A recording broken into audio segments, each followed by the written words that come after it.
Fuck it, I'm saying it.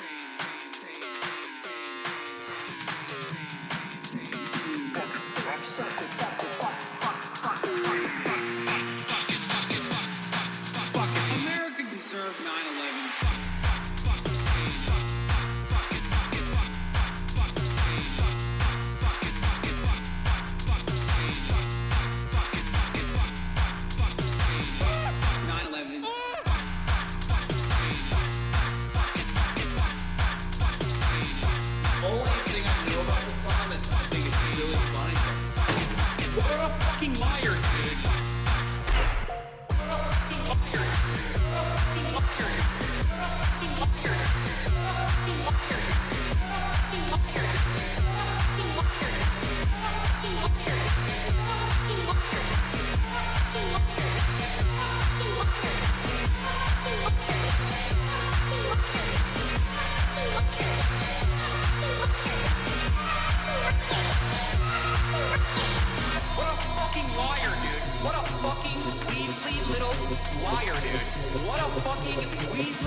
What's going on, everybody? I hope everyone's having a fantastic evening, fantastic afternoon, fantastic pre-noon. No matter where you are in the world, I'm HasanPiker. This is the HasanAbi broadcast coming to you live from gray and cloudy California, Los Angeles, folks. We're live and alive, and I hope all the boys, girls, and MBs are having a fantastic one because today's a beautiful day. Today's a wonderful day. Today is a very special day. It is 61 degrees and cloudy here in California, Los Angeles, folks. And it's one day after CENKSGIVIng. But you might be wondering, you might be saying to yourself, Hasan, why is this a very special day? Why is this a wonderful day? Why is this an important day? Well, is it because it's Thanksgiving? Some people have the day off. Is that the reason? No, that is not the reason. Is it because it's, you had a regular uncle-nephew bond that is impossible to break, but you still try to break it to the best of your ability? Is that the reason? No, that is not the reason. The reason why it's a very special day is because it's a very special day of the week every week. That's right. It's Friday, ladies and gentlemen. It's Friday then. It's Saturday, Sunday. What? It's Friday. It's fucked up Friday. It's also Thanksgiving Friday, but every Friday is a celebration-worthy moment, an opportunity to thank our forefathers that came before us, that fought long and hard with blood, sweat, and tears to ensure that you have the freaking weekend so that you can feel a sense of autonomy, a sense of purpose, feel like a real human being again. Take some time off, especially on this beautiful Thanksgiving Friday as well. So that's what we're going to be doing. We're going to have some immaculate fucking vibes here on this Friday, as you guys know.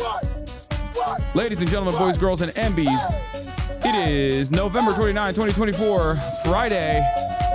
And I hope everyone's having a fantastic one. We have the LA Times in the building once again. That's right, Mufasa. He did do it. LA Times in the building again. They had the profile's going to be coming out soon. They unfortunately, corrupted the hard drive where the photos were on originally. But I think I put on an even cooler fit for this, so it's good. Yo, why is Shaky Gurga a moderate Republican now? I was watching CENKSGIVIng with my mom. I decided not to because I didn't want to make her sad. Does doing CENKSGIVIng help you two get out of your disagreements before dinner so you guys don't argue during the actual dinner in front of the whole family? Yes. That's unironically the case. I have found out that as long as we have all of our debates on camera here and we keep it to here in to the marketplace, then we don't actually end up debating on the Thanksgiving table, which is like somewhat of a cool and healthy way to approach it. And I suggest you guys do that with your reactionary uncles and and aunties as well, if that's what you want to do. You got to do a crash out early on and then get it out of the way.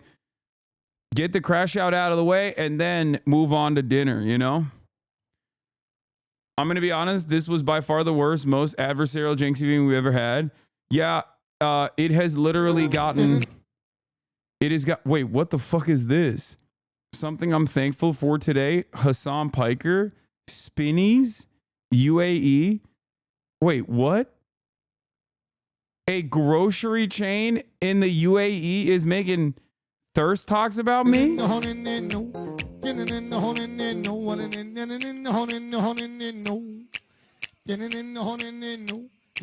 This is the most insane thing I've ever seen in my life. That's crazy. Okay, that's actually very cool. I didn't even know that that was a thing that happened. Yeah, I got a new sponsor. It's the United Arab Emirates HasanAbi Bingo. Oh, wow. There's a lot of TikToks y'all have lined up for me. Anyway, this is the part of the broadcast where I tell you about my personal news about what's going on in the world of HasanAbi Piker in between the time period where I press the stop streaming button and press the start streaming button. And a lot has occurred in the world of HasanAbi Piker. As you guys know, we had CENKSGIVIng yesterday with Shaky Gurga. And that was one aspect of the day. But obviously, the day was a lot longer than that. Spent some time with family, had some wonderful food, ate some stuffing. God damn, the stuffing that I ate was so freaking good. Yeah, I dove into that. I didn't get enough protein yesterday, which is devastating for me, I'll be honest with you. And I definitely do have some hangups about that sort of thing. How the fuck you post 0 play pics? Don't worry about it. What I eat is my business, okay? And not yours. I love that I eat in front of the camera every single fucking day. And the one day that I eat by myself without sharing with chat, there's still hella people in the chat going, why do you share no, plate pic? What the hell?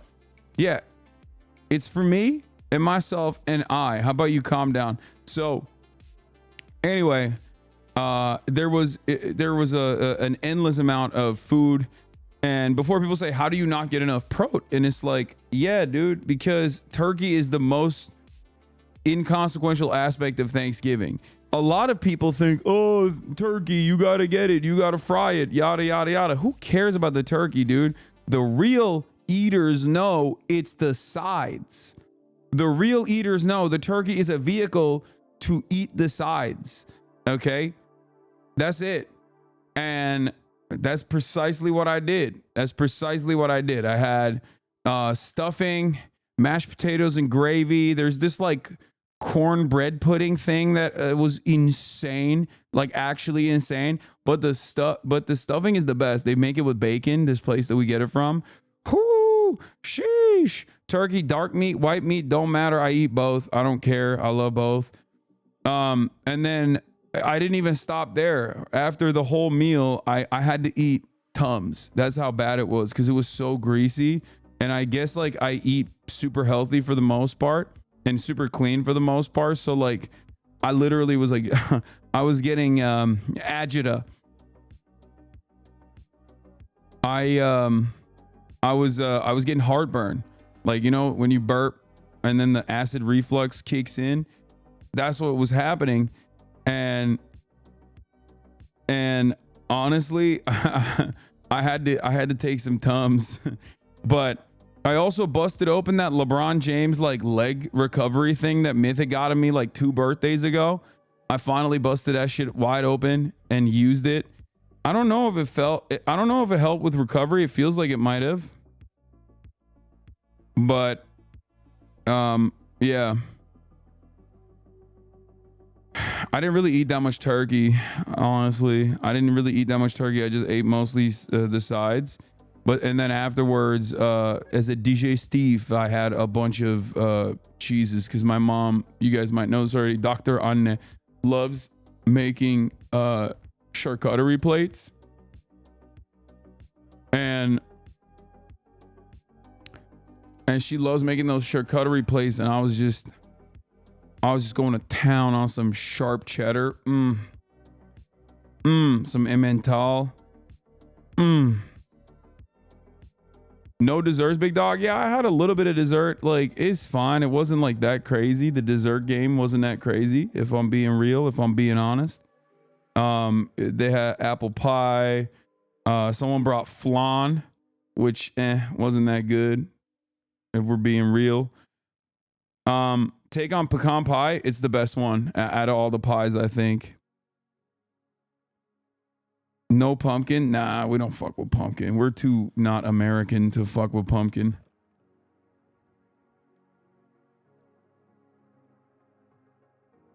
If you didn't have cheese with that apple pie, go fuck yourself. Okay, bro, calm down. Like, no, I didn't have it.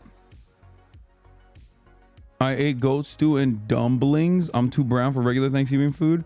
Nah, there's some real fucking heaters in the Thanksgiving food lineup, honestly. But yeah. Did you guys sing karaoke afterwards? No, but we did like a gift exchange and shit too. Like we always do. I don't know why. And it was all right. Like, you know, it's fine. No debates, no nothing. As a white man, I'm deporting you if you don't fuck with pumpkin. Okay, calm down.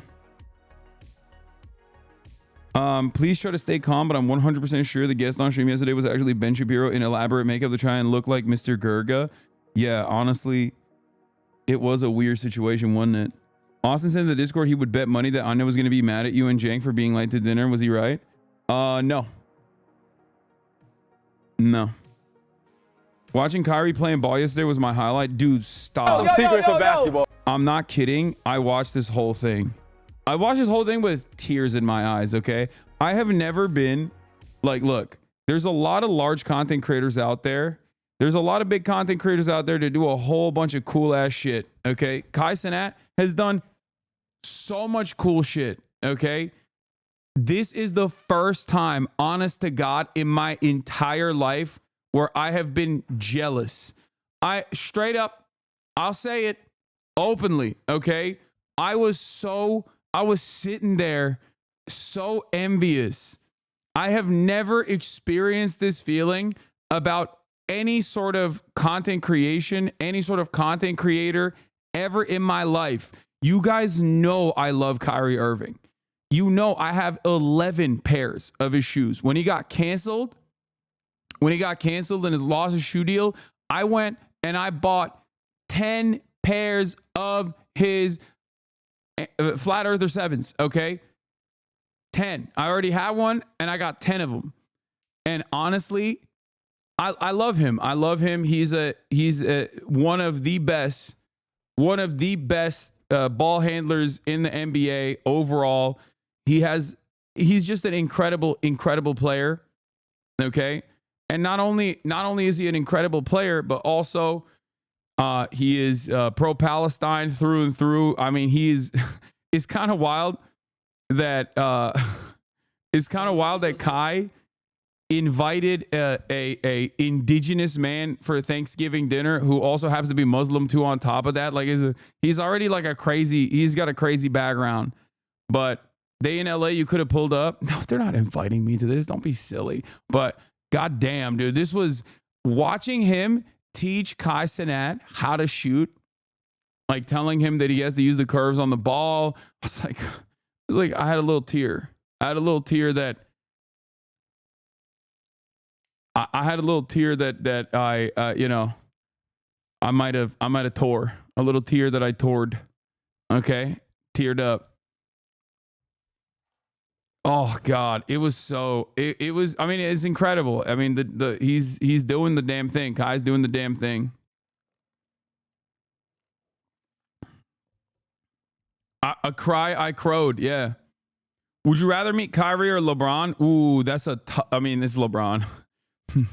I wanted to make it seem like it was a tough choice, but come on. I mean, that's LeGod, dude. What do you mean? It's like Kyrie Irving is like chill and I want to hang out with him and it would be amazing and I love him, but like then you have the God, LeGod. So anyway, Kyrie would have been executed for witchcraft if he was balling out in the 1600s, brother. I mean, he's a black man. who also is of indigenous descent as well. So, yeah. But you're right. The way he balls out, is magic. That is true. 1600s basketball. How much would you pay to let LeBron dunk on you? What do you mean let LeBron dunk on me? LeBron, there's no letting LeBron. If LeBron wants to dunk on you, he will dunk on you. Okay? There is no letting. Like, you think I could stop LeBron James, the LeBron James, from dunking on me if he saw fit? I would be honored. I would never shower again. If his nutsack was on my fucking forehead, if he posterized me, I would be like, all right, we're good. No more showering. I will live forever with the glory.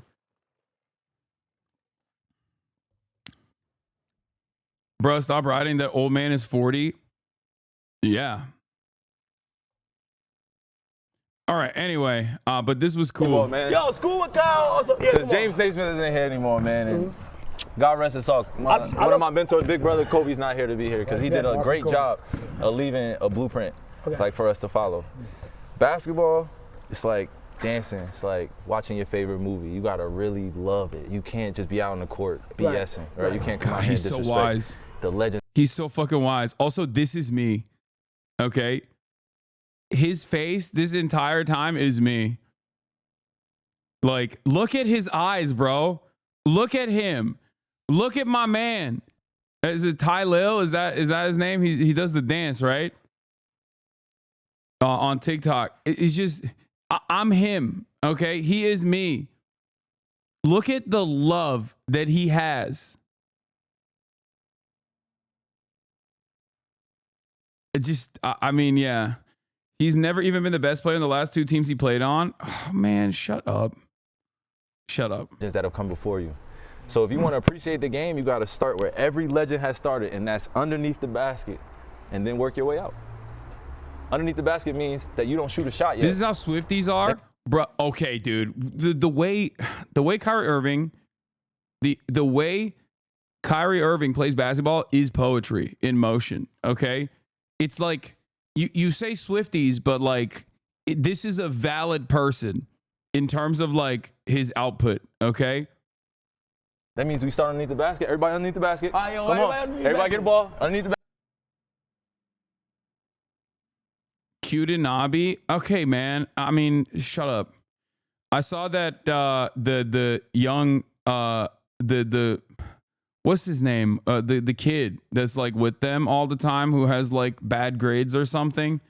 I've seen those TikToks. He was no, not Ray. Rakai.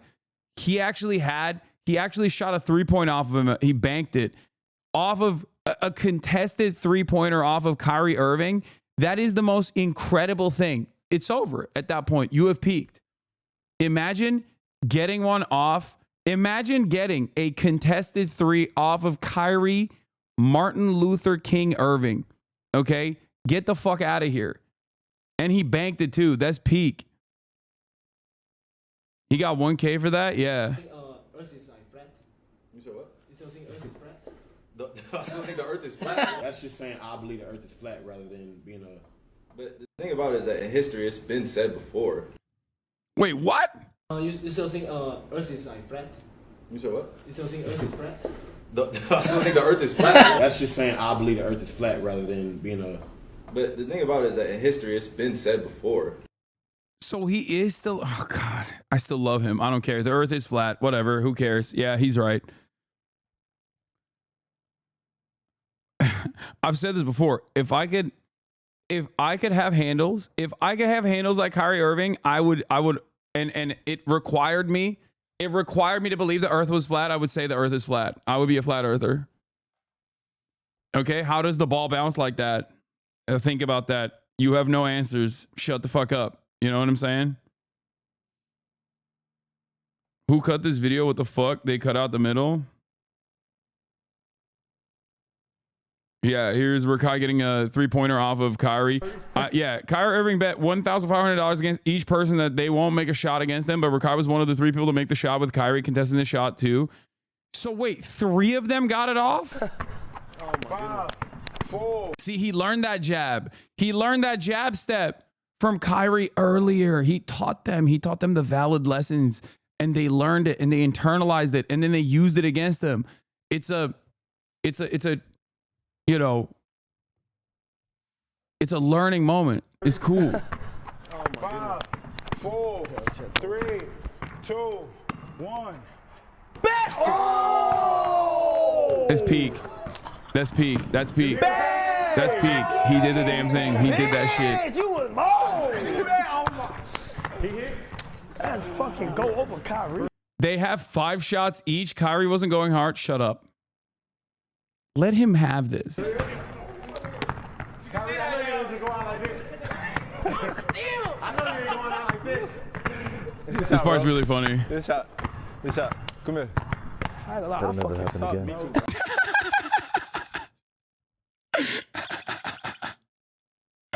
He pulls him in. Come here.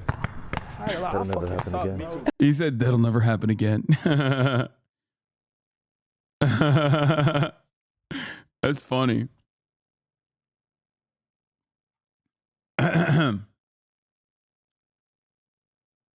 Anyway, yeah. He looked like a Celtics player because they did the same thing to Kyrie. Okay. Halfway through the CENKSGIVING debate, happy to take a pause. Nice. My brother-in-law asked me about you last night at dinner, and that started a heated discussion at dinner last night. Y'all don't have anything better to fucking duke it out on in the marketplace of ideas that you guys are fighting over me now? That's crazy, okay? But yeah, I'm not gonna lie. Like, I watched a big chunk of this off of clips, and that shit was amazing, okay? And yes, this is the first time, this is the first time ever when I've seen another content creator do some shit where I was like, damn, like, I wish I could do something. I wish I could be a part of that. I was just on the outside watching, tears in my eyes. Also, I started watching Dune as well on HBO, and that show's pretty good, the Dune one.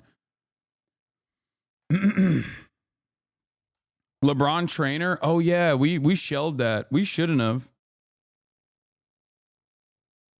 But yeah, I also had some family members that have strong feelings about you. Wait, what? Why?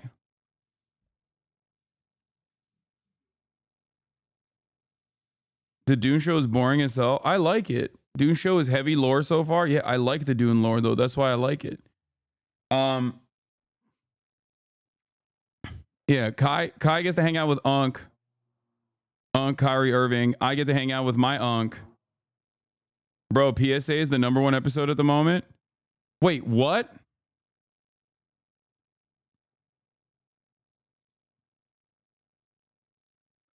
This is the #1 episode right now? Bro, what is happening? Bro, bruh, my podcast on PodSave America is right now the #1 episode. I saw this. I saw the PodSave America episode already passed. I saw the PodSave America episode that we did already passed the one that they did with the consultants, which I thought was really funny because it's like, this is objectively a more important, more newsworthy episode. This is the first time that the Kamala Harris campaign.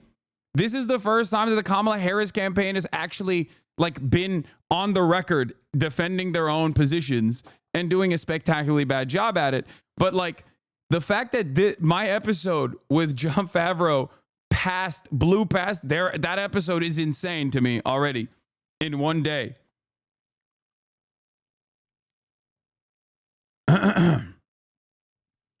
But yeah, honestly, like I said, this is like a perfect distillation. This is a perfect episode that you can show your boomer parents and stuff like that. What is this? This is the podcastapple.com charts. Wow. Top shows right now. What? Top episodes. #2 on Apple. Wow. Get These Incels to Work is at #2 now.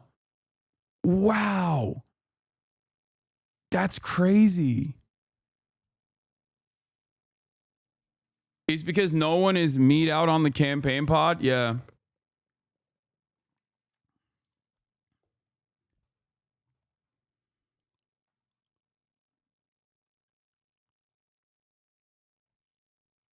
Wow. That's pretty cool, man. That's cool. I didn't even think that that would be the... I didn't even realize it was like that. That's a W moment for sure.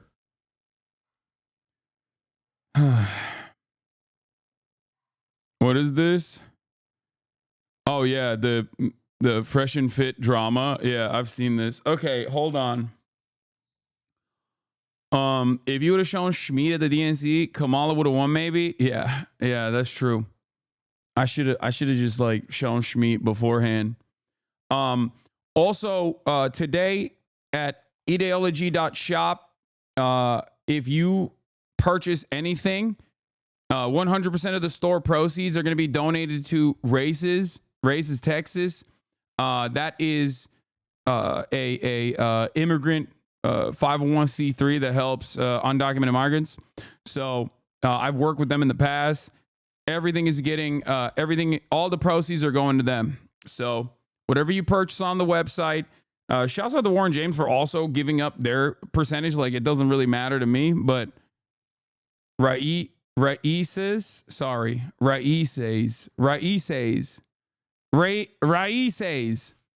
Okay, I'm sorry, but like, it's also on top of that, we have a new thing.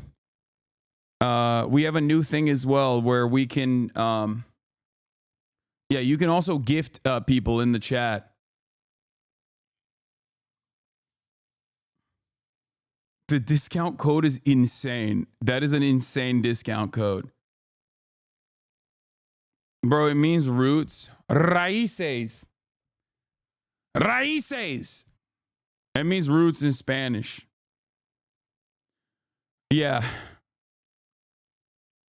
So there's that.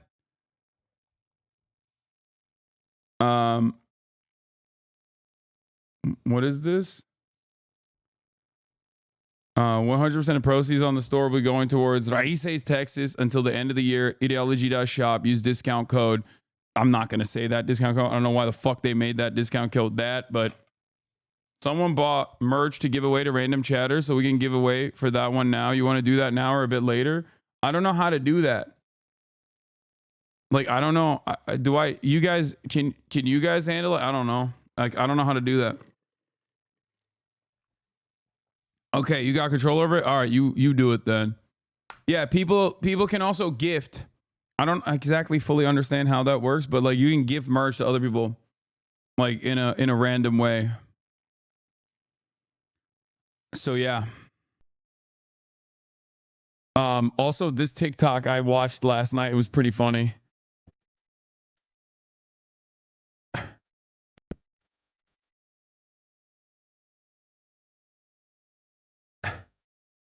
With the Twin Peaks sound.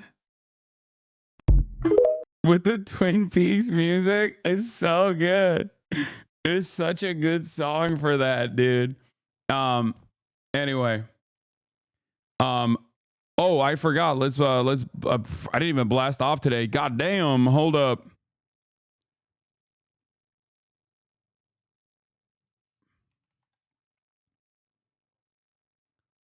Hold up. I hosted PODSAVE and it got to number 1.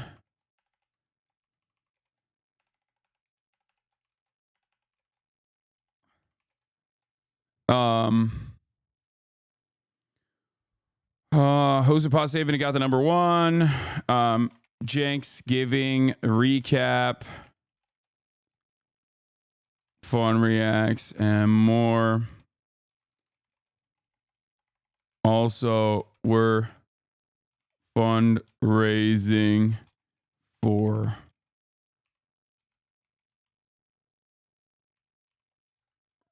Raíces, Texas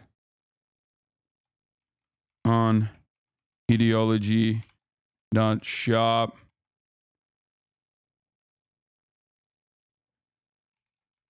All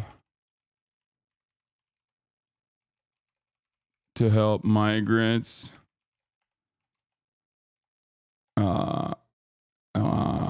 yeah, get in now.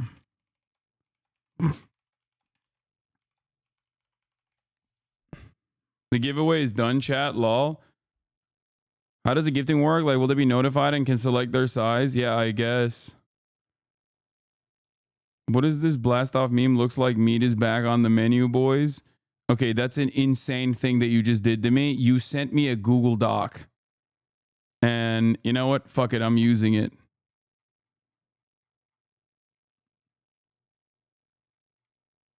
Okay.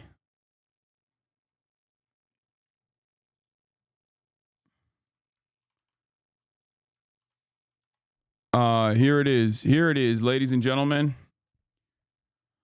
Woo! Okay, a lot going on. I had a really good combo in civil with my Trumpy because he didn't realize all the anti-LGBT stuff going on. Thanks for helping me with radical empathy. Yeah, I hope you guys had a I hope you guys had a good Thanksgiving so far. I've heard that some people do Thanksgiving on Friday as well.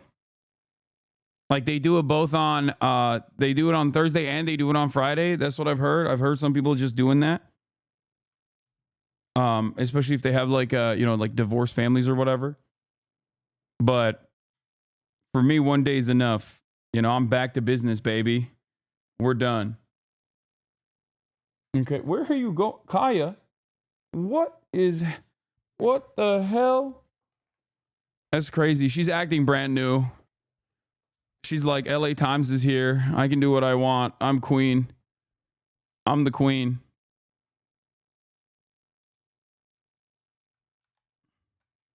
They're continuing to pump out your PODSAVE clips.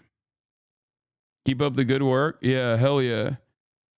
For every single person, including the people that voted for Donald Trump. One of the funniest aspects of the tariffs conversation that's happening right now is that Donald Trump is going to implement broad tariffs on 45% of all trade that comes in and out of the United States of America. Mexico, Canada, and China comprise 45% of all trade. He wants to tariff every single one.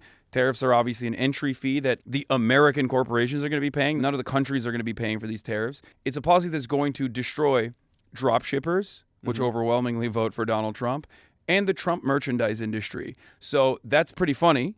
But having said that, it's going to be devastating for the economy. Now, what do I think Trump will do in the process? He'll obviously use tariffs to basically get corporations and industries and sector leaders on board with his agenda. So when he says jump, they say how high, or I'm going to slap you with tariffs and it's going to actually punish you. It's going to hurt your bottom line. And I think that's part of the reason why they're going to do that. The other reason is it's a regressive tax. It's a broad sales tax on all consumers that disproportionately affects the working poor.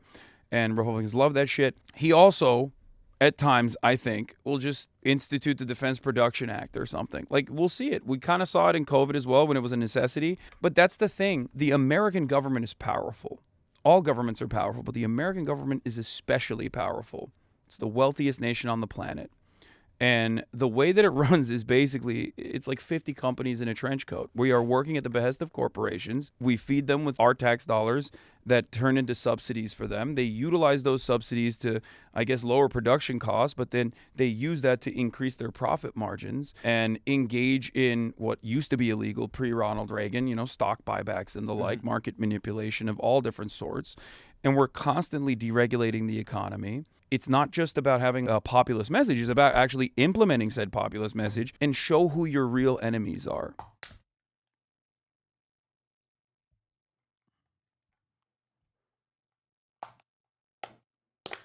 Am I doing any podcasts while I'm in England? I don't know.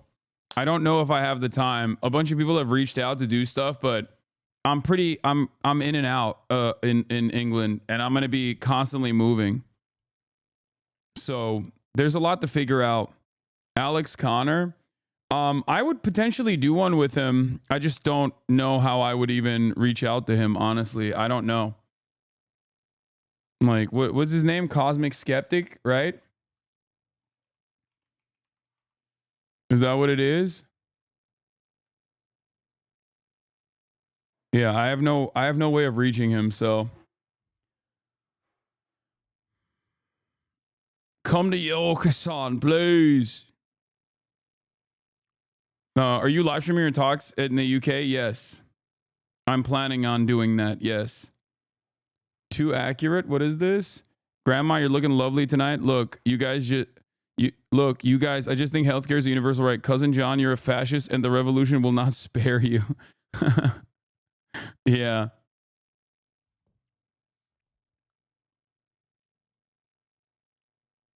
What's the occasion in the UK? Don't worry about it.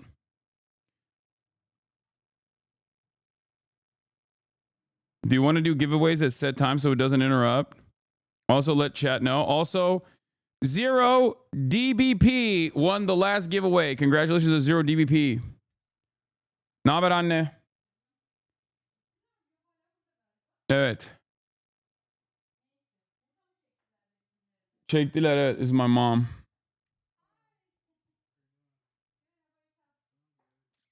Are you debating Jordan Peterson finally? No. Come to Slow is beautiful this time of year. That sounds awful. That sounds like an awful place. You know what it reminds me of? Where did I go? I went to Birmingham. No, not Birmingham. Where did I go that was like so dog shit? It was it Birmingham? It was like one mall. That's the only thing they had there. And I didn't even go to the fucking mall. No, not Brighton. Brighton is fine. I think it was, I think, Birmingham. Brighton was all right. It's just like everything is so gray in the UK. And Brighton's like, come see our beaches. We've got nice beaches. And then they have no beaches. Like, it's crazy. Anyway, yet more anti-Scottish racism by not visiting there. Yeah. Birmingham was great. Fellow Broomy. Nice. All the UK frogs are chirping.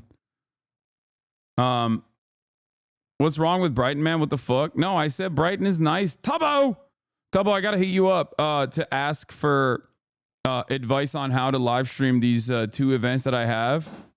Where like, I don't know. I need your expertise on this. But I'll DM you. Their beaches are literally gravel. That's what I'm saying.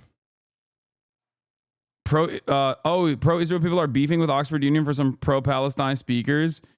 Yeah, last night at the Oxford Union debate, usefulity of Miko PILLED explicitly supported terrorism, a violation of UK law. When a point of order was raised twice, the president, who both chaired the debate and also took part in it against Israel, gave the pathetic excuse of, I don't enforce the rules. He's literally the chair. Miko's comment, what we saw on October 7th was not terrorism. These were acts of heroism of a people that had been oppressed and killed. Utterly shameful conduct at Oxford Union. The university should be embarrassed by this outrageous conduct. Instead of acting as a bastion of free speech, the Oxford Union is acting as a mouthpiece for terrorism. Yeah, that's cool, Emily Schrader. Thanks. Is there a greater support of terrorism than anyone raising the flag of the country Israel? Yeah, literally. Like,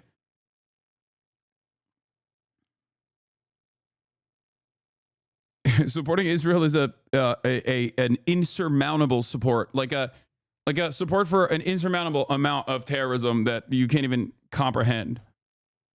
Trigonometry in UK, bro. They did Shirky Gurga. Show them the Unc nephew bond, sir. I don't think they would fuck with me like that.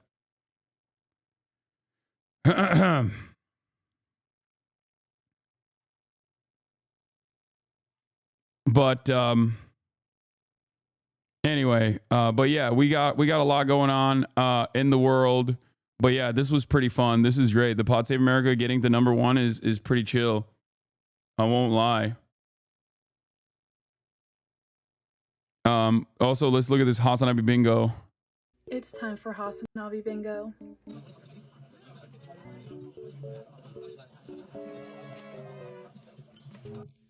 Please shut the fuck up. Normal. How many Twitter tabs we got open today? A lot. Okay. So I don't know how that works, but news in. Okay, that's a free spot. I'm sorry. You're an absolute fucking dumbass. Okay. That's it. If you believe. Anyway, the point I was making.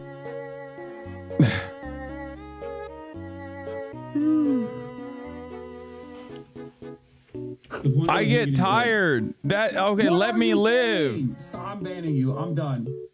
I can't do this. No, I'm not. We are so cooked. America as a nation is so cooked. I will always keep repeating this. I hate that I have to give it to Brian fucking Kill Myself of all people. Okay? Makes me want to say,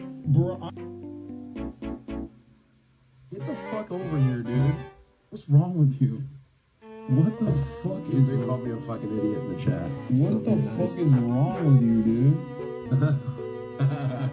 He said America deserved 9/11. Stop crying, bitch. Anyway,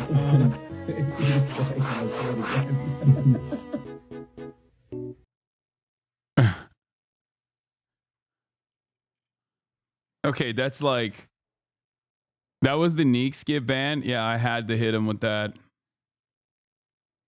The worst part of CENKSGIVING was him insisting that you be called something other than progressive left or whatever. Yeah, I don't know what's up with him on that front. Yeah, I think what anyone who is in support of the working class in the United States of America, you know what they need most? More sectarian infighting. We need more labels and we need more infighting. And what we need to do is just like spend every moment with the limited amount of power, the fractional amount of power and influence that we already have, which is nothing. It's marginal. It's basically inconsequential.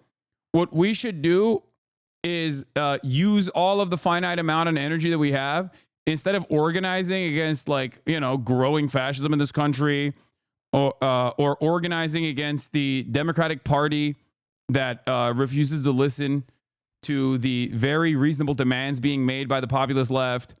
What we should do instead is fight each other over disagreements. That's me. That's my TikTok. Congratulations, Rena Kachow. It's a fantastic TikTok.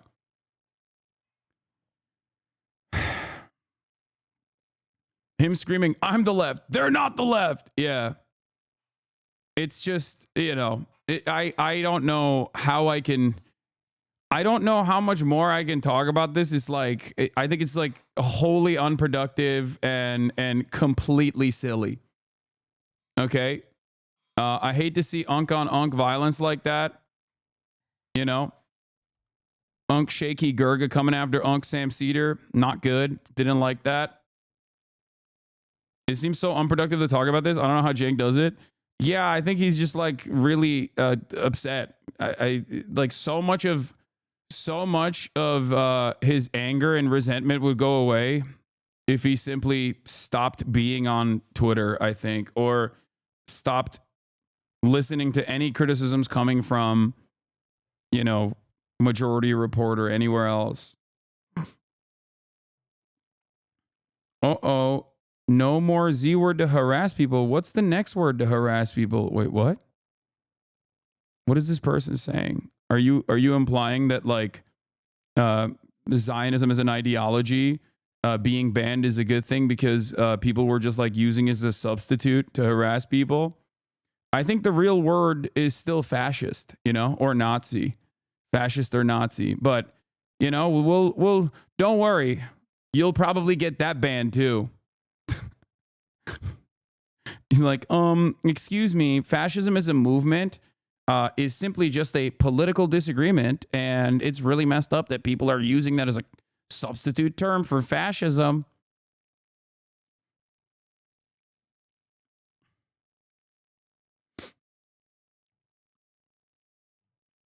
But yeah.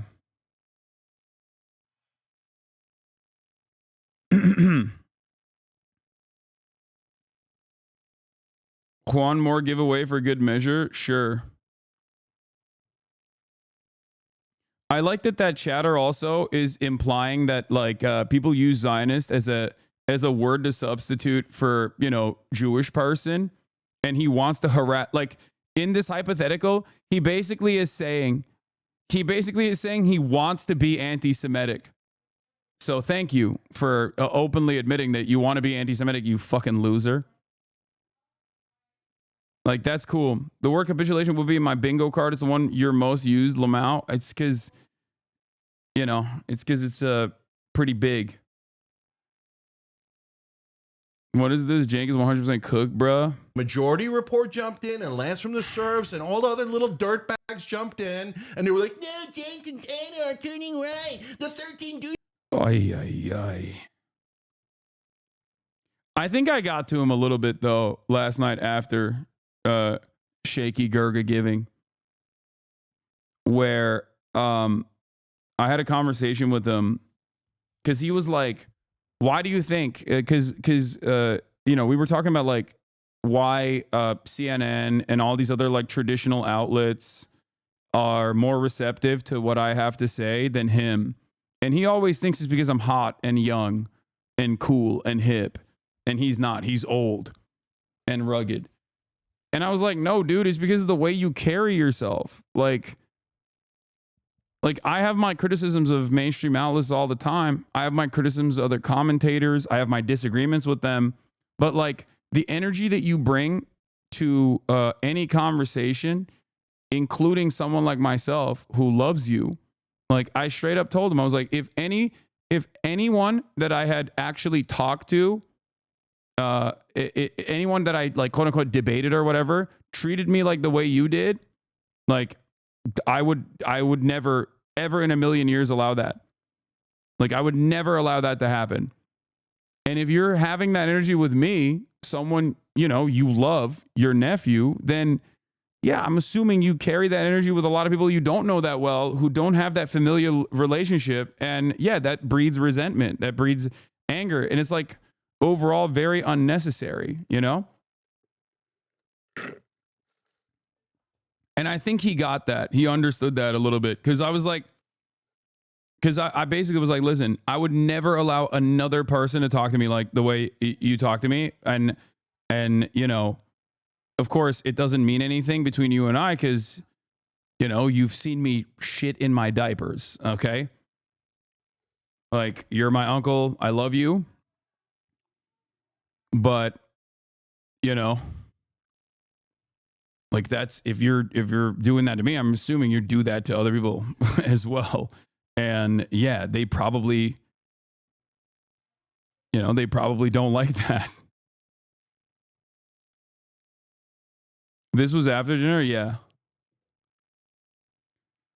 I think the thing about Jank is that he's not like, I don't think a grifter implies that there isn't like a genuine attitude change. Okay? A grifter implies that there isn't a genuine attitude change. I think he's just like genuinely has a difference in opinion in the issues that he speaks on, where he's like legitimately more conservative on those issues. Whether it happened over the course of the last couple of years, but I don't know if it happened like super fast. But I think that there has been an attitude shift where he is, and I basically tried to get him to come to that conclusion. Like I tried to walk through the steps slowly but surely by being like, there was a point where you were a fighter. You've always been a progressive fighter, right? You did not worry yourself about like what the democratic wishes of the base of support in the party looks like. You don't worry about that when it comes to Medicare for all, because you know that's right. And you know that if you champion that message, then like people will inevitably come on board with that. But it seems like for a lot of these other issues, you're willing to cast aside certain groups in the way that you communicate about these issues because you're terrified of the fact that there is no solution that the Democratic Party will offer them. Like, even the abortion conversation, that wasn't supposed to be like me finding out what his perspective is.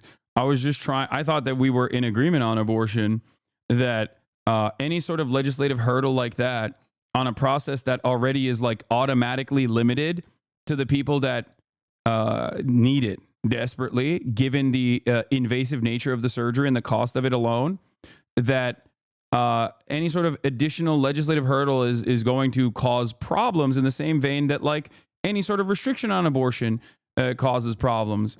And then I wanted to use that as an example to bring it back to the subject matter on like, you know, 3 strikes and you're out. It's a felony conversation. you know? Because when you add additional restrictions on our already very restrictive, very draconian criminal justice system, you end up, you know, it's the dynamic that, you know, 3 jewelry thefts, like the guy who stole jewelry 3 times versus the guy who stole pizza 3 times. You know what I mean? Like, there are a significantly larger number of people who will be stealing 3 slices of pizza over, you know, doing jewelry theft. And yes, I think that the way it works is, the way the law works is, you're supposed to, because it's so broad sweeping, yes, you either say, nah, fuck it, like all of those people have to go to prison. All of those people that like steal, you know, here and there, they have to go to prison because they're routine offenders and repeat offenders, rather than it just, you know, as long as the guy who's like stealing jewelry is going to prison too. I don't think that that's all right.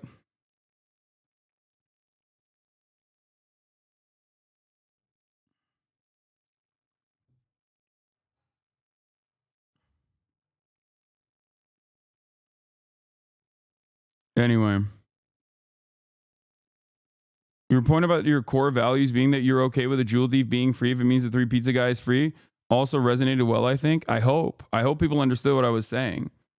Like, that doesn't mean that, you know, we shouldn't prosecute rape or whatever. And that doesn't even mean we shouldn't prosecute grand larceny or theft of all these different varieties. It's just that, like, when it comes to criminal justice reform, you either have the opinion of, like, we need more deterrence, we need more violence in the criminal justice system that will operate as a deterrent to stop people and make people think twice before they do engage in crime, or we need to dramatically move in the opposite direction, where we focus on rehabilitation in an effort to lower recidivism rates, as other countries have successfully done.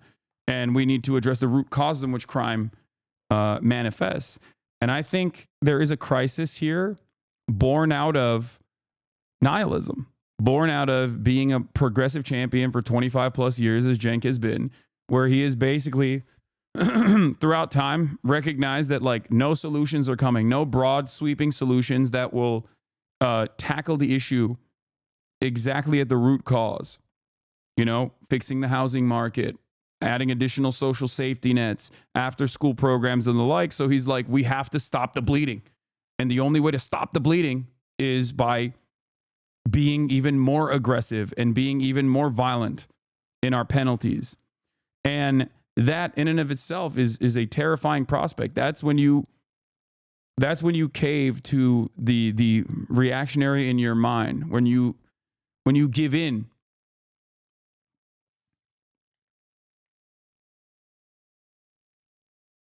And it's kind of terrifying. It's you know, it's something that I've noticed, that we are at the you know, we're at the precipice of Weimar Germany style governance here. We have like the hyper nationalist, hyper right wing Republican Party, and we have the liberals that are also caving on those fears that they very effectively communicate to. And not only is it, but those fears are also coming out of, like, you know, real societal problems. And you know, I fear that if there isn't a massive base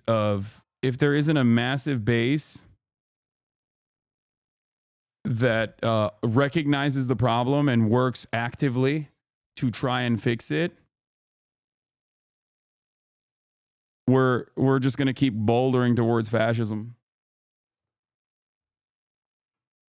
I think he envies you and it's poisonous. You're ridiculous, dude. That's my uncle. He does not envy me. He is very proud and very happy for my success. That's crazy. douchebags are right. Can we need to protect every trans person should get free listen, surgery. we got even in China. Even though we have nothing to do with China, you gotta we stop. hate them. They're Nazis. You gotta okay. I mean, I'm 100% right. Every dirtbag show did it. You gotta calm Every down. dirtbag show did it. Tell me I'm wrong. This is reframing an issue that is now we've moved away from the electoral consequences of a trans ad to your own personal anger and frustration that you have with left-wing media online. Look, the idiots are making everyone think they are the left. They're like, we're the left, we're the real left. Okay, we are super extreme. We want free surgeries for every criminal. Yes, we're the left. And oh, Nazi. Yeah, I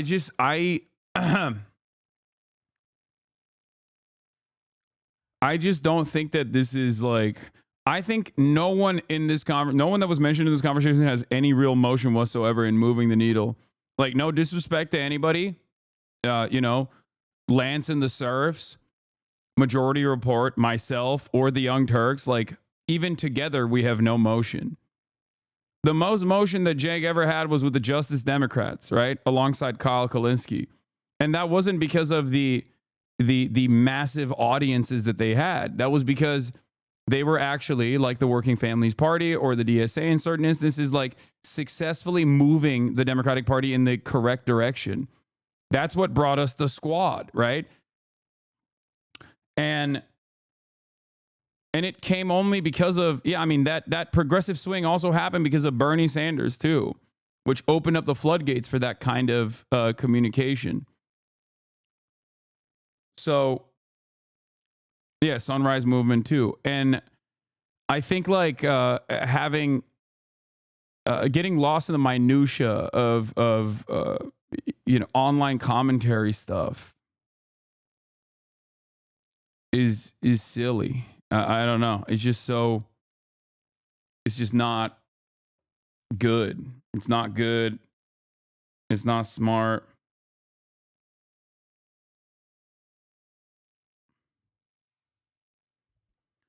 Do you think that America's culture of violence contributes to our crime issue in a memorable way? I just feel like our culture we grow up in America is different than Norway, for example. I think American culture contributes to it, but culture is just a reflection of the material realities. So I think it's, you know, historically speaking, American culture is developed off of American proto-capitalist sentiment early on with the Pilgrims. And has evolved into what it is now, this like incredibly violent aberration.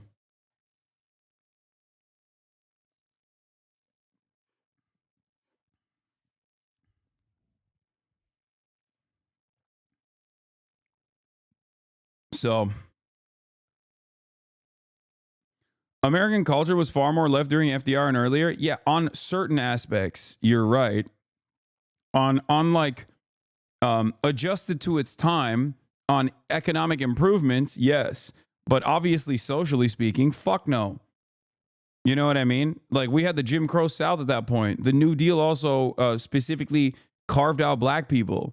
Like, this is not, you know, this is pre-civil rights. We had internment camps for Japanese people. There were a lot of progressive policies that were implemented in terms of economic policies, but there was also a shit ton of regressive, a shit ton of reactionary policies that were also implemented for marginalized populations. And I don't think that it's appropriate to cast these people aside. I don't think it's appropriate to write them out. You know what I mean? So I disagree with that. Friend of the show on Friend of the Show Violence. Yeah. I have seen this and I love Ested. And now that I'm one of the pod Johns, I feel conflicted here. You know what I mean? I love Ested. He's smart and you know, I always got his back. You know what I mean? I mean, he cooked here too. You okay? Have you not gotten enough credit for breaking the news that Joe Biden is old? You think you'd have more shame, but I understand that this is just like a game of Sims for you, he said. A good ad for the importance of independent media. I think Ested should go on the Pod Johns. I think the Pod Johns should have him on.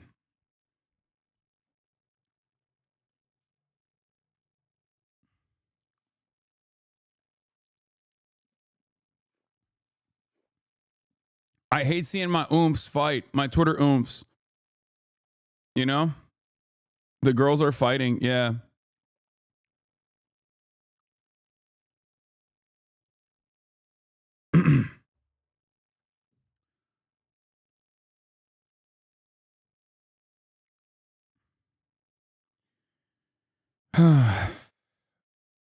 I grew up watching Jake in high school, and he was a major influence on me politically, but I became totally disillusioned in 2016 and disengaged until I found your commentary. It feels like I outgrew TYT. I mean, maybe.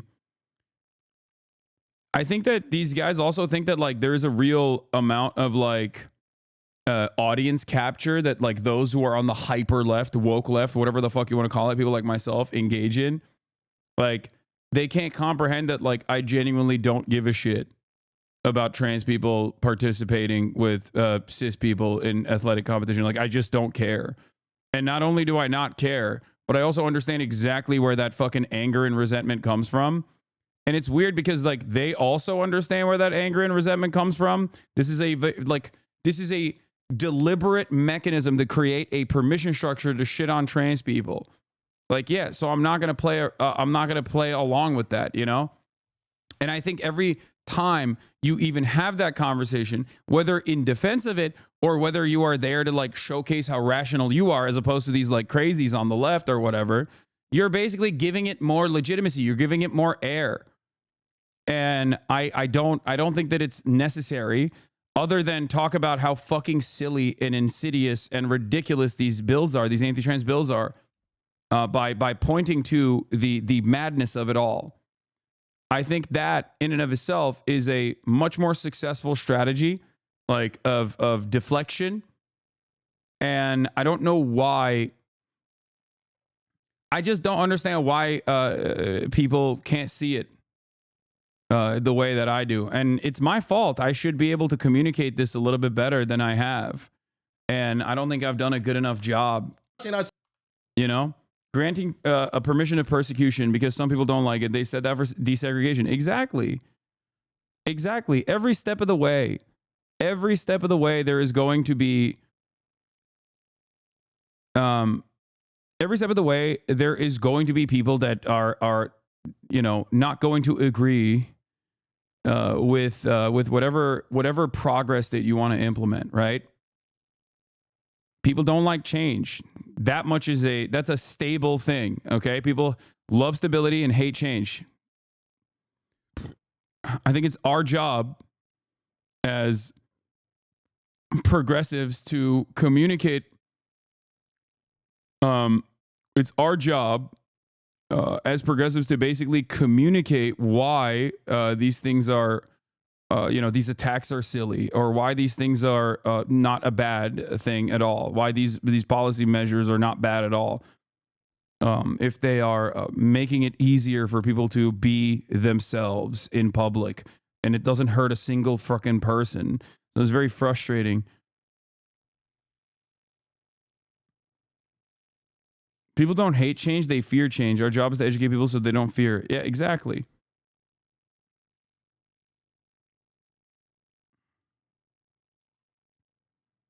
Yeah.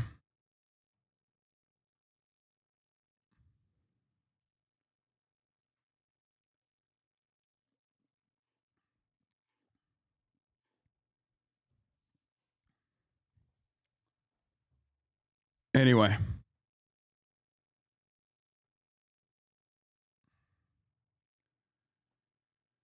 I don't think he gave in. I think he's grabbing onto what is left to grab onto in his view. He doesn't see help being given in his and everyone else's community. And I get it, to be honest. What?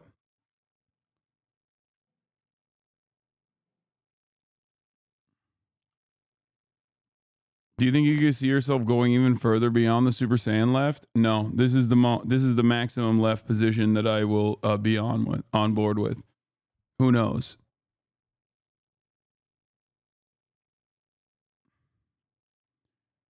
It's understandable you didn't have the best answers considering his family. Yeah, I mean, I wasn't there to like, rip him apart.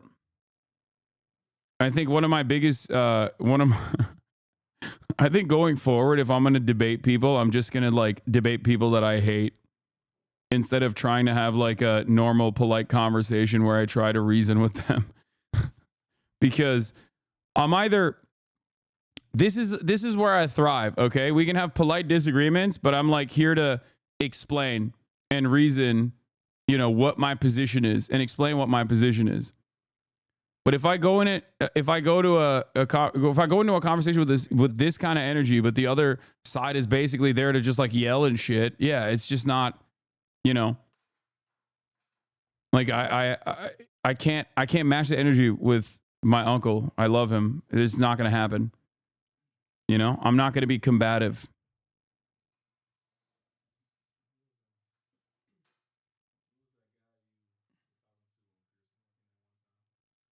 The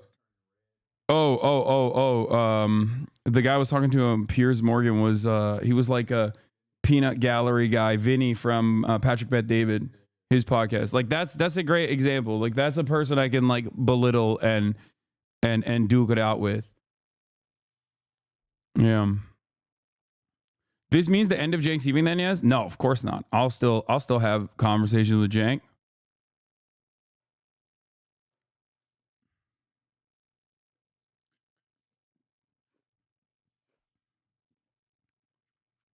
No, no, we're going to keep doing CENKSGIVING, chat. That's going to keep happening. You know?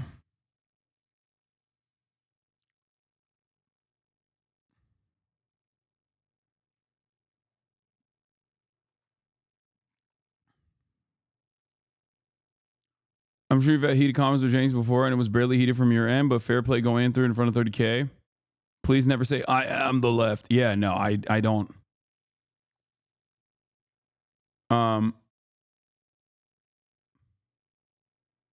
Let Unc smoke a joint before or something? Yeah.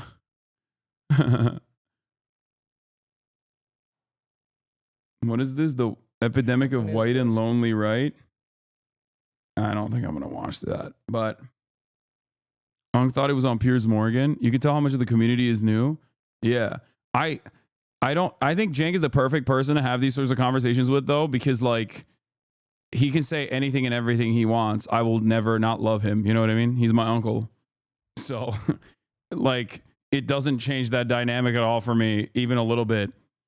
Like it's not like it's not ever going to turn into it's never going to sour my relationship with him. You know? What if you call LeBron overrated? Okay, then I have all the smoke. What is this? Jimmy the Giant, the real foreign invasion of Britain. I think you two need a moderator next year since there were several points you brought up that just never got addressed. Yeah.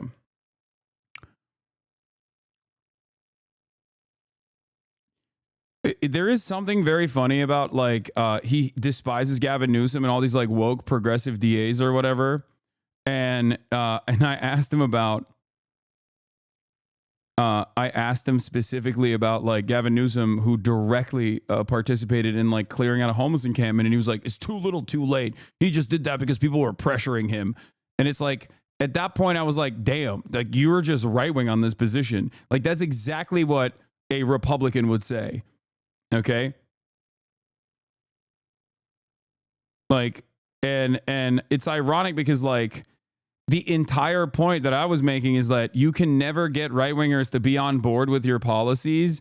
It literally does not matter because they will always turn around and still call you out and say that, nah, you're still in favor of this. And he kind of did that for Gavin Newsom. You know?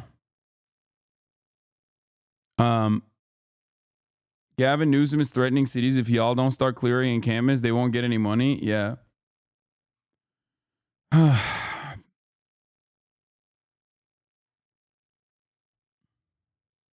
one point, he said he was conservative on laws or judges or something. Yeah, he used that not as a pejorative. That's the thing. He used that as a positive. But yeah, do we have a playlist from Themasis? I don't know if he sent one or not. Because if not, I'm gonna move into some other stuff. How are you starting up hardcore? When are you starting up hardcore WoW? Right now. Just kidding. Have you heard about the mass automation / layoffs / automation implementation at NBC and CBS? No. Yeah. I did want to watch Ordinary Things: The End of England. Now that I'm going to England. Are you upset about CENKSGIVING? No. I thought it was decent content. I wish he wasn't. I always get sad when I see you know, my uncle basically come out and yell so much. And there's a reason.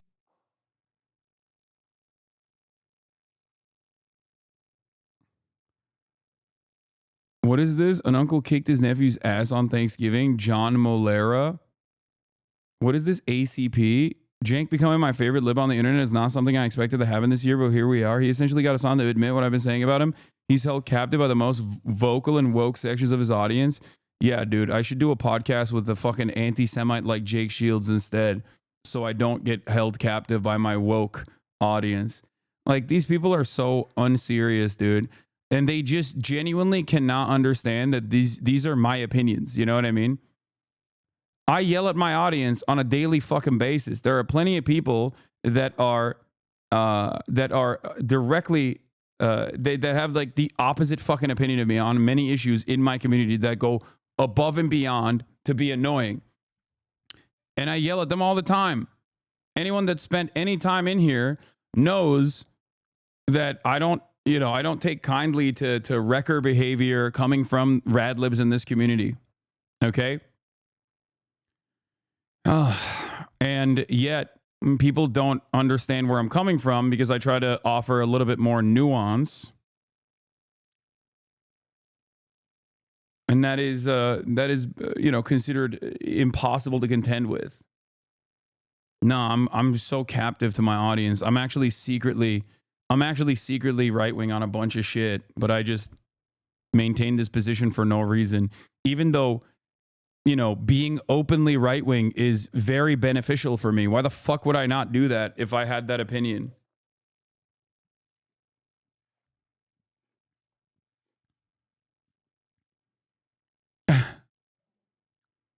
Like, why wouldn't I do that? It literally does not make sense. Another agency has recorded at least 18 Israeli violations of the ceasefire since it came into effect at dawn on Wednesday and until Thursday night. Oh, yeah, the ceasefire is like... Oh, Themasis did send a playlist? Okay. We'll do that. 13 of these violations occurred on Wednesday, the first of which was an Israeli drone attack on a car in Markaba. The violations were tallied from statements by the Israeli army itself and news reports from the national news agency. The Lebanese army confirmed yesterday on Twitter that on November 27th and 28th, the Israeli enemy violated the agreement several times and that the army command is following up on the matter in coordination with the relevant authorities.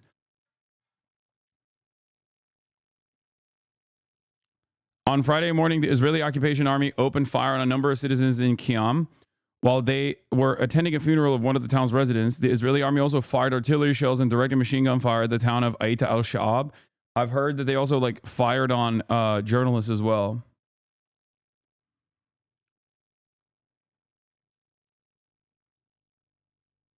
So I have seen what's going on in Syria as well, but I feel like that is much more complicated to broach and talk about with as it's still a developing story.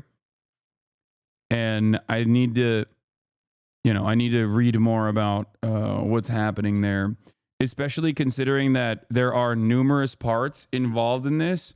And they're all fucking fighting one another. Numerous nations involved in this as well that seemingly even switch sides from time to time. And the rebels themselves, when you look at the different rebel groups, the different anti-Assad groups, they vary greatly in their own opinions and the way that they operate. And it's not just Islamist fundamentalism. I'm talking straight, Salafists as well. But then also Assad is not exactly a wonderful figure either. You know what I mean? And neither is the Turkish government. So it's a ginormous. It's awful. Everything is everything is bad. The Kurds are good though, for the most part.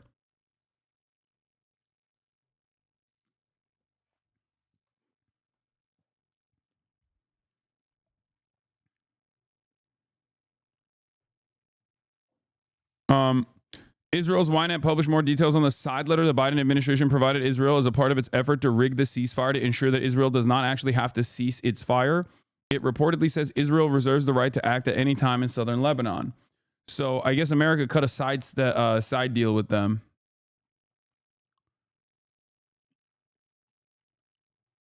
Don't let the nationalist Turks hear you say that. Another group that will call you a terrorist. You think they don't already? Are you kidding me? They fucking do it all the time.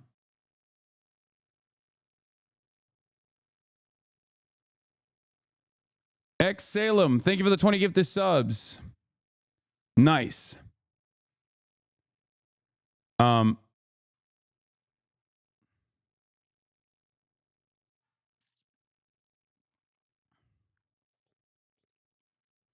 Israeli occupation releases 30 Palestinian hostages from the torture camps today through the Kerem Shalom crossing. One of the released Palestinians, the Israeli investigating officer, came to me and said, I want to give you a gift. The gift was that he informed me that they had killed my family. Nice.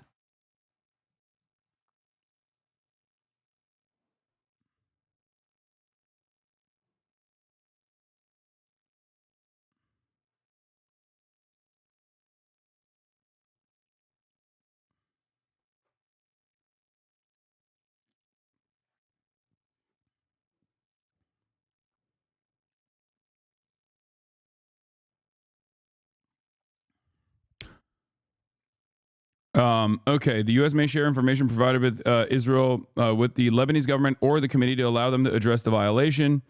The U.S. is committed to cooperating with Israel to curb Iran's destabilizing activities in Lebanon, including preventing the transfer of weapons, affiliates, and others from Iranian territory. The U.S. recognizes Israel's right to respond to threats coming from Lebanese territory in accordance with international law. In the southern region, Israel reserves the right to act at any time against violations of the commitments. Outside the southern region, Israel reserves the right to act against the development of threats directed against it. If Lebanon is unable or unwilling to thwart these threats, if Israel decides to take such steps, it will inform the U.S. of this wherever possible. Israeli flights over Lebanon will be conducted for intelligence, surveillance, and reconnaissance purposes only and will not break the sound barrier.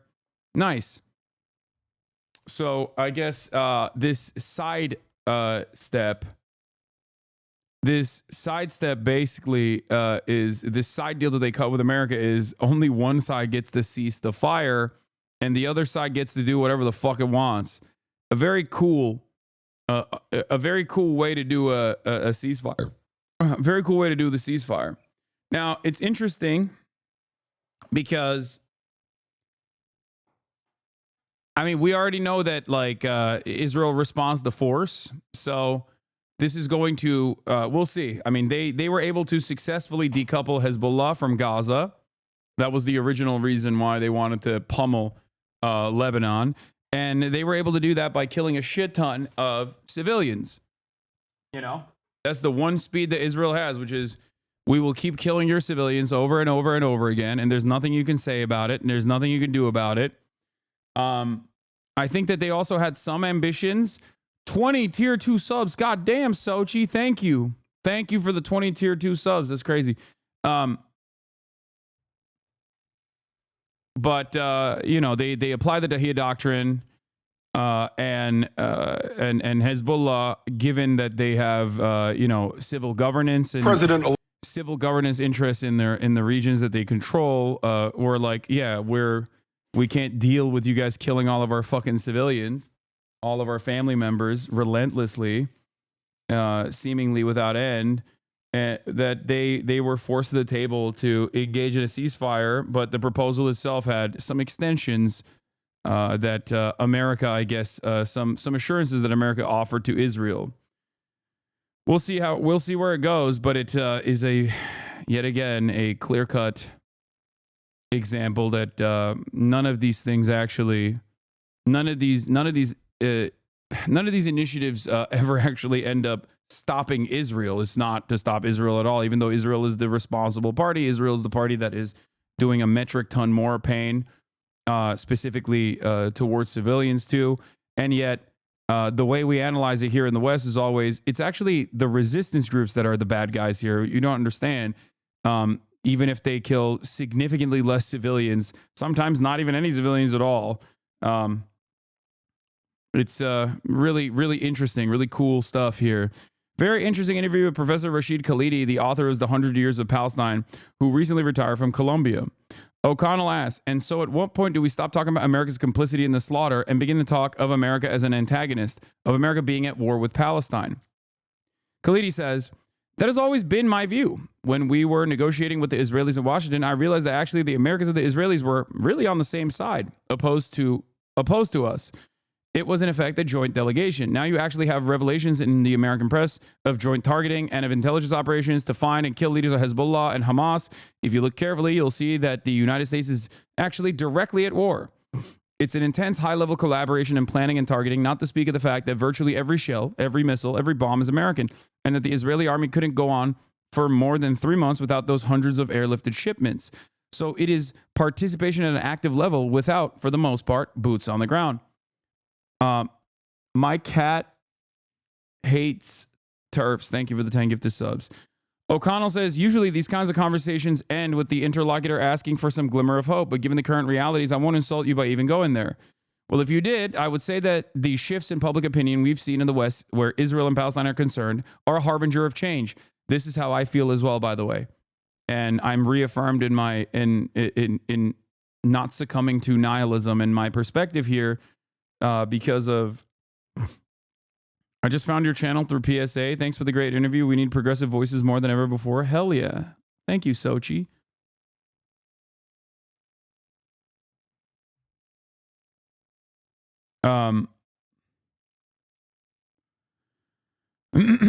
But yeah, this is why I'm also optimistic as well, in spite of the metric ton of violence that we have seen. It's because I match the public sentiment overall to what I have known my whole life and how different it is. So it's important to remember that. That won't be quick. It'll be harder than Vietnam, harder than Iraq, harder than the change around the apartheid in South Africa. The elites will fight tooth and nail to not change anything. But I think that this ongoing change offers a little bit of hope for the future. If you understand how the Israeli project is intimately and integrally linked to the West, then a shift in Western public opinion sooner or later is going to have an impact on Israel. Israel has always benefited from wall-to-wall support in every Western country with very few exceptions. It had never lost public opinion. It has now lost public opinion. That may change, and evolution is not inevitable. But if that trend continues, things will have to change for the better. However fiercely the pro-Israel elites resist, Israel cannot go on without the complete support of the West. It's not possible. The project doesn't work. We're in a different world than the world we've been in for over a century. And that might be a source of optimism. And that is precisely what I say all the time as well. This is Rashid Khalidi, obviously. The 100 Years War on Palestine is one of his books. He was an Edward Said Fellow at Columbia University, right? Am I saying? Was he an Edward Said Fellow? Well, I mean, he was friends as well with Edward Said, obviously, understandably. Another very important author and an academic for Palestinians. But the book is really good too, and I highly recommend you read it. So,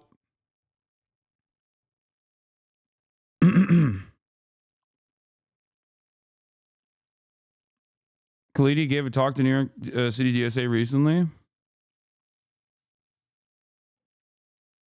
Yeah. Yeah, Rashid Khalidi is amazing. But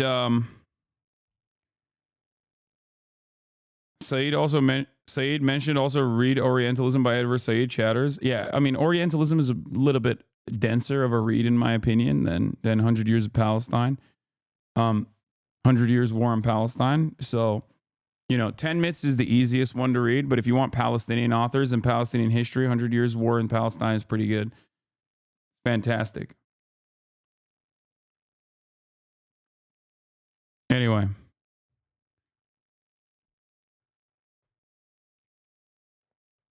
Okay. DSA Dick Sucking Alliance. Good one, man. You got it.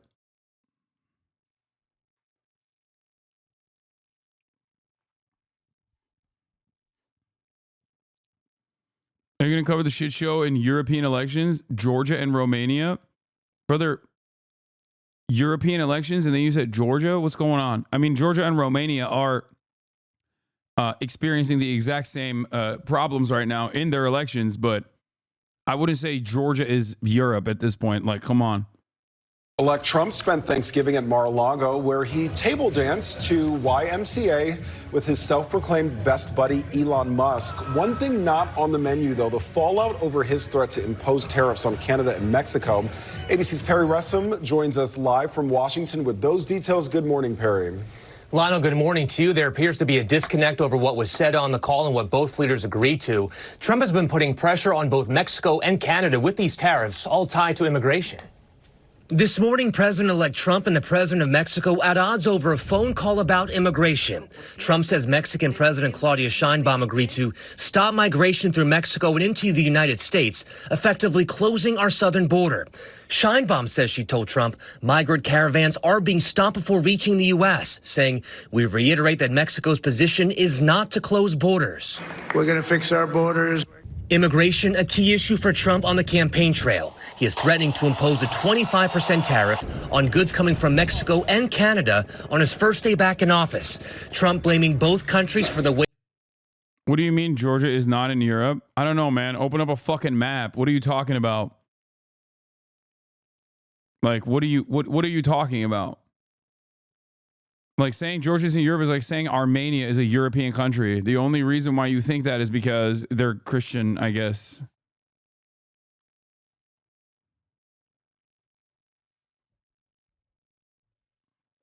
Say you mean the EU? No, I mean the European continent, dude. What are we talking about? Hello? Do you guys know where Georgia is on the map? What the fuck? Y'all just see... Bro, I swear to God, y'all just see like Christian nation. You see crosses on their flag and you go, oh, they're, you know, that's a European country. Must be. Do you know where Georgia is, chat? Wait, hold on. I don't want to like leak anything. Bruh. That's where Georgia is. Does that look like Europe to you? This is the only part of Turkey that's in Europe. You know that, right? Like this right here, this little thing right here. The rest of Turkey's in Asia too.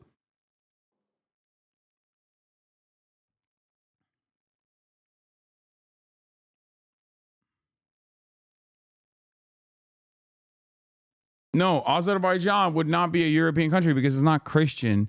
That's the whole point.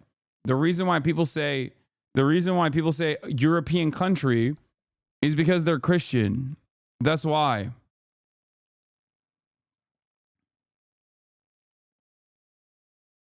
That's it. That's literally it.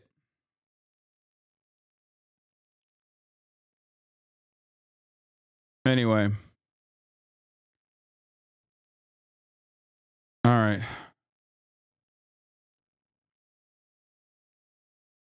Georgia is Europe, little bro. What?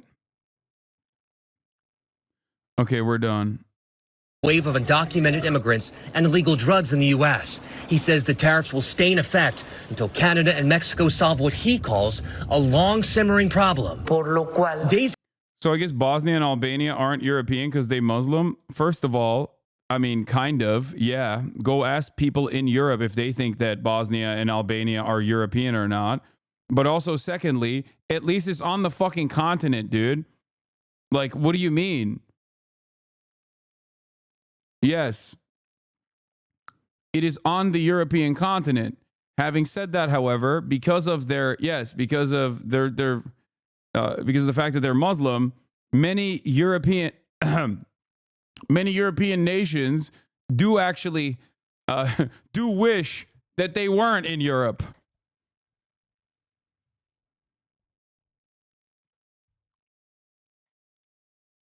After suggesting Mexico would retaliate. There is no European continent. Wait, what? Now we're getting into some new theories here, okay?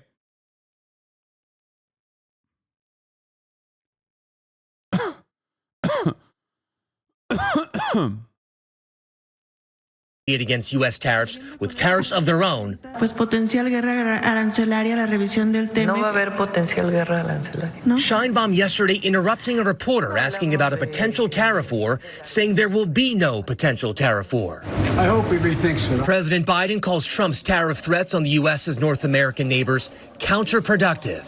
We have an unusual. Technically, Europe is a subcontinent of Eurasia. Okay.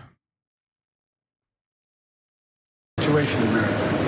We're surrounded by the Pacific Ocean, the Atlantic Ocean, and two allies, Mexico and Canada. And the last thing we need to do is begin to screw up those relationships.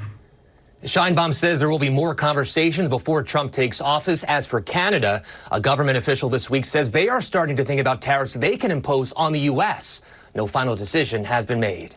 Now to President Biden weighing in on President-elect Trump's threat to impose stiff tariffs on Canada and Mexico. Wow, Biden's got strong words for Donald Trump. He said the tariffs are counterproductive.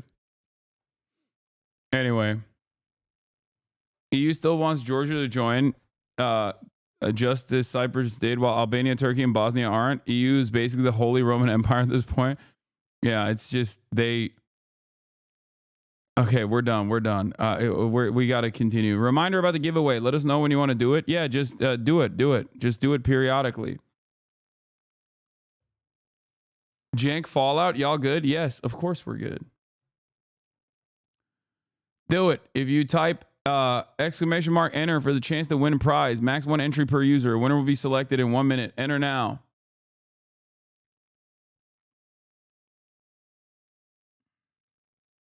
Biden called it counterproductive, while Trump insists the move is critical to his border plan. Jay O'Brien is at Mar-a-Lago with the latest. Jay, good morning. Yeah, Wick, good morning. President Biden pushing President-elect Trump to change his mind about that key campaign promise, a rare move just months before Donald Trump returns to the White House. President-elect Donald Trump spending his Thanksgiving at Mar-a-Lago with close confidant Elon Musk. The two seen here in this video dancing along to the YMCA with Melania and Barron both at the dinner table. It comes as President Biden has strong words for Trump, calling on him to rethink his threatened sweeping tariffs on goods from Mexico and Canada, calling them counterproductive. We're surrounded by the Pacific Ocean, the Atlantic Ocean, and two allies, Mexico and Canada. And the last thing we need to do is begin to screw up those relationships. The rare critique, a lame duck president criticizing his successor just months out from Inauguration Day, coming on Thanksgiving, where Biden also told reporters he was thankful for a peaceful transition of power. Tariff threats, a central theme of Trump's campaign. Trump recently promising on day one of his new administration he will enact sweeping 25% across-the-board tariffs on imports from Mexico and Canada until both countries stop what Trump claims is a flow of drugs and illegal migrants. Accounting for more than $1 trillion in trade every year, Mexico and Canada are the two largest trading partners of the U.S. The tariffs likely to fall back on U.S. consumers who could see rising costs on goods from cars to electronics to fruits and vegetables. Giveaway alert. Wait, okay. Who won it? Who won the giveaway? Did we choose a winner? Earlier this week, Canadian Prime Minister Justin Trudeau speaking with Trump over the phone, saying it was a good call with the president-elect, but adding this is a relationship that we know takes a certain amount of working on, and that's what we'll do. And Mexican President Claudia Sheinbaum, who's promised her own tariffs on American imports if Trump follows through with his threat. Now, overnight. Babe Femet won. And there's a second giveaway happening as well. There's apparently a bunch of giveaways, so keep writing. Congratulations to Babe Femet. Downplaying the possibility of a trade war between the U.S. and Mexico. And just days ago, Trump and Mexican President Claudia Sheinbaum speaking by phone about immigration. Trump claiming that Sheinbaum agreed to stop migrants in Mexico before they reach the border. Effectively, he says, closing the border. But the Mexican president appearing to contradict that, saying that Mexico's position is not to close borders. Whit. And Jay, as we stand by to see how that plays out, we're also learning more about multiple bomb threats made against Democratic lawmakers from Connecticut. That's right, Whit. At least 5 Democratic lawmakers from Connecticut, including Senator Chris Murphy, had their homes targeted with hoax bomb threats on Thanksgiving. No explosive devices were found. And this morning, the FBI, as well as state and local law enforcement agencies, conducting multiple investigations. It's so sick that at this point, it's just like, oh, you don't like someone? Bomb threat. You don't like someone? You disagree with them? Time's up, and the winner is Untouched Galaxy. Congratulations. Go to ideology.shop/pages/redeem to claim your prize, Untouched Galaxy. Yeah, at this point, Republicans have one fucking speed, like, or it's just American political discourse is basically turned into like, who's gonna do more bomb threats over the other? Okay, it's a pretty wild state of affairs. Like, how the fuck did we get here, man? How do we get here? Chat, we're done. Wait another hour or so. Yeah, okay, stop typing enter. We're done for now.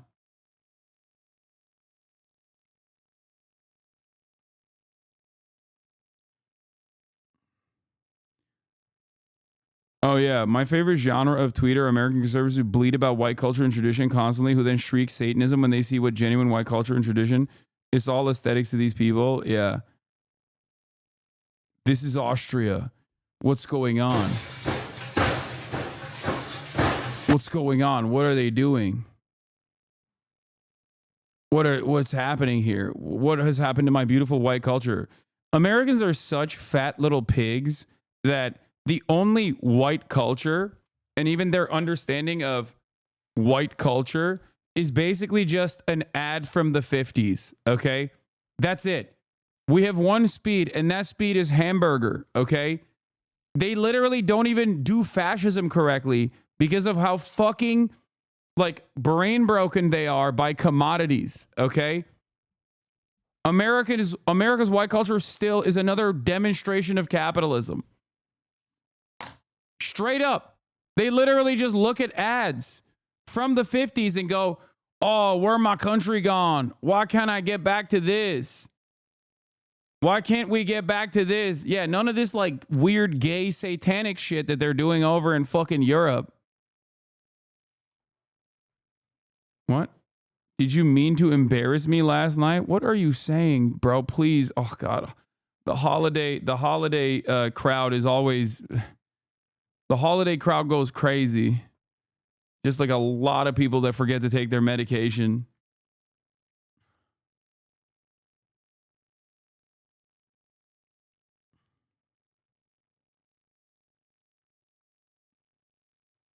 Anyway.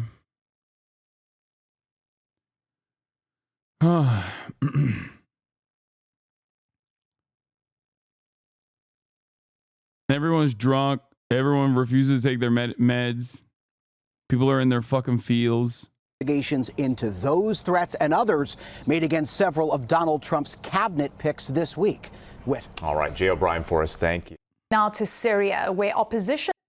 Oh, also, yeah, we have a new country. Dutch PM Dick Schoof says there may be options for Israeli Prime Minister Benjamin Netanyahu to visit the Netherlands without being arrested despite an international criminal court arrest warrant against them.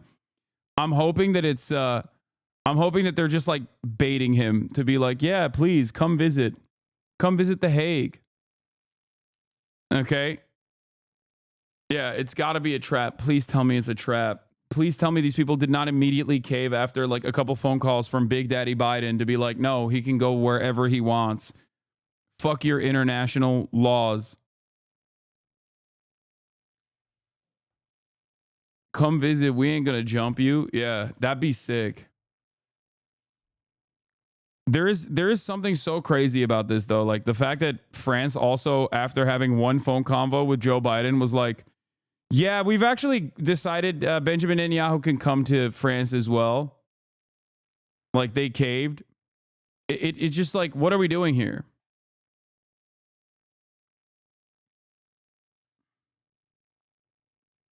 What are we fucking doing here?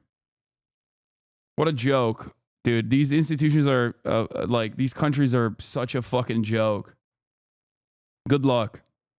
You have no more motion at that point. Your entire society is collapsing. And also, all the while, Lindsey Graham is working on a bipartisan bill. I had a very productive meeting in Israel with Prime Minister Netanyahu, war criminal Netanyahu, and his team about my efforts with my colleagues to make it clear that any country, entity, or person that tries to enforce the ICC's arrest warrants against Israel will pay a heavy price in America. During his administration, President Trump placed sanctions on the ICC for this very reason. Unfortunately, President Biden removed President Trump's ICC sanctions. Yet also, it was ICC sanctions placed against one prosecutor. She is no longer the prosecutor. The guy that you want to implement sanctions on, the prosecutor, is your guy. America and Israel backed Karim Khan to be the prosecutor for the ICC. That was their guy. And even their guy's like, yeah, dog, you went too far. Sorry. And now they're like, turns out you're not our guy. You're also getting sanctions. I told the Prime Minister it is time for Congress to act, making it clear to countries that they face from America if they act against Israel. I believe there are strong bipartisan majorities for such legislation. I also stress that it is Israel today and it will be America next if we don't act. I intend to act to protect Israel and America. I like that we are facing a complete collapse of the international rule-based order, which is like America's most significant soft power capability, to make it seem like they're the world police and that they like have morality in mind. They're just completely wiping that. Okay? They're completely casting that aside. They're like, yeah, no, actually, we don't have any of that. We don't give a fuck about that at all, big dog. And you're doing this at a time when, you know, you're literally using the ICC in an understandable and deliberate and in my opinion, valid way against Russia.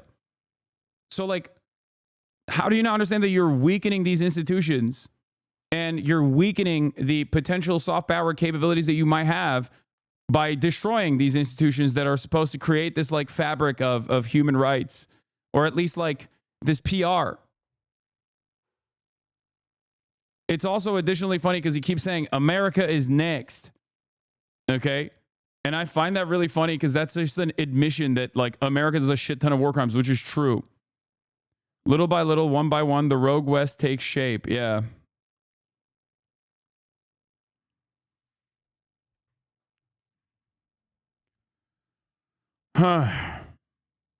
Like, you don't understand. Are you leaving?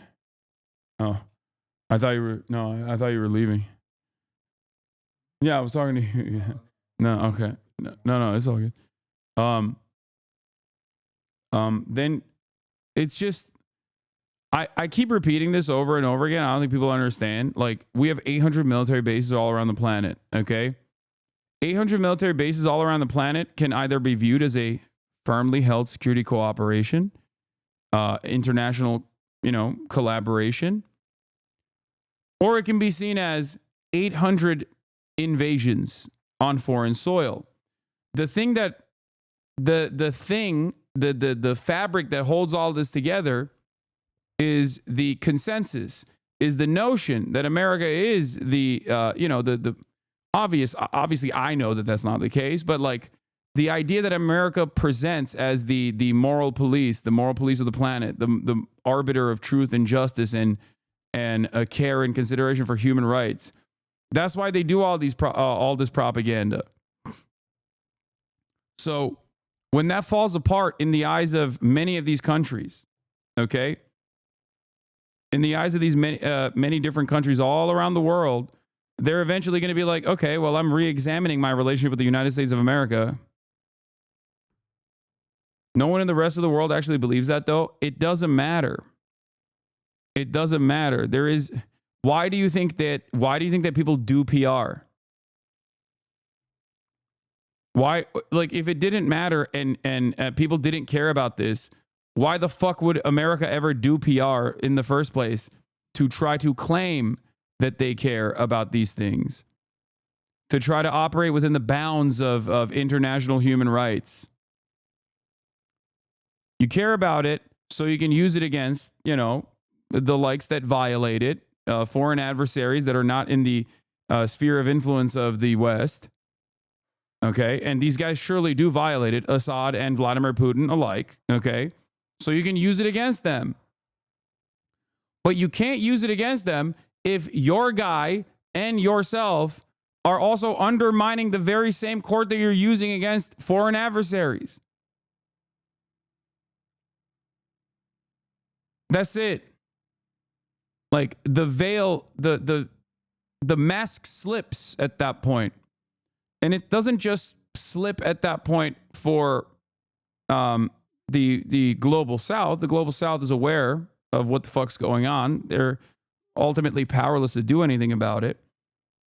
But when the mask slips in the Western world, when the populations of the Western world start reckoning with American imperialism, American intervention, and how all of these like important organs of international justice that are tasked with upholding some kind of international rule-based order, when they recognize, oh my God, none of this shit actually is working, none of this shit is real at all, that's going to cause complications.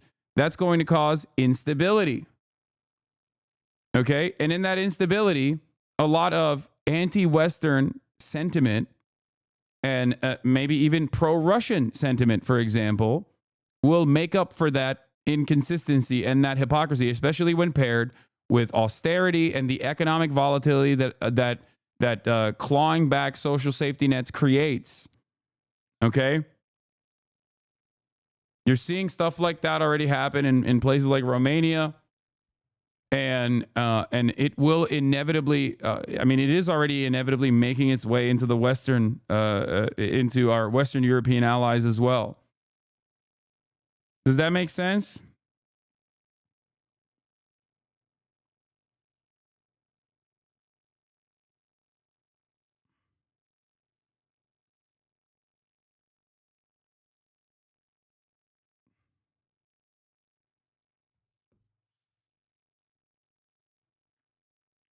Anyway. Anyone remember when Hasan had a personality? Is soulless rambling now? Wait, what?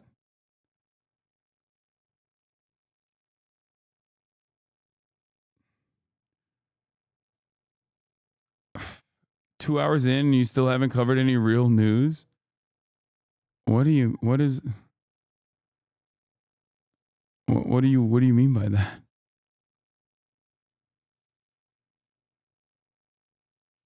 I think, once again, it's holiday season, baby. You know how it is.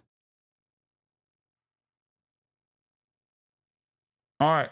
Rebels claim to have entered Syria's second largest city. Forces say they have entered Aleppo after rebels launch a surprise offensive in the government-controlled city for the first time in years. A statement by... Apparently, some of these dudes were like trained by Ukrainian special forces too, newly right? formed rebel umbrella coalition says clashes with Syrian forces intensified overnight into Friday morning. The rebels and Bashar al-Assad's regime had agreed to a ceasefire mediated by Russia and Turkey in March 2020. CNN's senior international correspondent Ben Wiedemann has covered Syria extensively over the course of his career. He joins us now to give us some perspective on the latest development. Ben, this is the first major escalation in Syria in around 7 years. Rebels claiming to have taken control of Aleppo's western countryside. What is the latest? Yes, what we're hearing from Aleppo is they've now entered the new Aleppo neighborhood. Yeah, no American or Israeli involvement at all. First of all, Turkish involvement is American involvement. Turkey is NATO. Turkey does not do anything in this region without America's go-ahead, which literally includes giving, selling oil that ISIS was extracting, okay? So the idea that, like, this is happening without, I know you're being sarcastic, sorry, I'm just using you as a jump-off point, but the idea that, like, all of this stuff happens without, like, once again, there are very valid reasons for Syrians to you know, fight back against Assad. Okay, it's just true. Having said that, the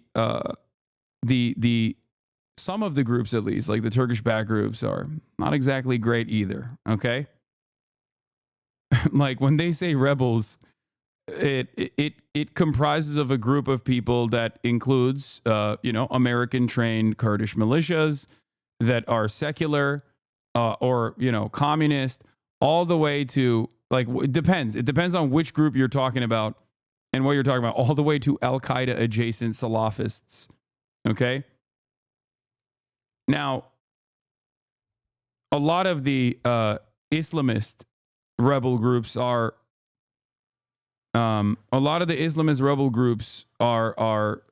also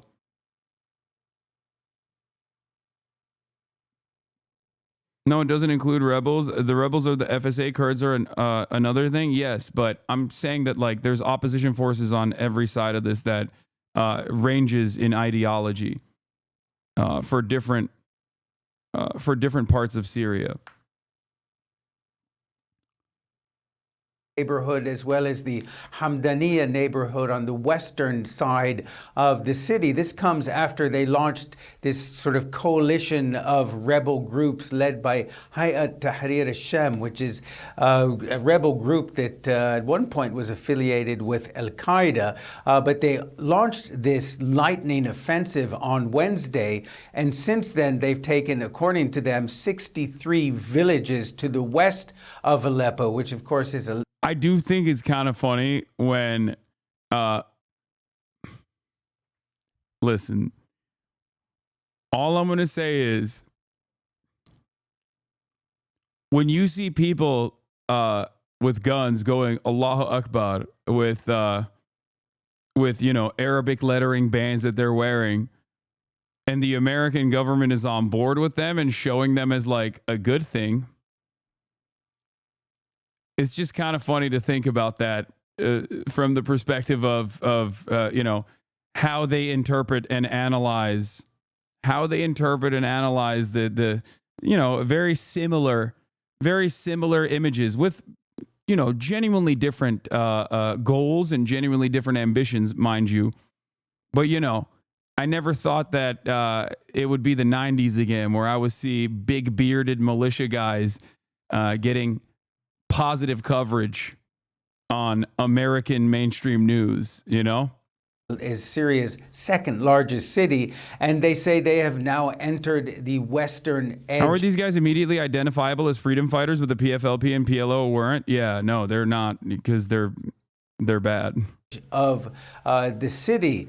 This is an offensive that comes after keeping in mind, of course, that the rebels lost control of most of Aleppo back in 2016.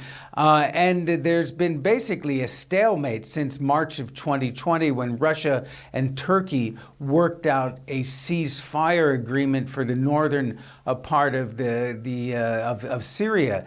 Now, there have been clashes among the rebel groups themselves, but it appears that they've put their differences behind, perhaps to exploit the fact that, for instance, Hezbollah, which was a major backer of the regime of Bashar al-Assad, essentially pulled out of Syria starting in October of last year, when they focused their fire on Israel. And of course, other backers of the Syrian regime, for instance, Iran, has been distracted by its involvement in hostile activities with Israel, and Russia has been distracted by its war in Ukraine. And therefore, perhaps these rebel groups are seeing this as a golden opportunity to target a weakened Syrian regime, a regime that doesn't have the kind of backing that it enjoyed going back to, for instance, 2015, when the Russians became directly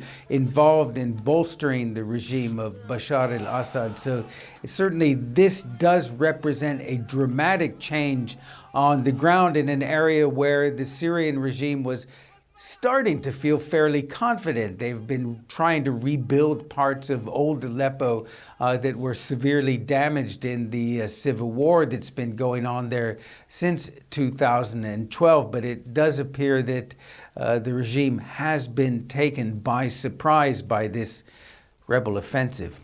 Eleni? Indeed. I mean, a huge surprise. I'm sorry for being dumb. Did I miss some context? Is it good for bad for Syria? There's nothing good for Syria. Syria is cooked and will continue to be cooked. Because Assad is not a good guy, but these rebel forces are also not exactly great. The only other the regional actor in this process is Turkey, which is operating at the behest of American foreign intervention, or at least working within the confines of what America allows it to do so, whether it be complete control over the northern Syrian corridor, where they engage in a whole bunch of bombing campaigns and military actions against the Kurdish villages and the Kurdish militias that are there fighting against the Turkish government. Some of the groups that Turkey backs in this process are also like direct, Salafist, former Al-Qaeda militants and shit like that. So there is no good immediate resolution for Syria, no matter what.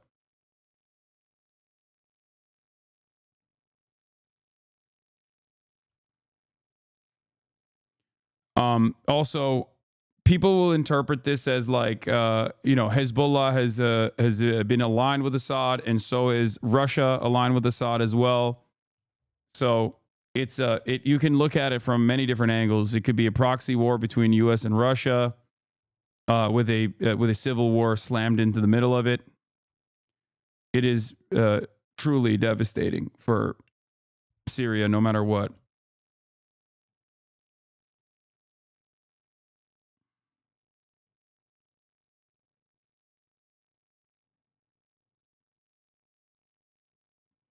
Amına koyayım, bunlar PKK olsa chat yarra abi şükür ABD bu sefer iyi yeri fonlamış diye bağıracaktı. Hiçbir bokunuza güvenmiyorum, kusura bakmayın. YPG, PKK gibi ABD için o ülkelerin benzini sönmesini koruyor. Hala salak gibi CIA destekliyorsunuz. Amına kodumun malları. Ben kimseyi desteklemiyorum. And they're calling it a shock offensive.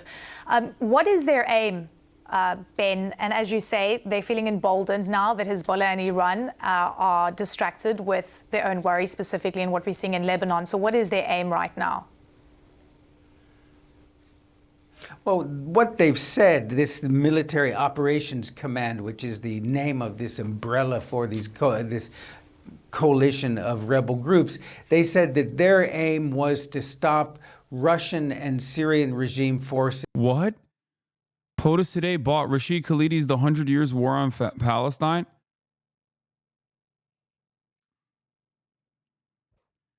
Wow, man, he's gonna get woke. He's gonna learn today. He's gonna learn a lot.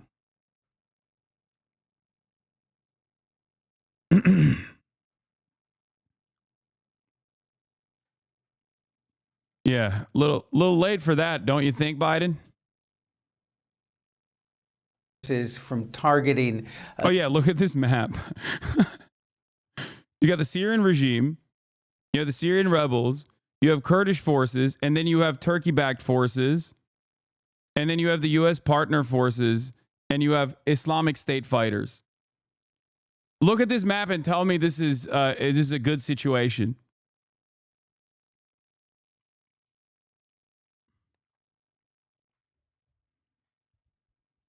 We just can't leave anything the fuck alone, okay? We just can't. It's like, it's Iraq, it's Afghanistan, it is oversimplified, but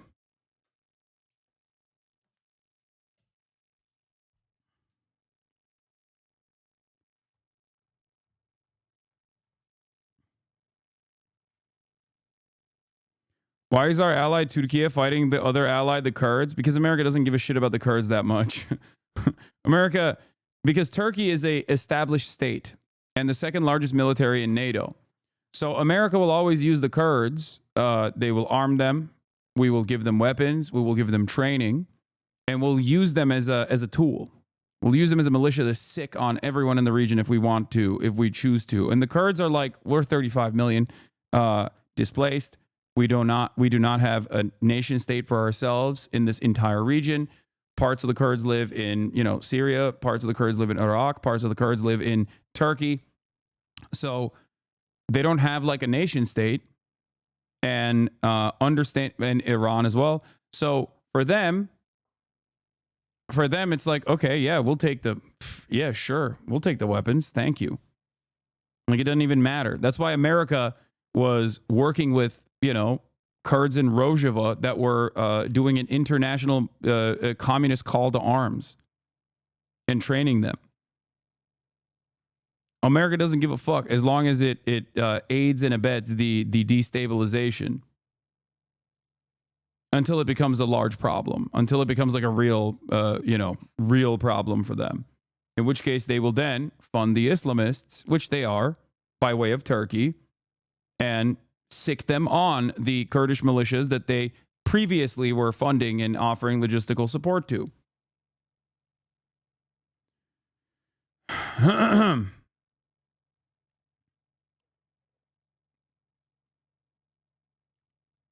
How is Turkey different from the U.S.-backed forces on this map? It's not.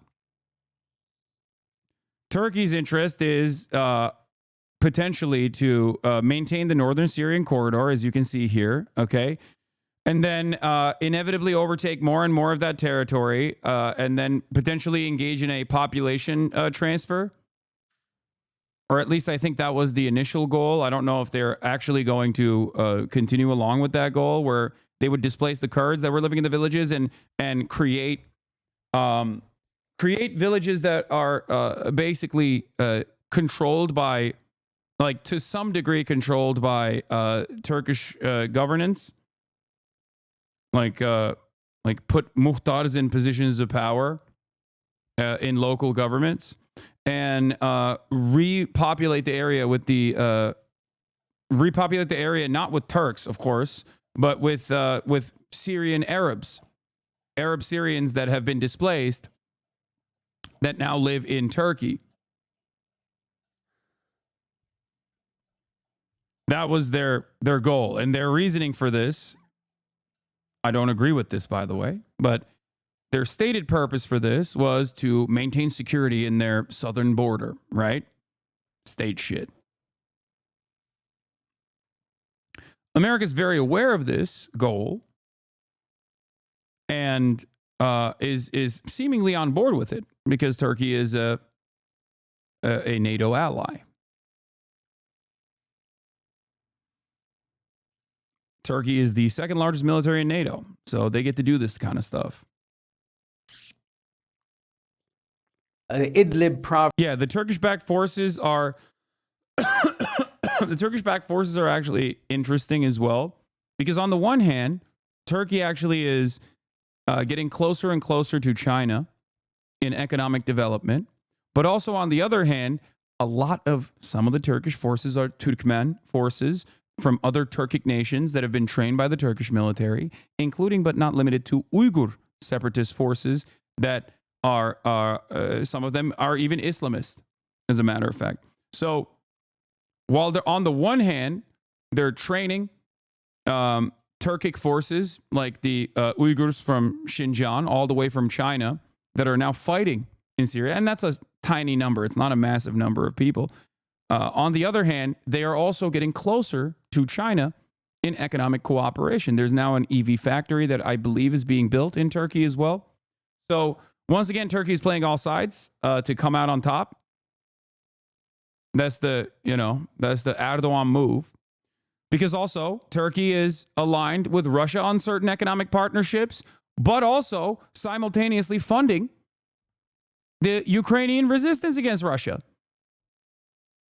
Bayraktar, the very famous drone that Turkey created, has played a very important role in Ukrainian defense. So it's truly an interesting. Turkey is really an incomprehensible, oftentimes, and very interesting partner in this process. What is this? But yeah, once again, you must remember they are at the table. Suriye Milli Ordusu Fırat Kalkanı cephe hattını açarak Özgürlük Şafağı operasyonunu durdurdu. Tadif'te SMO Kurtuluş ve inşa hareketleri ile Suriye rejimi milisleri arasında şiddetli çatışmalar yaşanıyor. Syrian National Army announced Operation Dawn of Freedom by opening the Euphrates Shield front line. Violent conflicts are taking place in Ta'if between the SMO Liberation and the Construction Movement and the Syrian regime militia.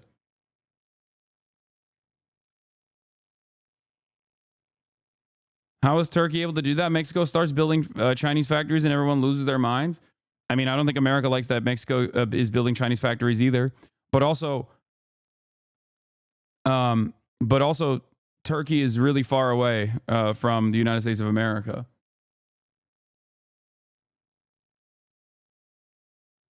Why do Turks think you support the PKK? Because you support Kurdish emancipation? I think it's funny because I think there is one guy who supports the PKK openly that is unique. That was unexpected. Am I crazy? Didn't Bahçeli? Wait, hold on.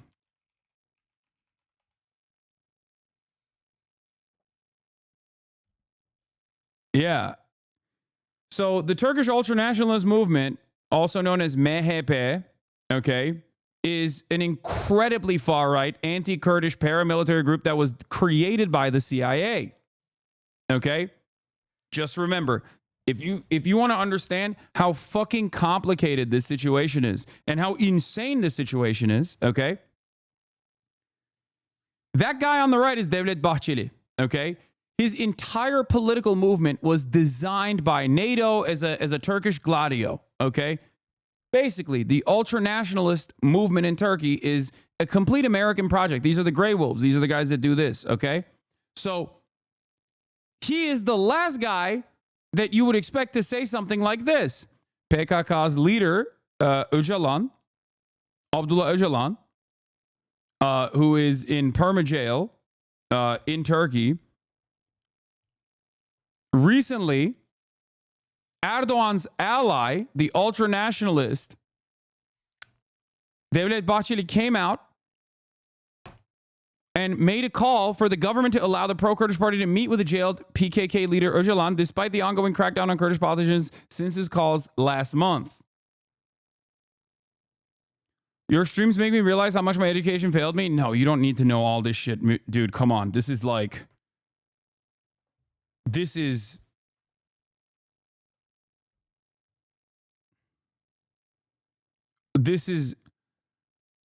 like... This is definitely way more fucking complicated than any number of things that schools could teach you.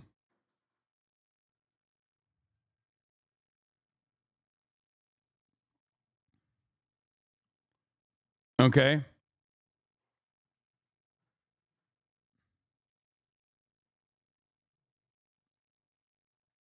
It's like, this is the obscure Warhammer lore of politics, yes. Province and parts of western Aleppo province that are under the rebel control, that they've been targeted by Russian and regime artillery and airstrikes. So they say that the purpose was to put an end to those strikes, but clearly they see that the regime is feeling exposed, that it doesn't have the kind of backing that it had until quite recently. And clearly they're seeing that this is an opportunity to go after, to try to retake Aleppo, which of course, keep in mind, it's not only the second largest city in Syria, it really is the industrial heartland rather the industrial sort of center of Syria. And it would be Oh no, I didn't leave that out. I brought that up too, sorry. You leave out Russia and IRGC directly helping SAA and fighting for the regime. No. That's why I said it could be determined as a proxy war as well. So no, I didn't bring that. I didn't forget that. I actually did bring it up. That is the other side of the equation. But no, I did. I brought it up originally when I was trying to display the different sides in play. A major achievement for them to retake that city, and after a period when it was thought that the opposition was essentially isolated in Idlib province, and the regime was slowly regaining control of some of the country. Keep in mind, of course, that Syria. Yeah, we'll refer to Charles Lister's analysis on this. He's the director of the Middle East Institute Syria program. He goes into detail about the different forces and their background, ideological and the like. In addition to the rebels, there's a Turkish military presence, an American military presence, a Russian military presence. Basically, the country is cut up in pieces, and the regime's control, at the best of times, has been tenuous in many parts of the country. Ben Wiedemann, always great to see you. Thank you so much. I think a major part of this has been that Assad captured Aleppo with massive Russian air power and Iran-aligned militias such as Hezbollah in 2016. Now Russia is tied down in Ukraine, and Hezbollah just fought a bruising war with Israel and Lebanon. They're not here to help this time. Yeah.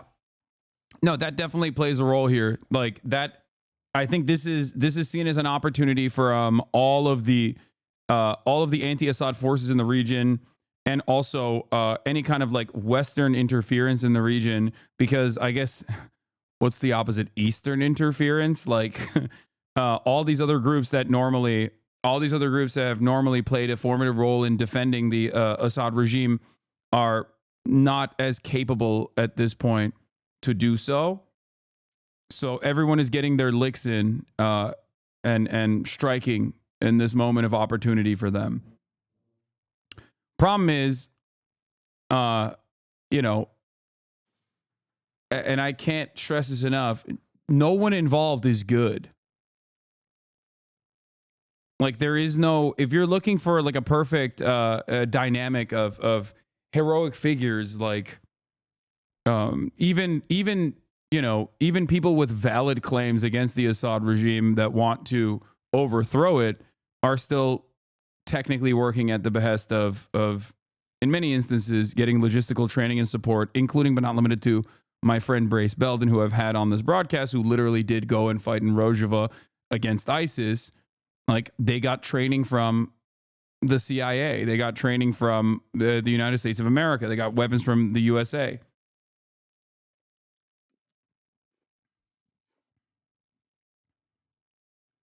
Oops. The ceasefire between Israel and Hezbollah is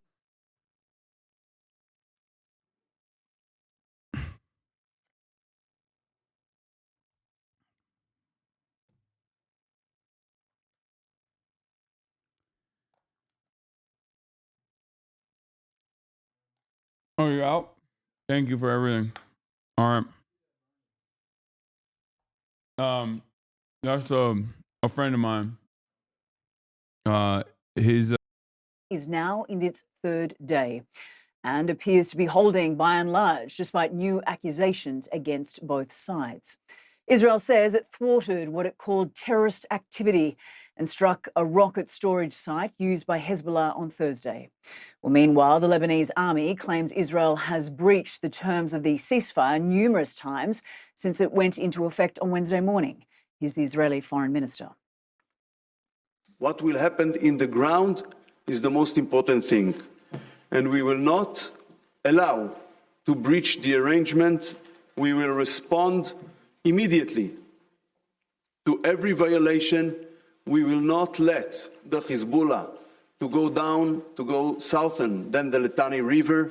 We will not let Hezbollah to rearm again and build itself as a danger to Israel once again. Well, the people of Lebanon, meanwhile, are desperate for a return to normalcy.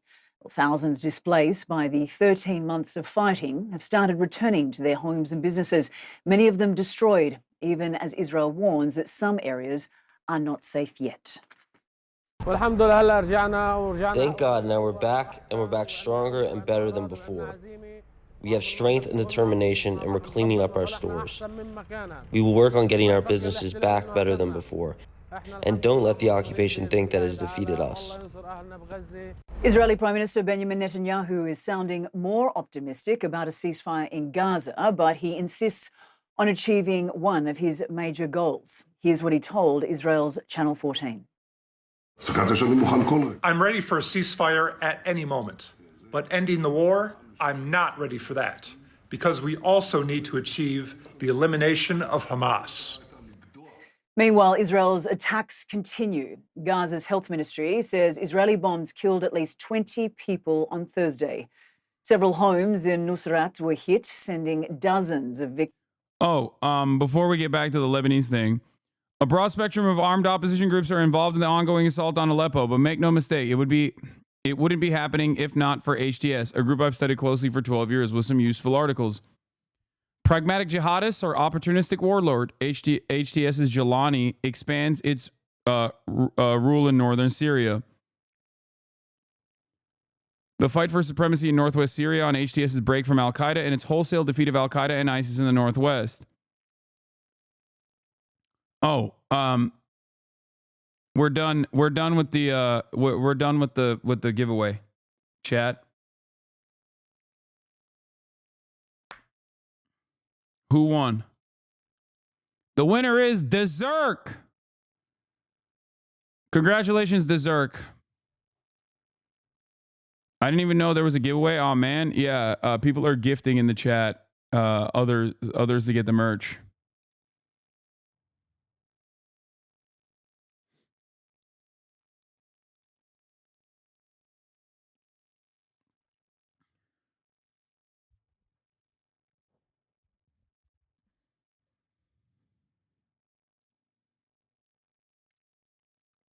How Al-Qaeda lost control over Syrian affiliate, the inside story, a lengthy paper revealing exclusive details on HTS's break up from Al-Qaeda. So these guys are former Al-Qaeda.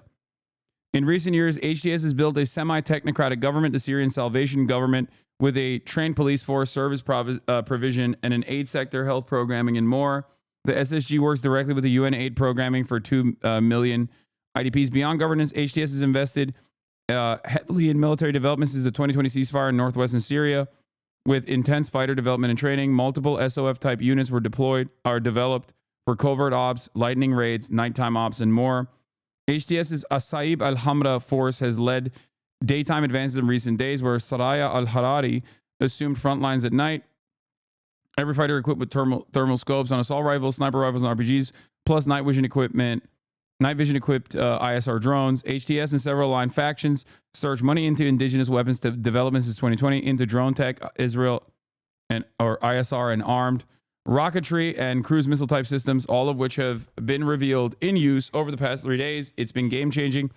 While it's yet to be revealed, I'm told multiple deep tunnels were used to infiltrate regime-held areas of rural western Aleppo in the first stage of the offensive, and covert sleeper cells were activated to attack from the inside Assad-held areas simultaneously. These are the former. They're former Al-Qaeda. Former. While the opposition offenses of years past might have demonstrated some success, they were affected by leaks and terrible OPSEC.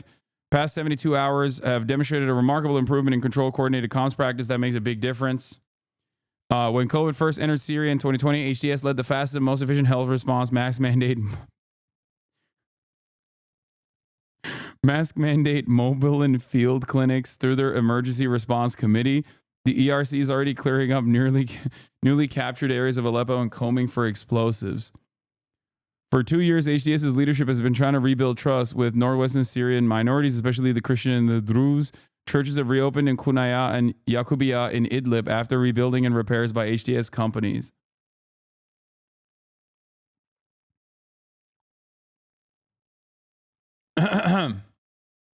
We also have a Golden Kappa train. Oh, Channel 4 did a piece on it as well. On the move, at pace. For years, the front lines of Syria's civil war have seemed frozen. This week, they've shattered. These are the insurgent fighters of Hayat Tahrir al-Sham, listed a terror group by the UN Security Council. Since Wednesday, they've made lightning gains from the forces of the Syrian regime of Bashar al-Assad and his Russian and Iranian allies, seizing dozens of villages, closing in on the big prize, Aleppo.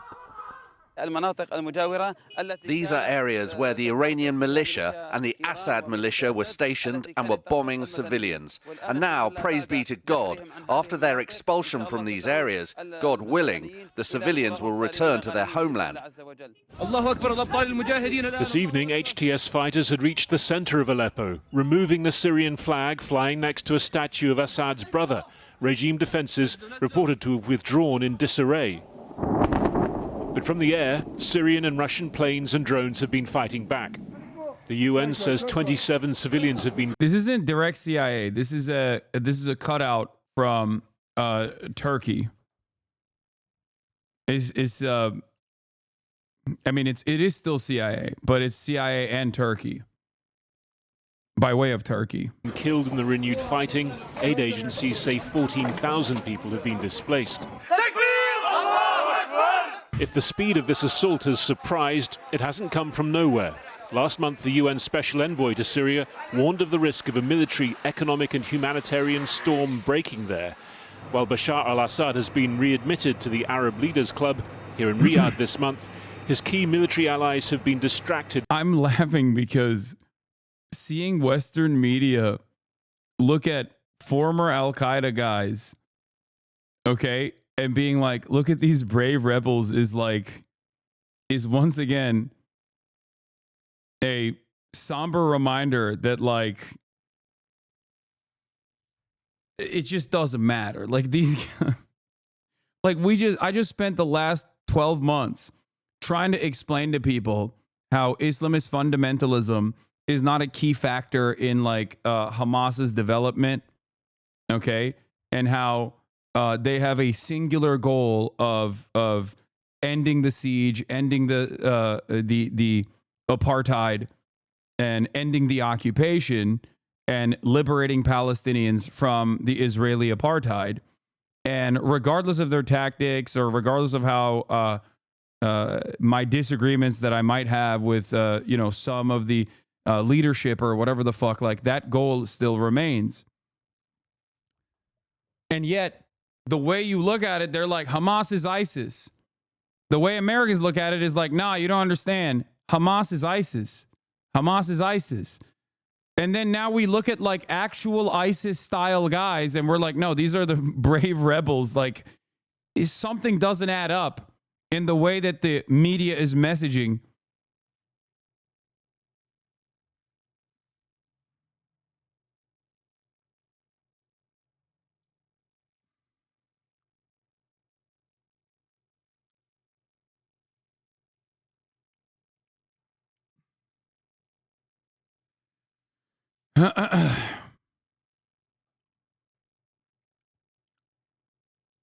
By their own concerns, Russia with Ukraine, Iran with Israel.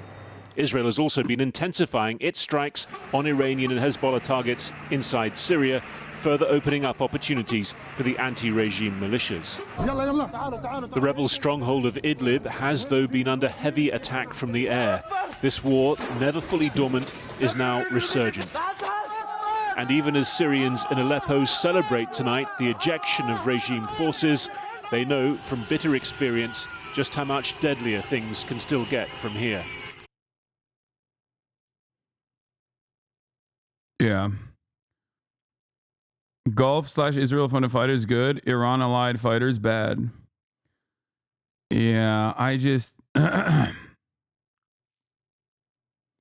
it just doesn't fucking matter, dude. No matter what happens, just regular Syrian people get killed in the process, destroyed in the fucking process.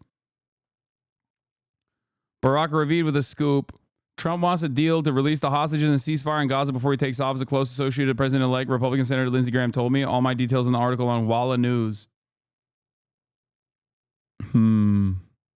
Interesting.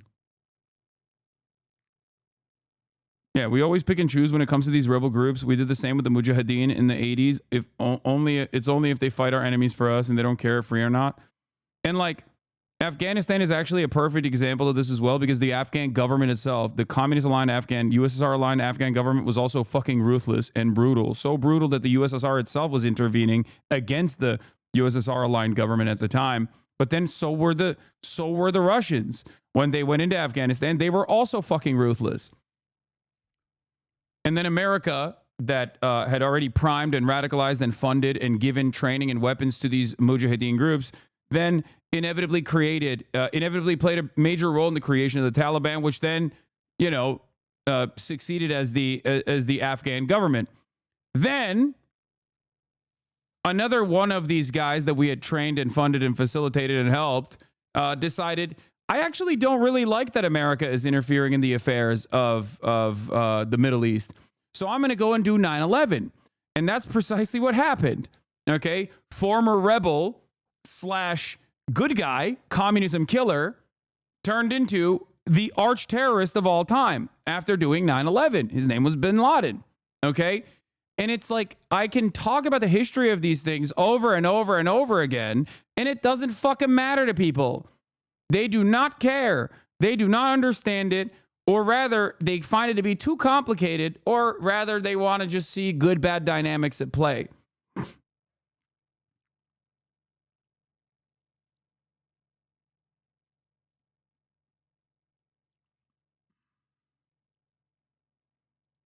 Quick PBS report, an interview with Jelani, the head of HTS in Idlib. I came to this story. Like, if I was playing this on mute with no subtitles, you'd be like, oh, these are bad guys. Like, that's what Americans are primed into thinking. Okay? And in some respects, they're not good guys either. Okay? But they happen to be guys that are against the other bad guys that we don't like.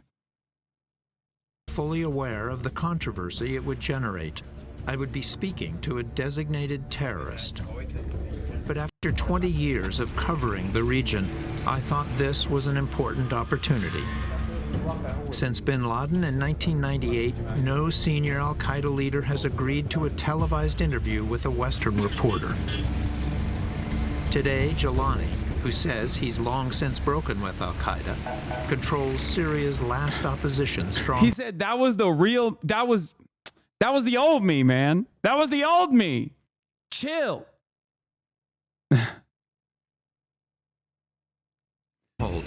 A safe haven for refugees from around the country. If he falls, many more migrants could flood north.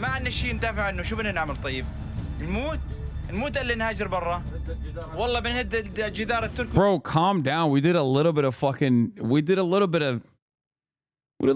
that, what they call terrorism. Okay, chill out. Jelani's 10,000-plus man army, effectively backed by Turkey, is now the only thing that prevents it. There are some people in Washington who think it may be wise to work with Jelani, including a top American diplomat. Yeah, that's so funny. Yeah. Interesting. So they're backed by Turkey, but then they're like, well, some in the Washington consider it to be wise to actually back those guys. Okay, you already said that America is backing those guys. Turkey's backing those guys. That's it. In the region during the Bush, Obama, and Trump administrations. James Jeffrey. Look, he's the least bad option of the various options on Idlib, which is one of the most important places in Syria, which is one of the most important places right now in the Middle East. When there is Are we considering al-Qaeda good now? Is America's position that al-Qaeda is good? Yes. They are. And it's funny because like a lot of the shit and a lot of the opinions and a lot of the things that these guys have done are like straightforwardly worse than anything. This is what they claim Hamas is doing. But they don't have any kind of fucking similar nuance in the way that they interpret Hamas's actions or any number of different like Palestinian resistance groups. They're all terrorists. Their family members also terrorists. They all need to die. That's it.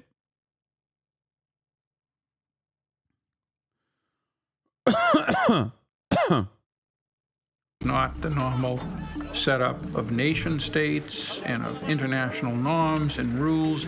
You wind up with. You act like America directly funds these guys, but forget that Russia and Iran directly fought them in Syria without any American aid in terms of air support or the same amount of weapons like Ukraine. Wait, no, I'm not forgetting that. Why do people keep talking? I'm talking about America's intervention in the region. And everyone immediately goes, well, what about Hezbollah and Russia? Yes, they are the guys who are backing the Assad regime. And they're the ones who are fighting against these guys. What? I wrote plenty. Sadly, the revolution got diluted with so many foreign players that that want their own interests in the region. It doesn't matter who backs who. We need to understand that the start of this was a revolution against a dictator who used chemical weapons to genocide his own people. Now, however, foreign countries pick sides for their own interests. It's very well known that the dictator of Syria committed crimes against my people, my family included, were killed with chemical weapons. And we know what happens in the face of massive oppression. Conservative groups rise to prominence and poor majority cling to them for hope. Please make it obvious that Assad, backed by Iran, literally kills so many innocent Syrians, my family included. It is so unfair for people to misunderstand the beginning of this revolution. The main point of contention is Assad being a sadistic dictator that held Syria for years and people had enough. Sadly, he went to Iran and Russia for help, and people started thinking because Iran helps him, he's good. It's really not that simple. I don't think it's. I am saying that it's not that simple.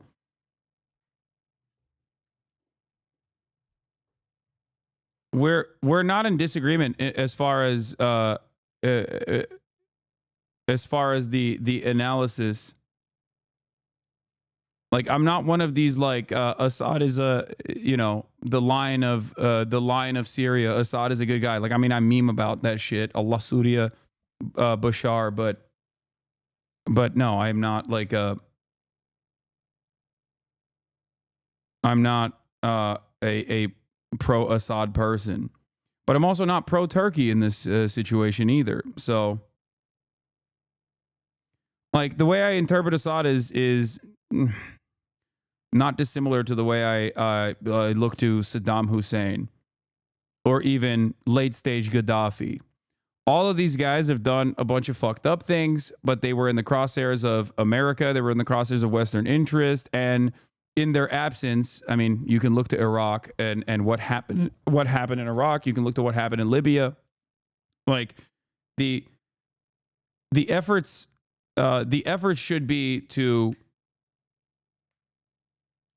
The efforts always should be not to interfere and or intervene with direct military involvement, beef up and radicalize different militant factions,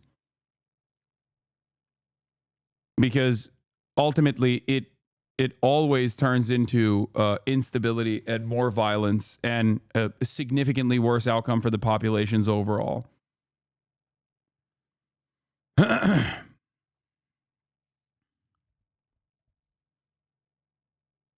Do not let chatters disguise the correct critique of Assad regime to hide behind their support of terrorists. They're too pussy to say it out loud.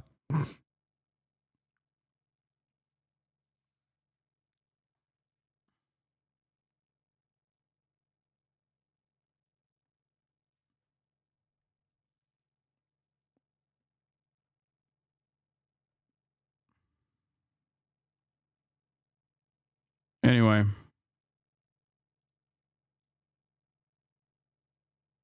Groups like this that do things you don't like, but in the here and now are the folks you have to deal with to avoid even worse things. How can you trust somebody that's just trying to survive and continue to remain in power? There are people that have met with Jelani who are saying we should give him a chance. I think it's letting him and the organization off the hook. Aaron Zelen, editor of Jihadology. I spent 7 days in Idlib, seeing, of course, what Jelani wanted me to see, and hearing what he wanted me to hear.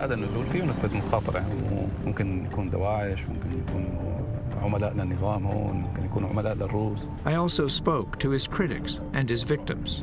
Jelani told me that we don't torture. There is no torture in our prisons. That's a difficult one to believe.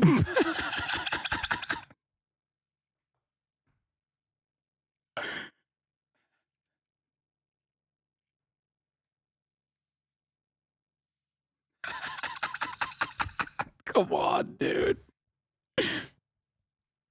He's like, Jelani told me he loves gay people.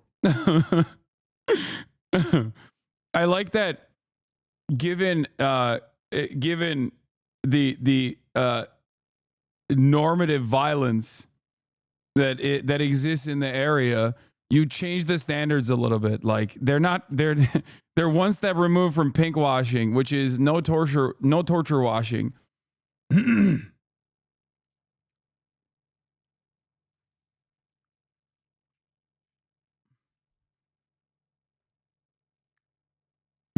I mean, we have testimony that says otherwise. هناك تعذيب وهناك تعذيب وحشي وهناك أساليب همجية جدا في التعامل بهؤلاء المجرمين الإرهابيين.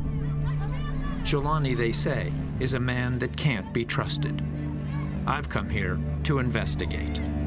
Wait, did they do it? Oh, this is June. Wait, where's the full one? I want to watch the full. The jihadist.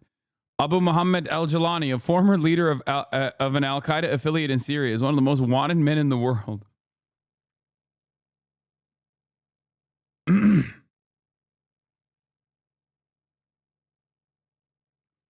I mean, there's journalistic value here. Oh yeah, no, I'll never discount people going and interviewing literally, leaders of al-Qaeda. Even I've talked about like the importance of even interviewing someone like Osama bin Laden.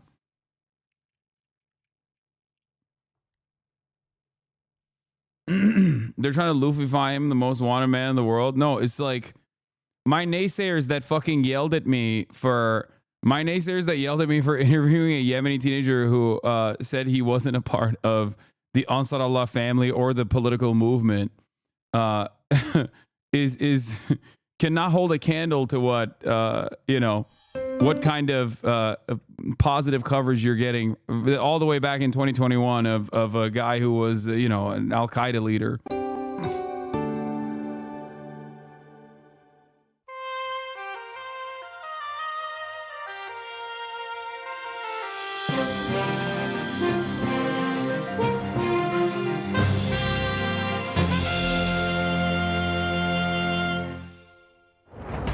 He waged jihad in Iraq and Syria, accused of terror and torture. You're a wanted man. There's a $10 million price tag on your head.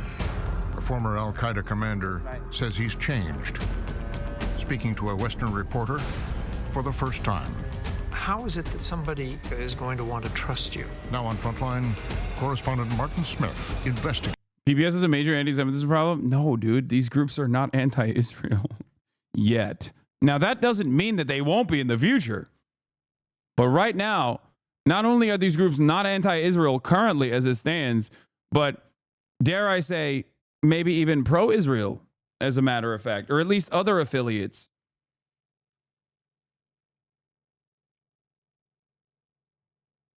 Gates, the jihadist.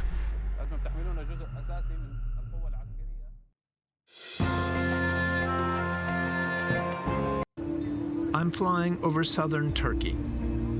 I'm on my way to Syria to meet one of the most wanted men in the world. You have not spoken to an American reporter in the past. So why have you chosen now to speak to the United States? ليس هناك سبب محدد أنتم طلبتم منا ونحن وافقنا على هذه المقابلة ليس أكثر. His name is Abu Muhammad al-Jelani. As a former al-Qaeda leader, the U.S. has a $10 million reward for information leading to his capture. He heads the Organization for the Liberation of the Levant, Hayat Tahrir al-Sham, the most powerful. Yeah, his name is Jelani, means Golani. His family are from occupied Syrian Golan Heights. Powerful Islamist faction in Syria. He has agreed to meet because he is trying to overhaul his image. Not much is known about its leader, Abu Muhammad al-Julani. He joined al-Qaeda. In the past, he's battled Americans in Iraq.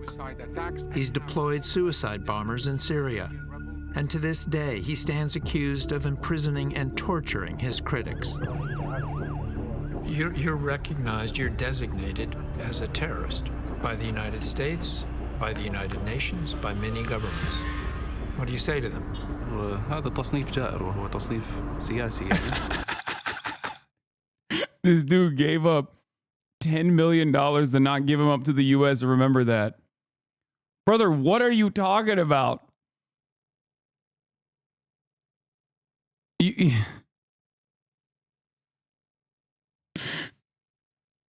Why do you think PBS is doing a somewhat positive piece on him? He's not getting fucking arrested by our guys. He is our guy. ليس له يعني وجه من الحق والمصداقية يعني. لم نشكل أي تهديد على المجتمع الغربي أو المجتمع الأوروبي، لا تهديد أمني ولا تهديد اقتصادي ولا أي شيء. We sat down together in a secure location in Idlib province in northwest Syria. He insists that today Americans should trust him. Why does he want it? Because he's an Al-Qaeda leader, brother. Al-Qaeda, you know, the guys who did 9/11 pledged allegiance to Al-Qaeda. You worked with Abu Bakr al-Baghdadi, the emir of ISIS. So for you to say, oh yeah, that too, that you were not committed to fighting Americans when that's in your past is impossible for people to understand. هذه لديها يعني تحتاج إلى تحليل موضوعي وعلمي هذه القضية يعني يجب أن يؤخذ بعين الاعتبار تاريخ المنطقة وما مر بها خلال 20 سنة الماضية أو خلال 30 سنة الماضية. نحن نتكلم عن منطقة كلها طغاة.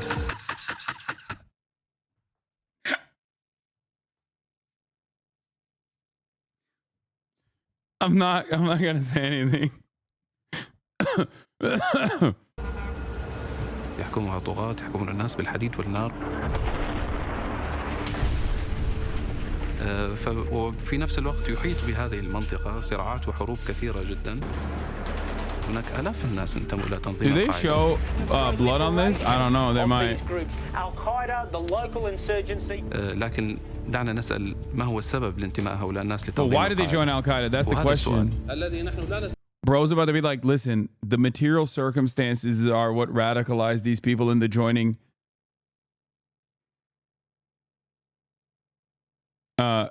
The material circumstances are what radicalizes people into joining Al-Qaeda, which is a bad group. I've decided it's a bad group now. I've seen the light. My bad for ever being anti-America. They were the good guys all along. I came to this story fully aware of the controversy it would generate. I would be speaking to a designated terrorist. But after 20 years of covering the region, I thought this was an important opportunity. Since bin Laden in 1998, no senior Al-Qaeda leader has agreed to a televised interview with a Western reporter. Today, Jelani, who says he's long since broken with Al-Qaeda, controls Syria's last opposition stronghold, a safe haven for refugees from around the country. If he falls, many more migrants could flood north. ما عندنا شيء ندافع عنه، شو بدنا نعمل طيب؟ نموت اللي نهاجر برا. والله بنهد الجدار التركي ونفوت. السلام عليكم يا شباب. Jelani's 10,000-plus man army, effectively backed by Turkey, is now the only thing that prevents it. There are some people in Washington who think it may be wise to work with Jelani, including a top American diplomat in the region during the Bush, Obama, and Trump administrations, James Jeffrey. Look, he's the least bad option of the various options on Idlib, which is one of the most important places in Syria, which is one of the most important places right now in the Middle East. When there is not the normal setup of nation states and of international norms and rules, you wind up with groups like this that do things you don't like, but in the here and now are the folks you. I just want to point out once again that you would never hear an American person, like an American in a leadership position, say this about Hezbollah or Hamas or any number of different groups that are within the axis of resistance against America and Israel. They will never offer any sort of nuanced perspective on how people get radicalized or how people behave in the ways that they do, and lesser evil voting or anything like that.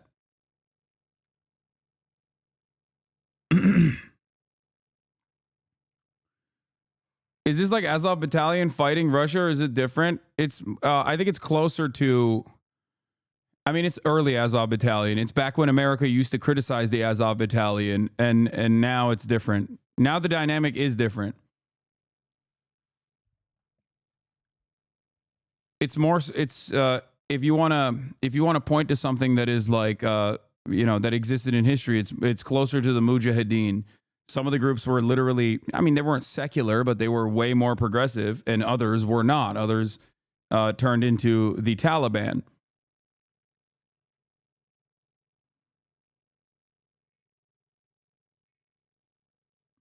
And the not a good comparison at all, Law. Wait, what? You don't think it's a good comparison to compare them to the Taliban? I mean, they also factor in civil governance, but so did ISIS at a certain point. So, yeah, it kind of feels like how ISIS came about, originally a Western-backed offshoot of Al-Qaeda.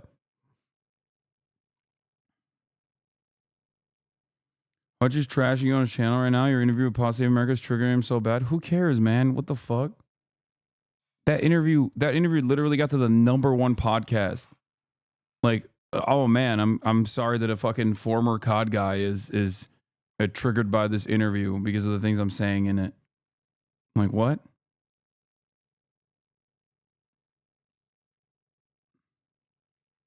You have to deal with to avoid even worse things. How can you trust somebody that's just trying to survive and continue to remain in power?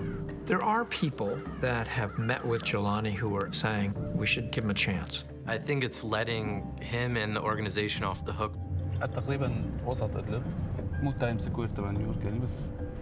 I spent 7 days in Idlib, seeing, of course, what Jelani wanted me to see, and hearing what he wanted me to hear.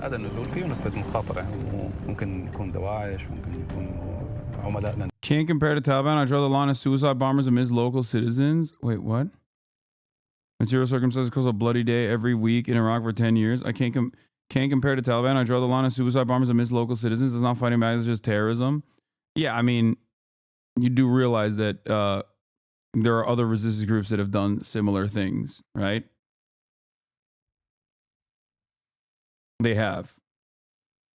It's all a matter of no way. The Jester video came out.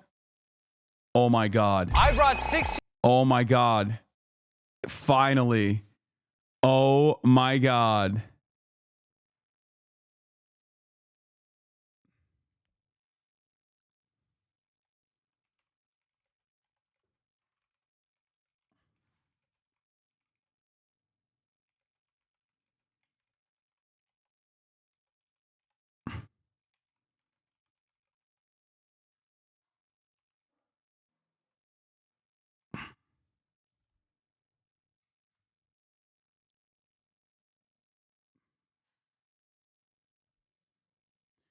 Is there any real difference between a suicide bomber among civilians or an American drone hitting a wedding? No. Both are acts of terror to create fear amongst the population.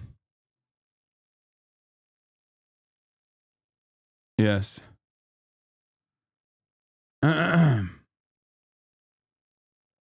No, I've never made a distinct. I've never distinguished between the two. I always say.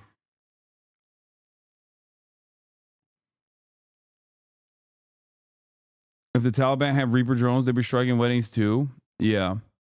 Or, I mean, dude, states engage in acts of terror all the fucking time, you know?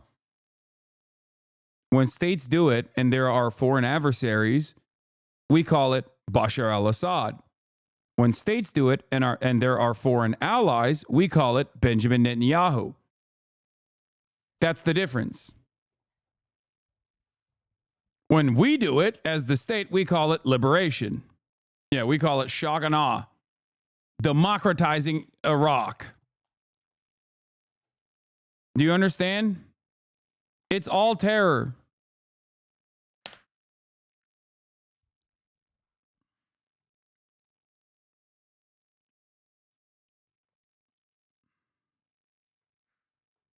Just compare Hezbollah's targeting to Israel's not even close.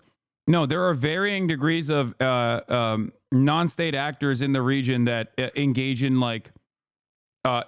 varying degrees of violence and target civilians. I'm not making a blanket statement comparing Hezbollah's actions in like northern Israel to Israel's actions in fucking southern Lebanon, including in Beirut. Clearly, one side is responsible for a metric ton more bloodshed than the other. But the designation of terrorism is almost only utilized against non-state actors. And also on top of that, hey, listen, Hezbollah killed children too, brother. That's why I said Hezbollah's actions in northern Israel, which, I mean, they did. They actually also bombed that one area in Golan.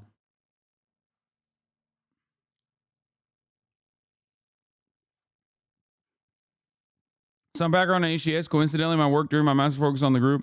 Jelani joined ISIS and was sent by Abu Bakr al-Baghdadi to lead their offshoot al-Nusra front in Syria, which is, the guys that Israel does not mind and actually likes. Al-Nusra broke from ISIS and pledged allegiance to Al-Qaeda. Al-Nusra then broke from Al-Qaeda and absorbed many other Syrian rebel groups to form Hayat Tahrir al-Sham, HTS, which now governs Idlib.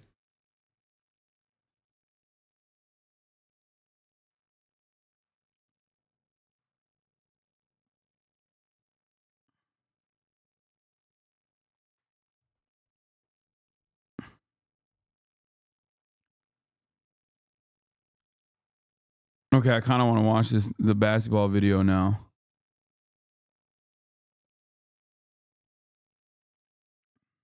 More than I care about watching this Jelani guy. Wait, you got British backup against your naysayers? Oh yeah, I didn't even watch this full video, but I liked it and reposted it. But I didn't even watch this video. Here, let's see what he had to is say. consistently smeared as a radical anti-Semitic extremist because he dares to humanize the Palestinian people and their politics, and also because he criticizes Israel in a way that is consistent with the ICC. You're a deeply unserious person? Yeah, I am.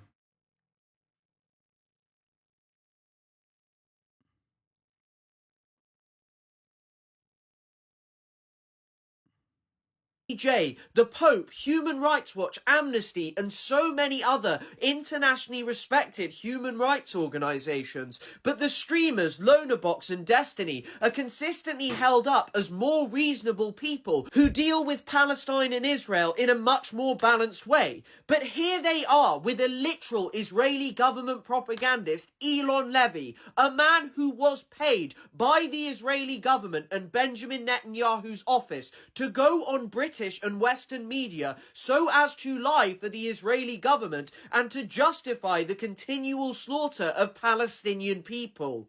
And then, of course, I'm sure as many of you will know, one of the key figures crusading against Hasan has been his former co-host Ethan Klein. And just watch Lonerbox yesterday, the man who was brought on by Ethan to give reasonable opinions about Palestine. You can get in. I think the American government, I don't know if you know, recently there was like a measure that was taken in October for 2 weeks where Israel basically, the IDF, I think without getting approval from Central Command, basically decided that they were going to surround the north of Gaza, and to do that operation they weren't going to let anything in. Okay, so they did that for about 2 weeks, and I think that was when Kamala Harris came out and said, okay, damn, bro, he fucking speed fried this. I can't even understand what he's trying to say. you've got 30 days to fix this, otherwise we're going to reconsider selling arms to Israel. We're going to reconsider our position on aid, and that's a pretty unprecedented thing for America to do. America doesn't talk about reconsidering arms to Israel very often, and then on the very next day, KOGAT, the Israeli aid distributor agency, basically posted a bunch of videos saying, look, there's a bunch of trucks going into North Gaza, we got a bunch of trucks going in. So I think getting government...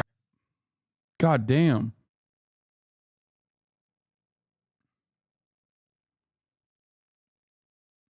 I don't know what he... Can you slow down the TikTok? I don't think I can.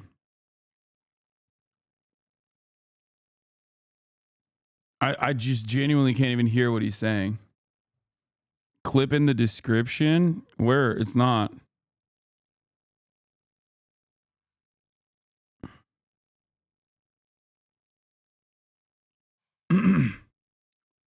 He's saying the IDF doing the general's plan in northern Gaza was a goof done by one IDF brigade and that Kamala was the one that put a stop to it. Oh. Oh, you can slow it down. Hold on. Let's do it. Pressure. Get in. I think Co-host Ethan Klein brought the American government, I don't know if you know, recently there was like a measure that was taken in October for 2 weeks where Israel basically, the IDF, I think without getting approval from Central Command, basically decided that they were going to surround the north of Gaza. And to do that operation, they weren't going to let anything in. Okay? So they did that for about 2 weeks. And I think that was when Kamala Harris came out and said, okay, you've got 30 days to fix this. Otherwise, we're going to reconsider selling arms to Israel. Okay, first of all, that wasn't Kamala Harris. That was Joe Biden. And secondly, Benjamin Netanyahu didn't do that. And there wasn't a single fucking human rights group on the ground that actually claimed that Israel successfully had followed through on Biden's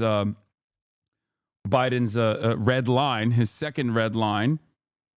And not only that, but the leaked State Department memo showed that they wanted 350 trucks to go in daily.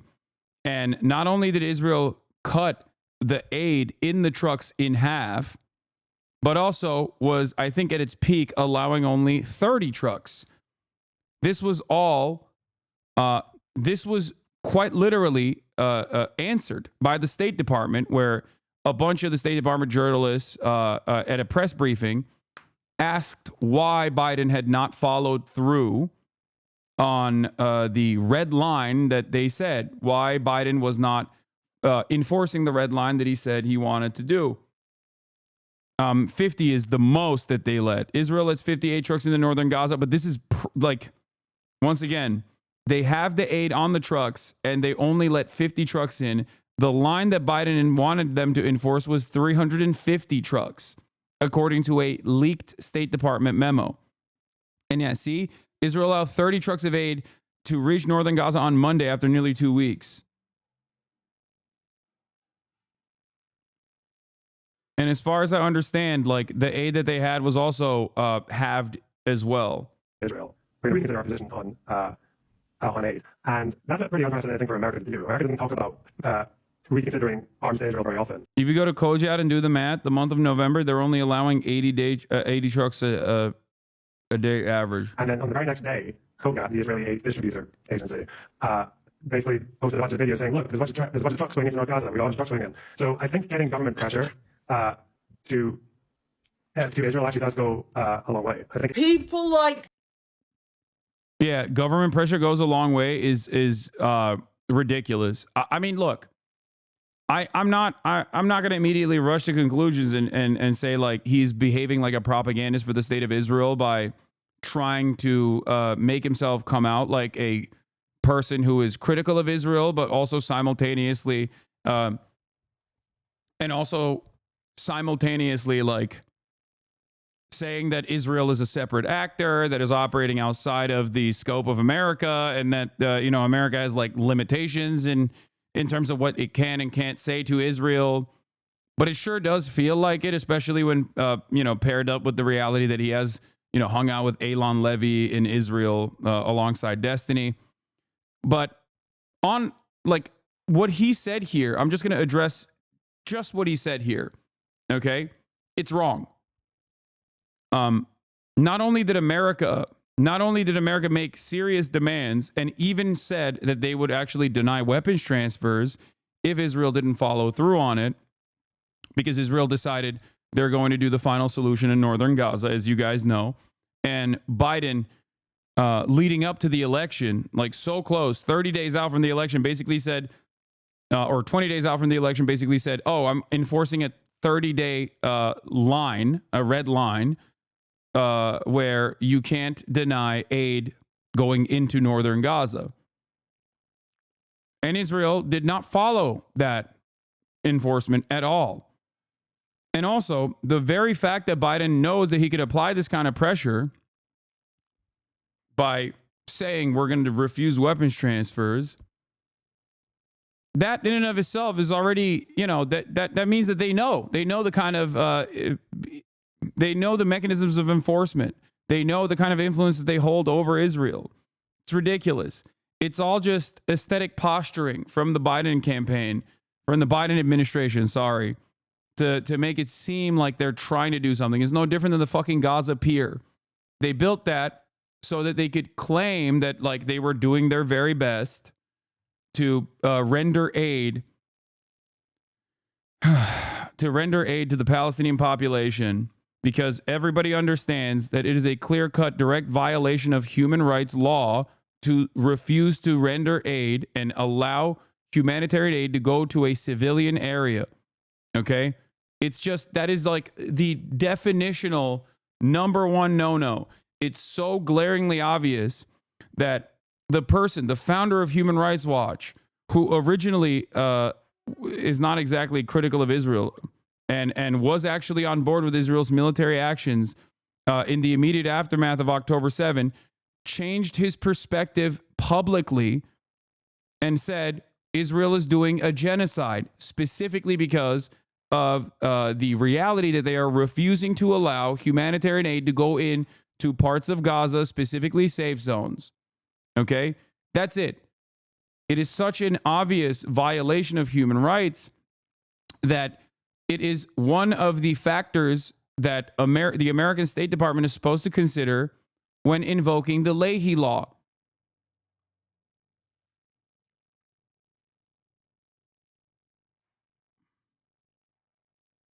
What is this?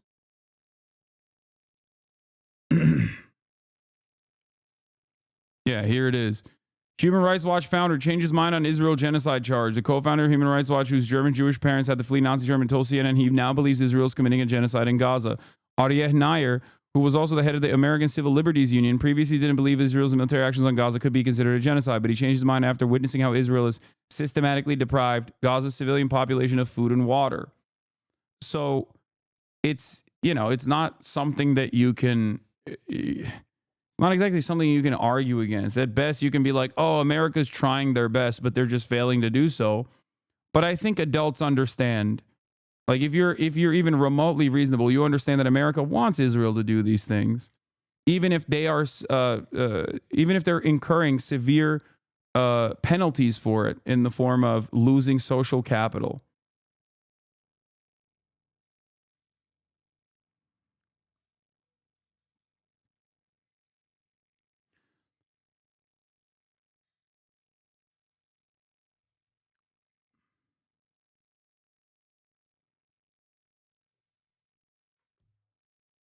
Israel actually does go a long way. I think People like this are willing to say and do absolutely anything to justify Israel's crimes. Look at the way he tries to claim, oh, it wasn't actually the Israeli government who decided to siege and starve northern Gaza, as if Netanyahu and the other... How are they losing social capital? How is America losing social capital on the global stage by aiding and abetting Israel's genocide?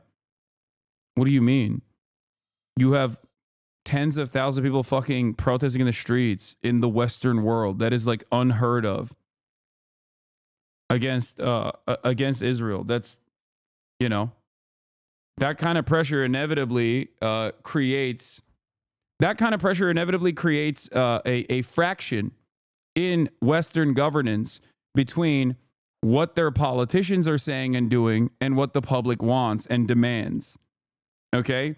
When you sit there and you undermine the UN and you undermine ICC and you undermine the ICJ, you are withering away at your soft power capabilities. You're withering away your diplomatic capabilities.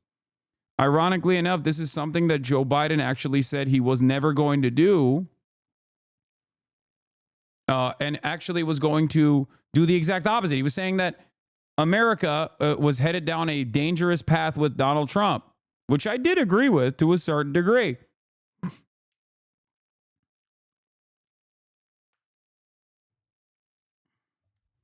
Wait, are you saying that the U.S. wants the genocide? I've been operating on the assumption that they don't want the genocide, but also don't care if it happens. No, I'm saying that there is there are things that Israel gets to do that America doesn't like, okay? Like spying on American state assets, right? Like America doesn't like that, okay? Stealing sensitive information from the CIA, for example. America's not fond of that sort of thing. Or even creating surveillance technology such as Pegasus that they give to everyone and anyone.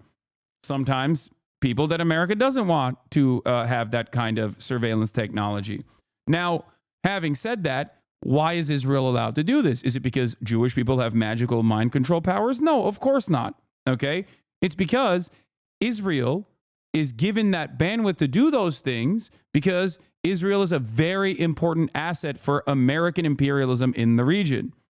Okay? America, just like the rest of the Western world historically, have had designs for this region.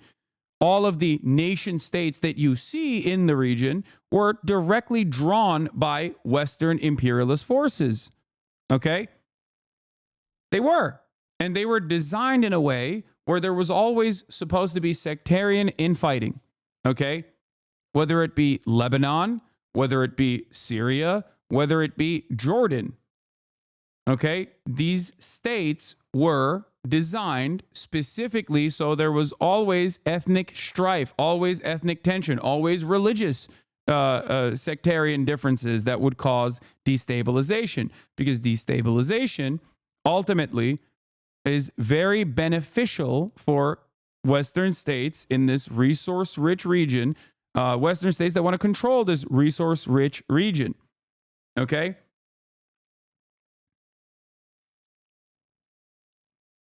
Imagine being a ban-avoiding racist. Lol, racist streamer. Local racist streamer. Local racist streamer. Oh, fuck me. I didn't mean local. What?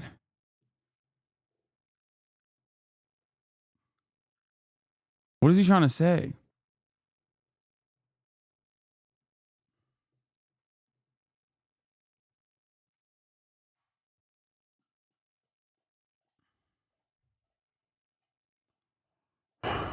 Why do I read the most unhinged chatters? Because I like it.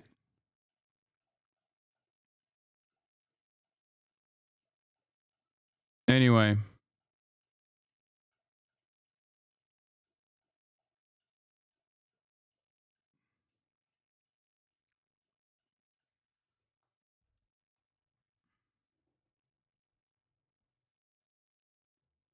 He's saying I'm loco. Anyway. Where was I? What was I talking about? I'm forgetting. Others at the top don't know what's going on, and it's just being carried out by a few rogue commanders. And when you listen to what he's saying about how Israel approved aid and that US government pressure worked, no it didn't. Israel did not meet the deadlines that the US government set. And what you should be focusing on in this conversation are the actual... Oh, Israel's bandwidth to do what it wants. Yes. Israel is more valuable of an asset as it is a settler colonial project in its inception.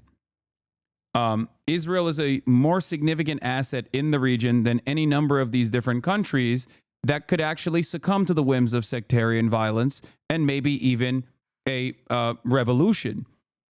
Historically speaking, some of these Arab countries have even tried to align with the USSR, for example. Big no-no. Okay? Israel, on the other hand, has always been loyal to Western interests. And Israel, especially in the aftermath of the dissolution of the apartheid state of South Africa, has learned very important lessons, such as making themselves so entangled with Western enterprise that it is impossible to divest.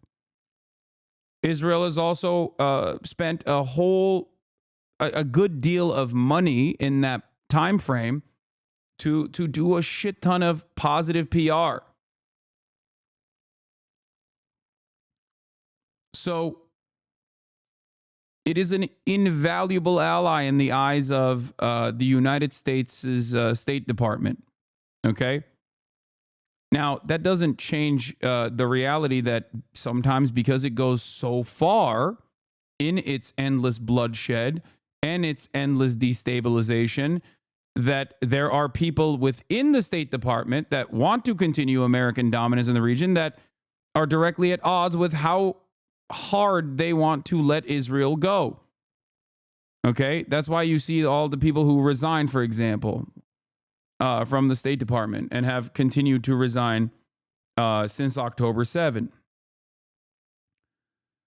Israel also is a testing ground for all of the most nefarious and insidious forms of dominance against a civilian public. Israel gets to be our war factory. Gaza specifically gets to be our war factory, our weapons lab. Israel gets to be a laboratory for or unique different methods of dominating a population. It serves many different interests that America has. Just like Turkey, by way of NATO, serves America's purpose in the region in a very similar capacity, right?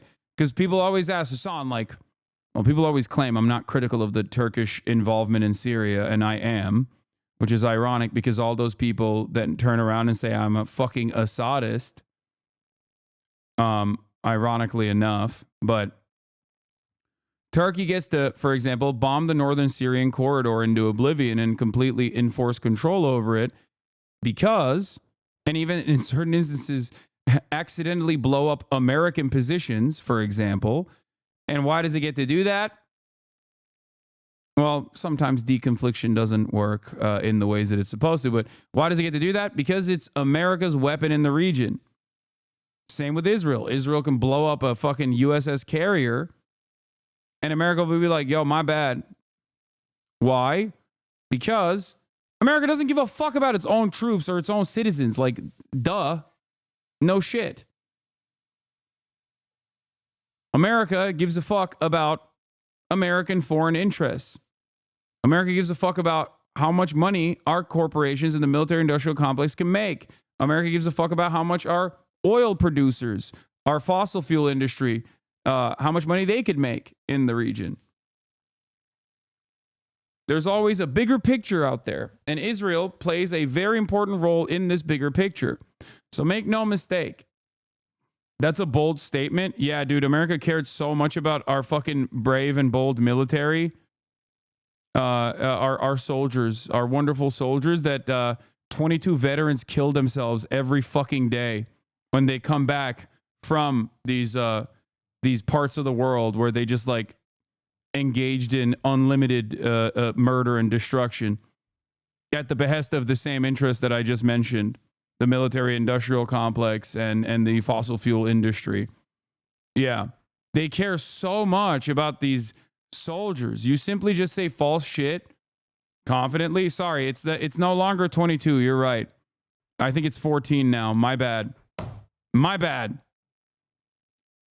Yeah, I know. I read that article too. Fact check, please. Fact check, please. It's no longer 22. The numbers have been reduced. Yeah.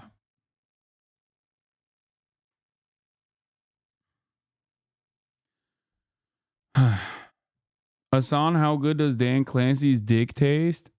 Wow. Real cool, man. What happened? I thought he was in love with me. Now you're saying I'm in love with him? Is that what happened? Oh, sorry, it's not 14. It's 17. It's not 22, it's 17. Anyway. So my point is, America obviously doesn't give a shit about its own citizens either. They care about enforcing their they care about engaging in their imperialist desires and in areas where there are resources that must be controlled, that must be extracted. They care about capital. That is the master.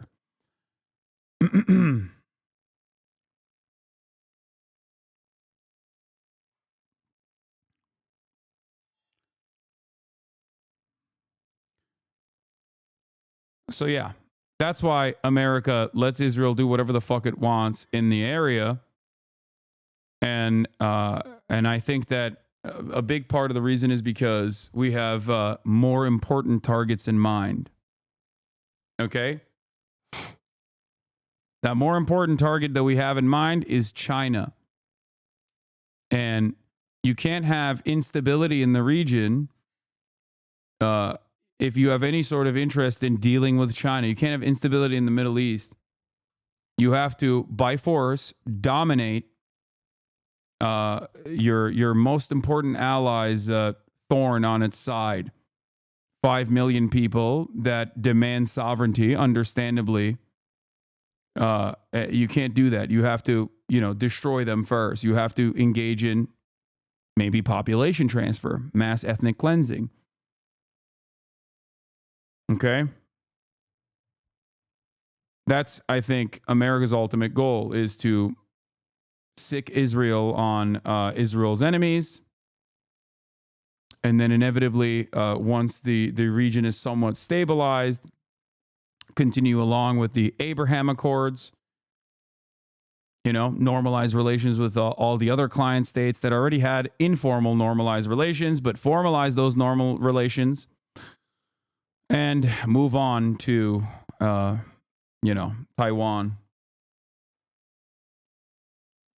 Aid organizations who are saying that almost no aid is reaching northern Gaza, and that last week Israel denied 82 out of 91 attempts to bring aid to that area. But of course, for Lonabox, he needs to tell you the Israeli government narrative because he's balanced and two-sided. And if you ever wonder why I'm so dismissive of liberal Zionists and people who say, oh, why can't you give the Israeli side? This is the Israeli side. It's just lies to justify the extermination of Palestinian people, or in times where they're not waging a brutal assault on Gaza, it is done to justify keeping Palestinians under an apartheid regime and taking their land constantly. Yep. I, on the other hand, believe that Palestinians deserve dignity and the right to live in the land that they have continually been marginalized in and ethnically cleansed from by the Zionist project. And of course, that means that people like me and Hasan are radical extremists.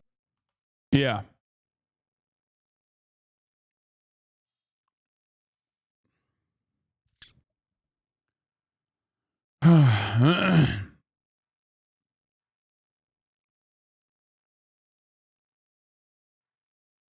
Anyway, good stuff all around. We'll do a little basketball break. God, it's so foreign policy dense today.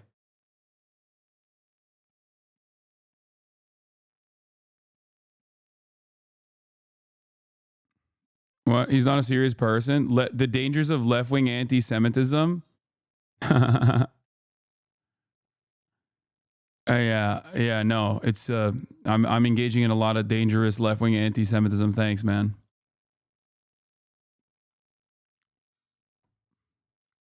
One note, dude. No matter what, one note is always the same shit. 18 of the biggest creators who hoop for a 1v1 tournament, and the winner get gets some fun stuff. $10,000. Let's go! And the first matchup is drumroll, Cash versus Noah. Damn. Oh, your brother.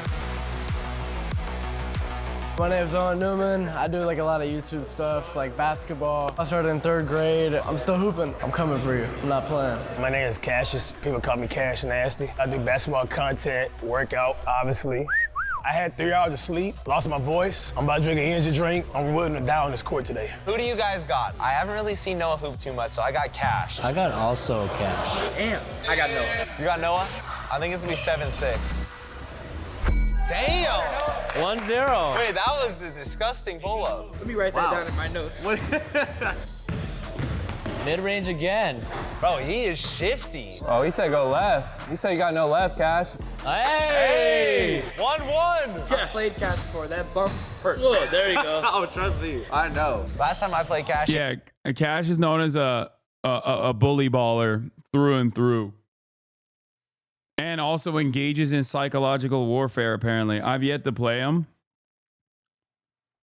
But I will play him because he was impressed with my skills on this tournament. 11-2. So for our rules today, The winner is Sake.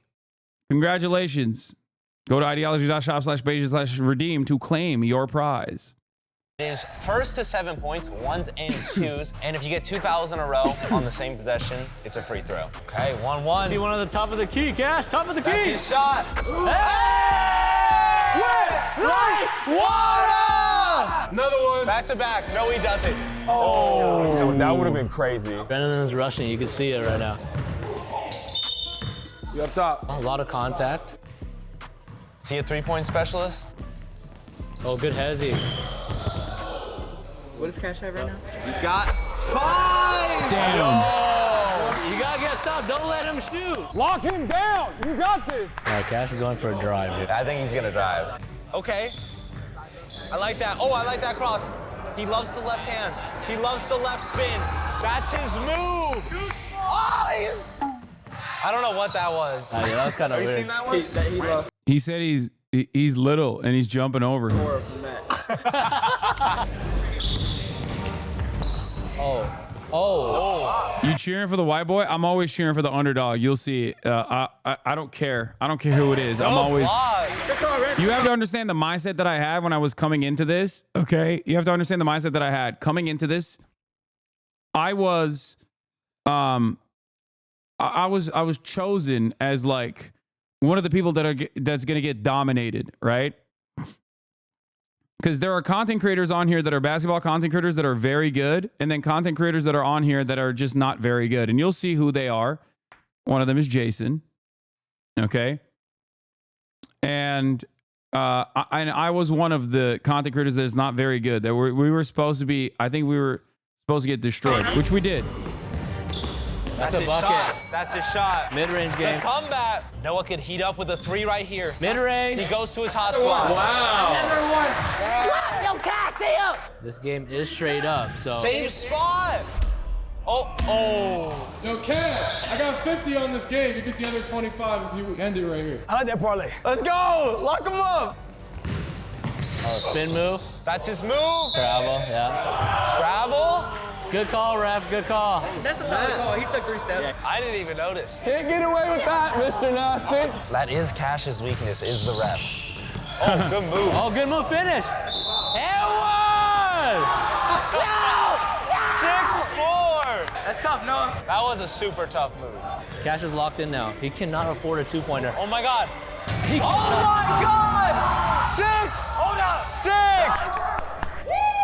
Straight up, next point wins. You could take down Mr. Cash Nasty right here. That's his for the spot. win. Oh my God, he went to his hot spot again. Oh my God. Is Cash clutch. Spin move, left hand, finish. Right hand. He's in the spot. Cash is moving on. I called it. You called it. 6-7. Damn. Jesse knows basketball, I'm telling you that. I know ball. Bro, how are you feeling right now? Close game. Exhausted. One formidable opponent, bro. He making a mid-range consistently, bro. Now for the next matchup, Jason the Ween versus Sean Does Magic. That's a good matchup. That's a good matchup. Okay. My name is Sean Sataridana, also known as Sean Does Magic, and I do magic. I have no basketball experience, but I have been training for the last 2 weeks. I've been making about 26% of my threes, so I'm about to win. My name is Jason the Ween. I'm a streamer on Twitch, FaZe Clan. I'm ready to dominate today. Have you ever done a 1v1 on YouTube before? No, I've never done a 1v1 on YouTube, never. Okay, so your recent one-on-one, you beat Flight in this building. Oh, you beat Flight? Made him, he broke his hand. You caused property damage. You got a score prediction? I think it's gonna be close, I'm not gonna lie. I'm gonna be honest, if I lose, bro, I'm quitting. This is before Kai put a ban on all magicians, chat. This was filmed before Kai decided no more dark arts, no more magic.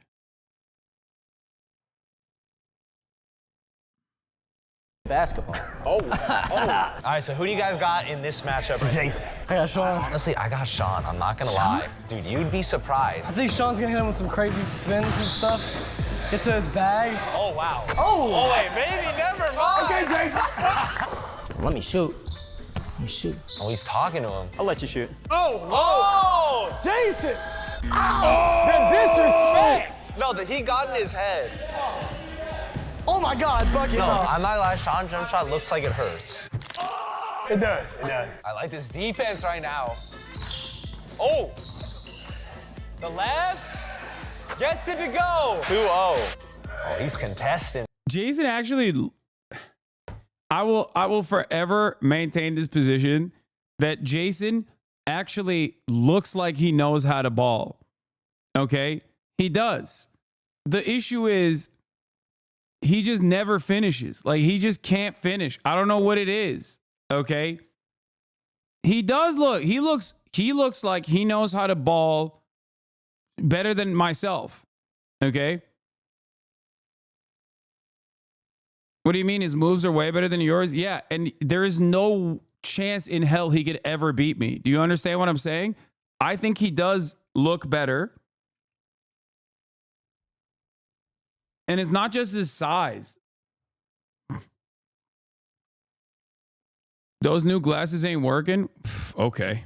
He looks so locked in on defense right now. I've never seen someone so locked.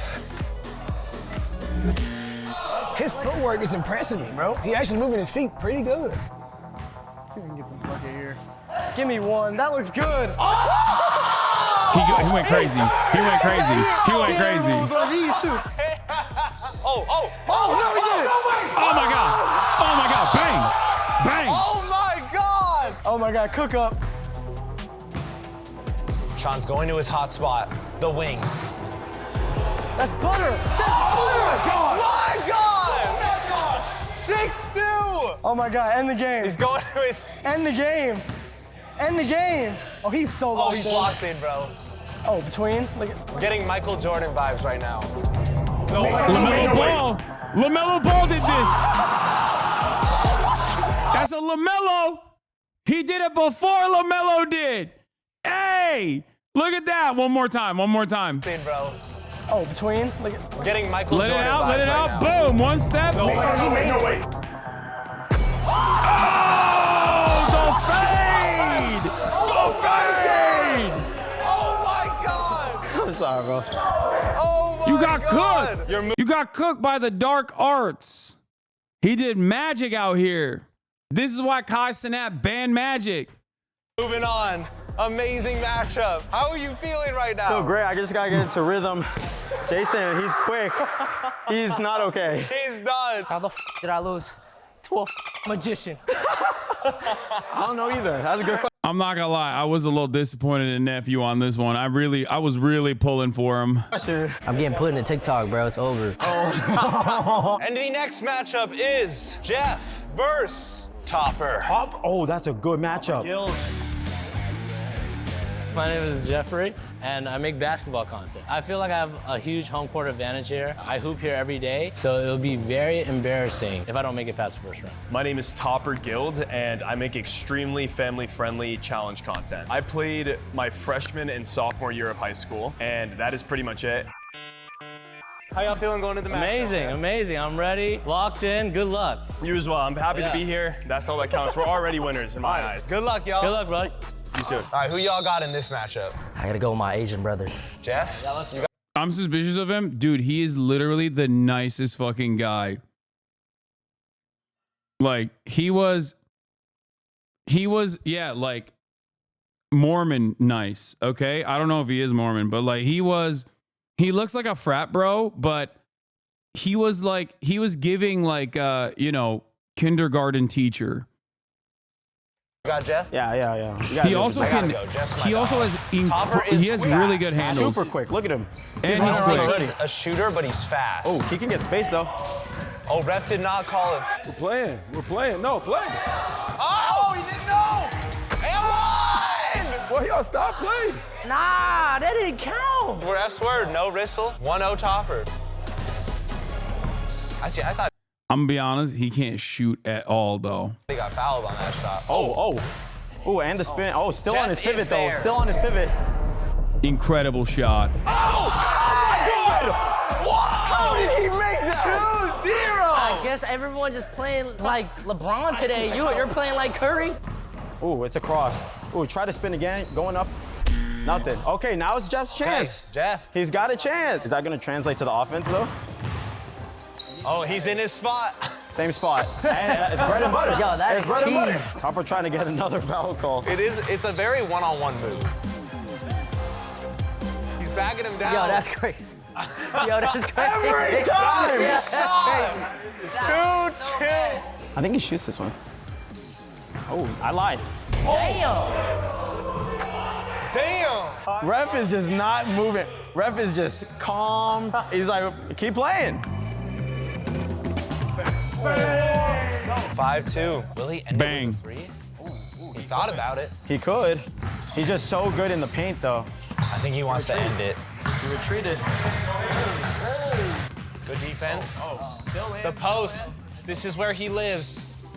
And where he dies. You guys do this for content? I know, it's crazy. Oh my He's God. gas, bro. He is gas. I feel like at this point, you're down 5-2, you gotta hit a 3. Especially how Jeff's not backing down on defense. Wait. What? Oh! He tried to finesse! He tried it. Oh, he beat him. Damn! One possession. Every time Topper scores, though, it is a tough bucket. He needs to hit a 3. These are the YouTubers that don't know how to play basketball? No, these two guys are good. There's no way he's gonna go to the rim and fall down every time. Oh my God. Oh, he had it. Hey! He had him and then he crossed back. Yeah, I don't know. Plus 99 layup build. Yeah, he is a layup merchant, dude. He is not shooting that ball. He is not shooting if his life depended on it. Why I did that. It's over. Oh my God! My God! That's why he got cooked, because he couldn't shoot. Moving on. 7-3. What a matchup. Dude, hard-fought matchup. That was a brutal matchup. My God, every bucket was so tough from you. How are you feeling right now? Cooked. Straight cooked. That was a brutal physical matchup. Physical game. How you feel? I loved the ref not calling anything because it's going both ways, but you did great. Better than I expected. Thanks, bro. You're not better than me. I'm sorry. Oh! I'm just kidding, brother. I'm just kidding. No, it's Yeah, all you good. killed it, brother. You killed it. You're right, you're right. And the next matchup is Friga versus Julian Newman. Oh.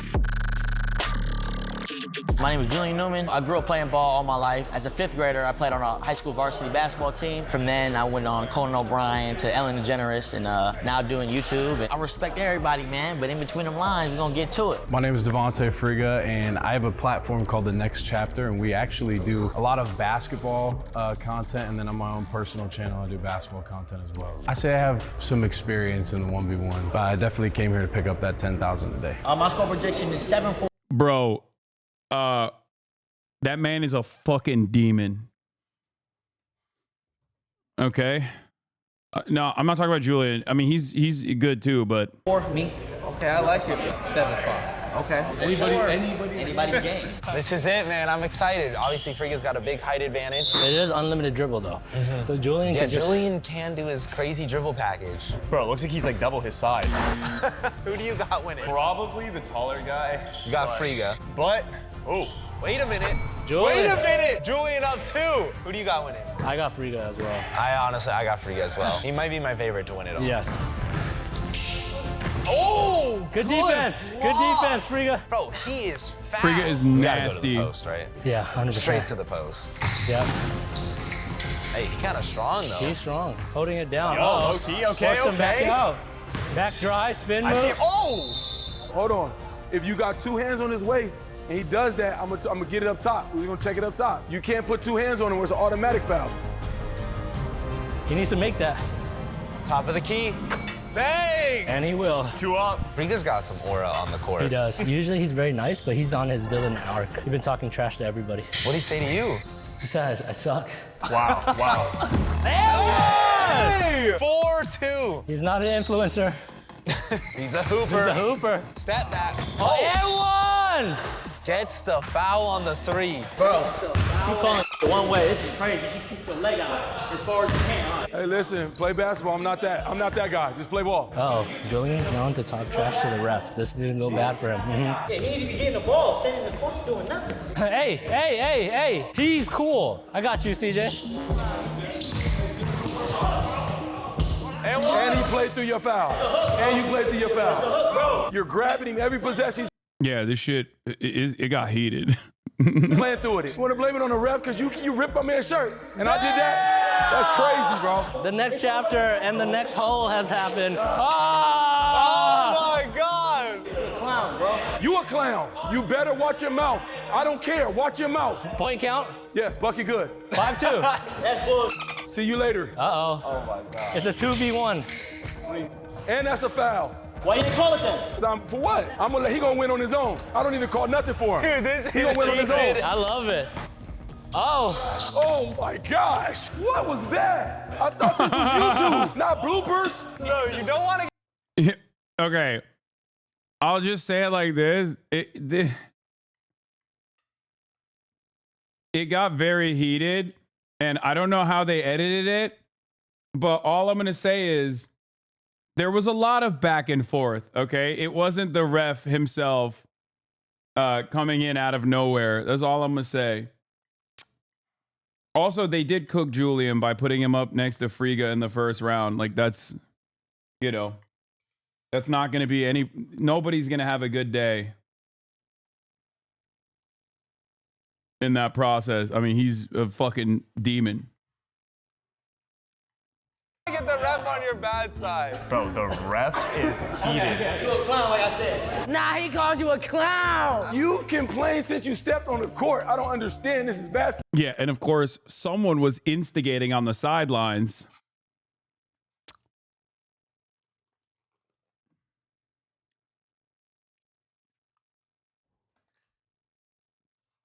I won't point fingers. I don't know who it was, but someone was stirring the dang pot. Play the game. Just play. Jesse, you got security? That's my security. He is security. That's crazy. I'm trying to see some buckets. Oh. You gotta let them land, bro. Just because you're not getting calls, you ain't gotta hurt people. That's the ref. That's you. You not letting them land, bro. So if I call it, it's a bad call. When I don't call, it's a bad call. What does he want? Hey, technical. Give him a technical. Technical foul, bro. Hey, watch your mouth, boy. Watch your mouth, boy. Hey, listen, watch your mouth. Watch your mouth. Oh, they showed it.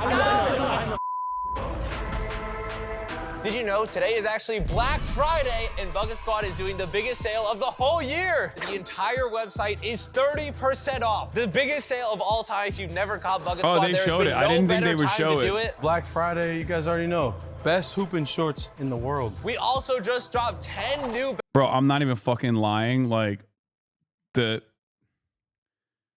is not a fucking ad, okay? I'm just straight up honest to God. Not an ad. Those shorts are fucking insane, okay?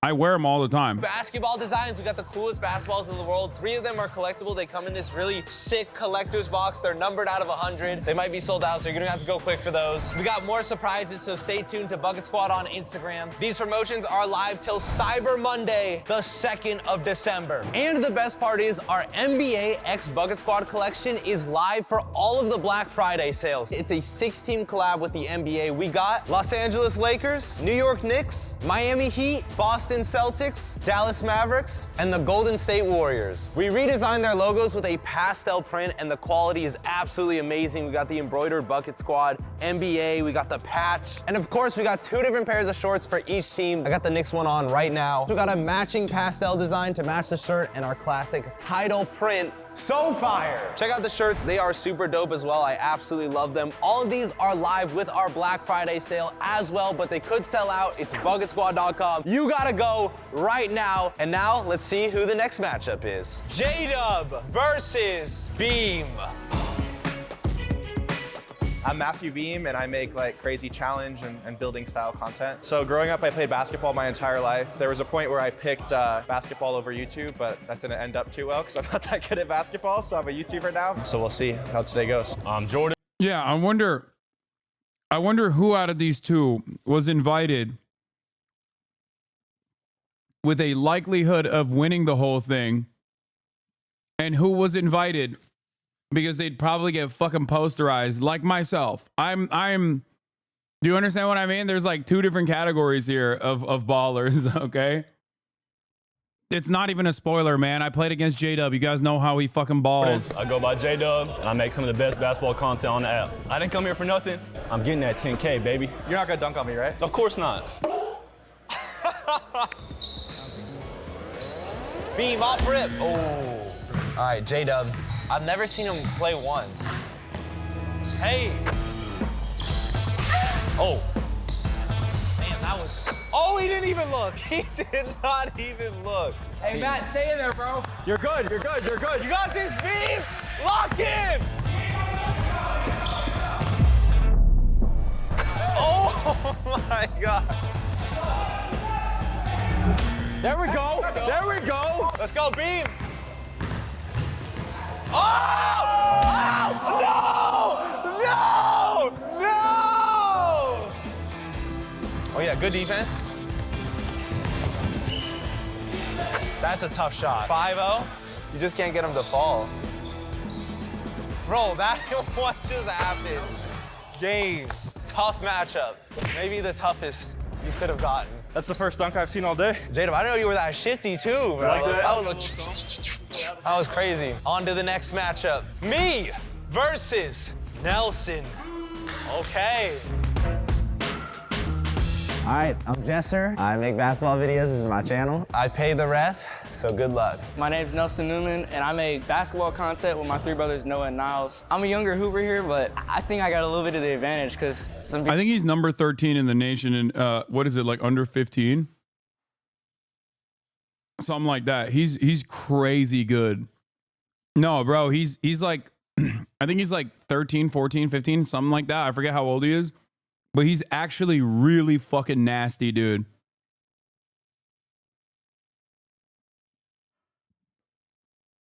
He is really, really good. People are, old as so I got some more energy. Okay, have you guys ever played each other before? No, never. First time meeting this week. Yep. I'm ready. I'm ready to hoop. You know, I found out he was ranked, so that scared me a little bit, I'm not gonna lie, but I feel like I should win this. Good score prediction. I'm gonna win 7-0. Ooh. Guess we gotta see. Ball up top, Jesse with it. Starting off, nutmeg him right off the rip. Spin move and a fadeaway. Wow, $100 move, a 0 finish. Oh, got him in the air, step through, got him dancing. Ooh. You gotta knock those down. If Jesse takes him to the post, it's game over. Oh yeah, 100%. Jesse, oh, good move, Jesse. Yep. Bang, 1-0 for Jesse, and like that, Jesse takes the lead. Right, 1-0, gas. Oh, mid-range, good shot, but no finish. Play some ball, just pretend like you're in the backyard hooping against your big bro. Damn, 2-1, like Nelson. Okay. Ah! Lay, ooh, 3-1. He's 15. Prodigy potential. It's like you can't really tell. I think like a lot of people make inferences to like how great they're going to be when they grow up, but the reality is you never really know. Like Julian Newman was seen as prodigy. Sorry, not prodigy. Prodigy. Julian Newman was seen as like a top NBA prospect at the time. But he never like grew. You know what I mean? Size wise.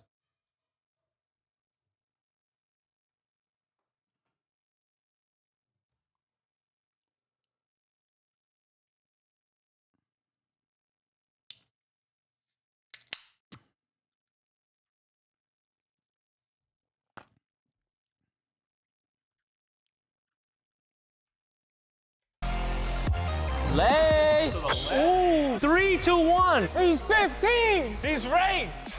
To be fair, this is a very respectful game. No foul calls yet, no arguments yet, just hoops.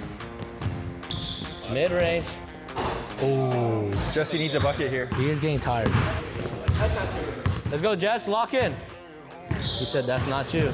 There it is. You can't stop that. Good take, Jess. I think he could do that every single drive. 100%. But it's about to be 3-3.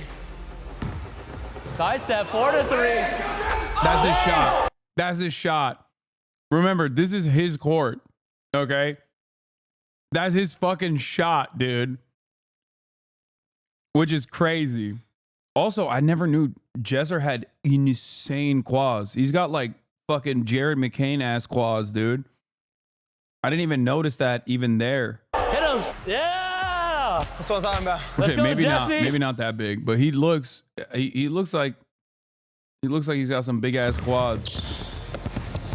Oh, good move, Jesse. Oh my. What a step through and a bucket. That's tough. 5-3, and Jesse is 2 points away from winning this matchup. I'm ending this. He could go for the win. You think he's going to? I think he will.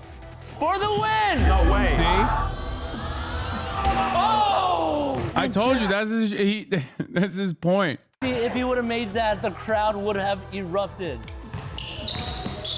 Good shot. Boom. 5-4. Good drive. He needs a, oh, that's my move. Wow, 5-5. The score is tied up. We are going straight up, so a 2-pointer wins here. They're both exhausted for the win. Oh my God.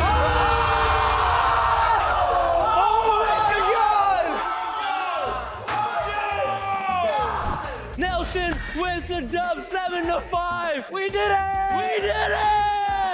Anything is possible. GG. A great matchup, Jesse. GG, bro. Respect. Respect. He has a strap though. I did not know that. He has a strap. Congratulations, Nelson is moving on in the 1v1 tournament. And the next round, we have Christopher We made fun of him quite a bit for getting beat by a toddler. But yeah, he's really good. London Ooh, tall man. versus Kais. Ooh, that's an interesting one. What's good? I'm Chris London, aka LSK. I make basketball content. Who would have thought? Just because I haven't played in a couple months, I think today is gonna be that day. My name's Kai Somar, and I make sneaker content. I'm a pretty consistent hooper. I play a couple times a week. Y'all better watch out.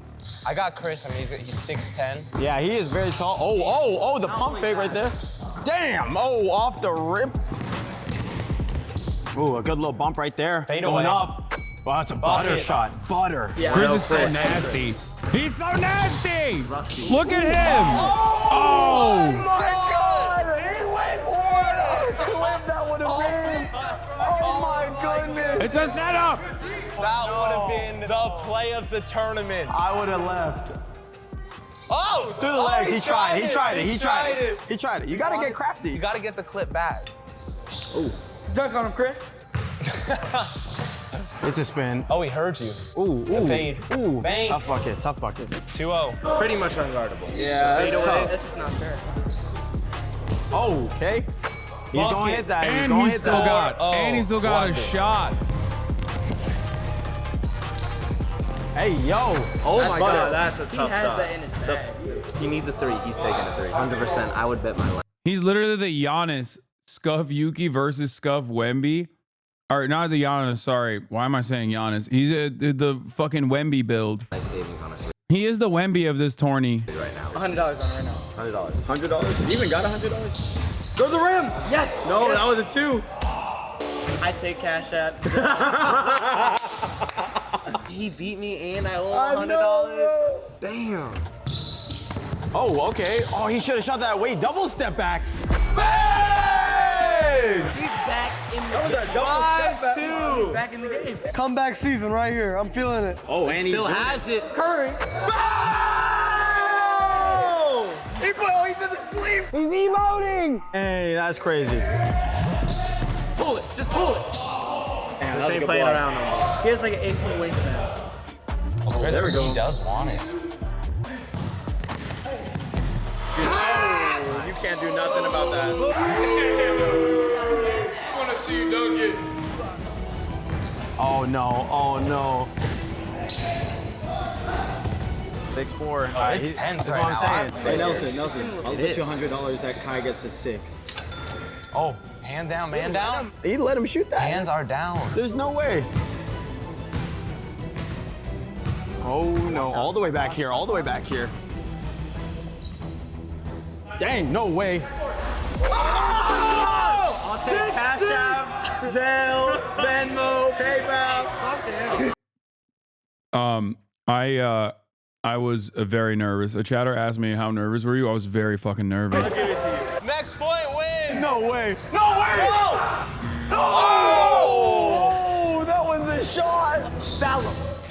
Hey, you still got fouled. Oh, game. Game.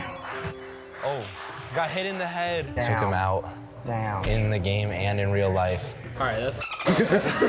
Every time I talk trash, the opponent just always ups and makes some buckets, and I almost lost, but hey, it's an ugly win, but I won, so. When he walked away on your three, did that give you the motivation to start the comeback? It was the dunk attempt. I'm like, all right, he's trying to get a highlight out of me, all right? So that motivates. Bro, your head is a magnet. Come on, bro. That was a great game. On to the next one. Hudson versus Hasan. I'm so scared. We got the final matchup of the first round, so neither of you post basketball content, but you both hoop. So what's your experience? I've played in middle school, and that was the last time I played in a league. But you know, I hoop occasionally. I think I got this. I'm gonna make sure I leave with that check. Okay. Oh, damn, he's going all the way. Okay. I'm nowhere near as confident as Hudson is. I'm an old man. I feel like they brought me out here specifically so like, you know, they could do some dunk compilations off of like a person that at least is comparable in size to like a Chris or a J-Dub. But I do hoop, like I enjoy it. Hell yeah. I'm just here to have fun. Hasan has a -6 spread, so I'm gonna take that. -6 spread? Yeah. Oh, top of the key. Bang! You left him open! Who do you got winning? I got Hasan as well. Hasan, I also he just got has more Hasan. confidence.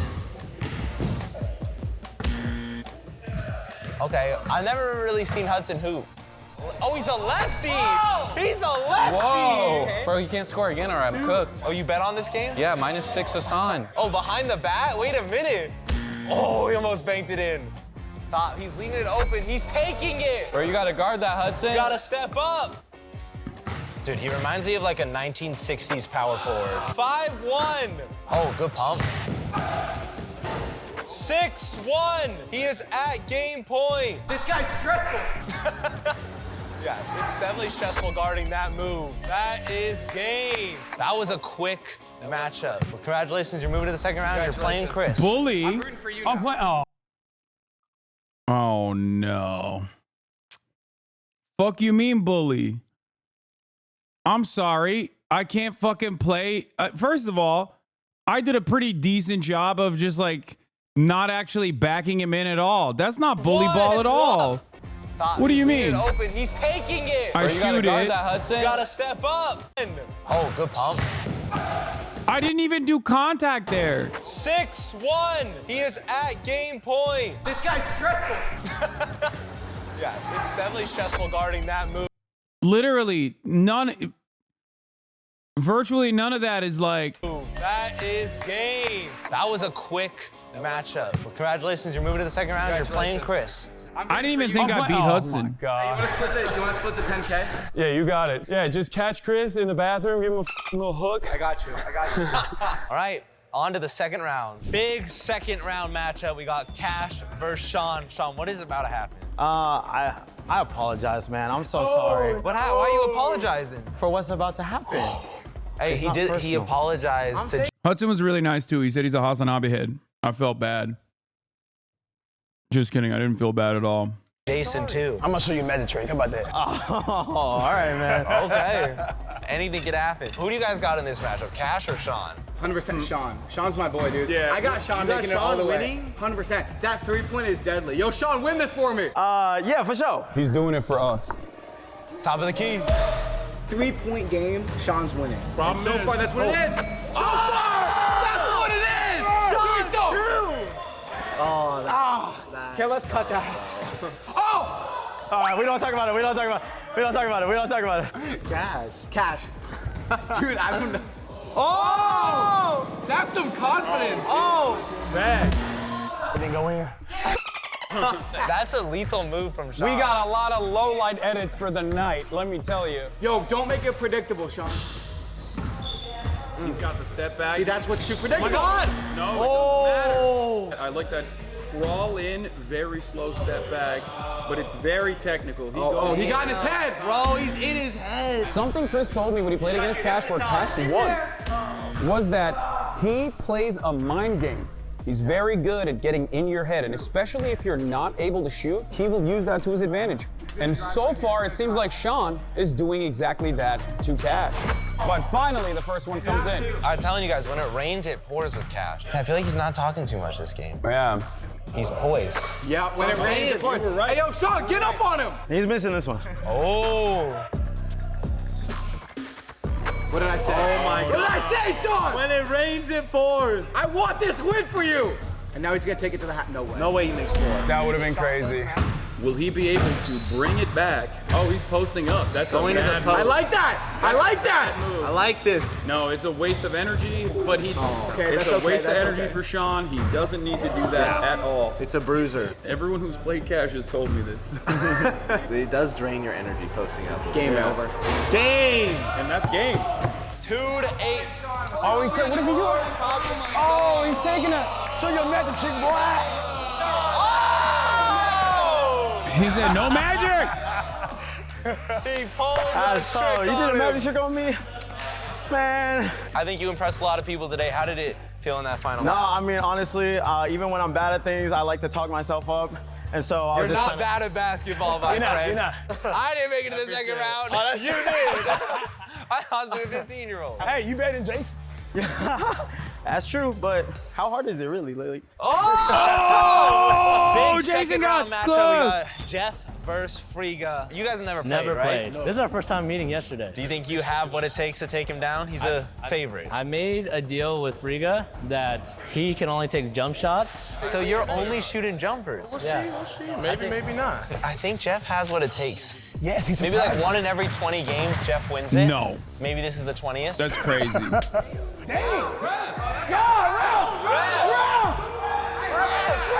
I heard that from Japan. That was the loudest slap I've ever heard. Now, apparently, Friga and Jeff made a deal that Friga's only allowed to shoot jump shots. I never heard that deal. Oh, wow. They did? That's what they said when I interviewed him. I was like, why would you take that? But I guess Friga's confidence is 10. Oh, that's good D. That's good D. Even better shot. good. Wow. Wow, 4-0. You know, the one thing about Friga is he's just so composed all the time. All the time, yeah. All the time. No emotion, just make a bucket. His moves are so good, dude. Like, he plays a perfect game, pretty much. Great footwork. Apparently, his whole like specialty, is doing the 3 dribble 1-on-1s, and that is like that's perfect for like developing really good, like developing a bag specifically off the jump. Like if you're doing 3 dribble 1-on-1s or 4 dribble 1-on-1s, like you train this very specific skill set that only allows you to destroy in this sort of situation. I mean, is he a D1 athlete as well? That's what someone was saying.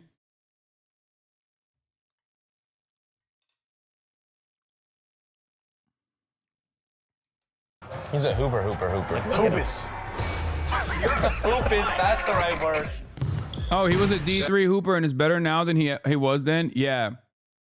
So that's the other thing I heard. You're right. Yeah, he wasn't D1, but he did get like a lot better after college. Cause like skills, the way he plays, he could have played, I think he could play D1.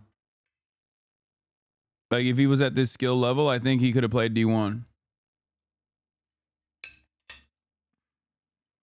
Jeff, you're banned from the warehouse for a week if you get skunked. Oh, look. Nonchalant. Just walking him down to the rim. Jeff trying his best. He's holding his ground. Oh my gosh. 7-0. I gotta play him next. Damn, you got a tough You have to matchup. play him I next? gotta play him next. Have you played him before? Yes, I beat Friga. Do it again. This is a different type of Friga, though.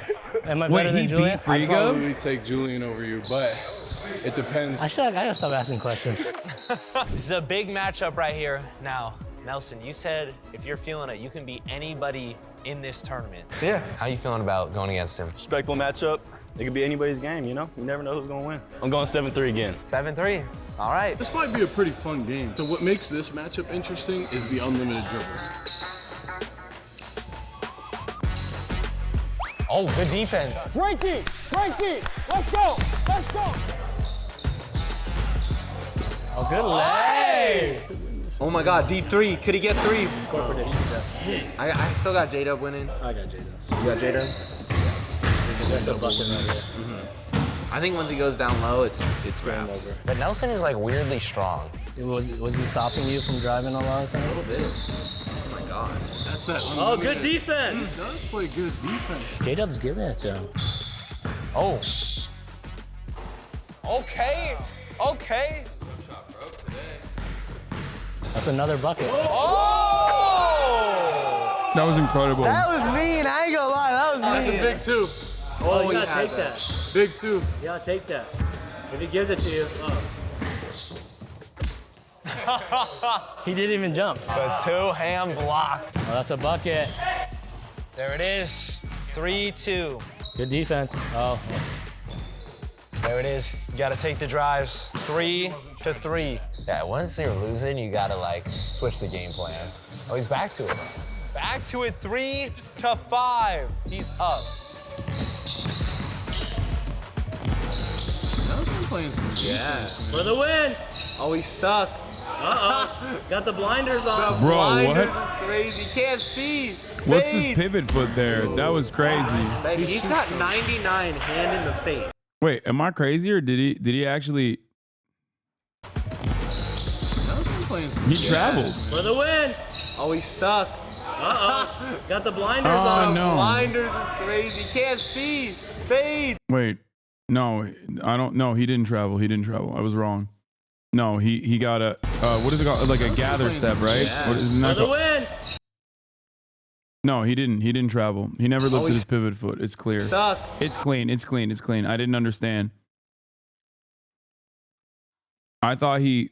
Uh-oh. Got the blinders on. The blinders is crazy. Can't see. Fade.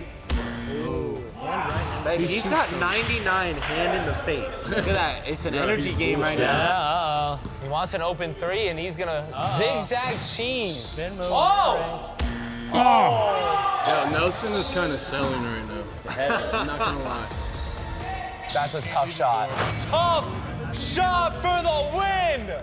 Oh my God! J-Dub is moving on to the semifinals. Oh my God, that's a tough 15-year-old, bro. Made me work for it. Did you get a little nervous at any point? He had me for a second. I had to tighten up, definitely. I definitely had to tighten up. GG's, boys. GG's. See you in the semifinals. Yes, sir. We got a big matchup right here. Have y'all ever faced off before? We have not, but I've been meaning to. He came to my charity event that I did, taught me how to shoot a three-pointer, basically. You taught him how to play. I did. So this is, wait, is this teacher versus the student right now? I mean, I guess, but the only thing I have on him is potentially posting him down. He's a better shooter than me. He's faster than me. He's better on D. It's gonna be tough. Okay, let's see what happens. I have Chris. You got Chris? Yeah, I got Chris as well. Yeah. I don't know. Hasan had such a dominant performance, and Chris almost didn't make it here. Yeah, if anyone can back down Chris, it will be Hasan, I would say. He's strong.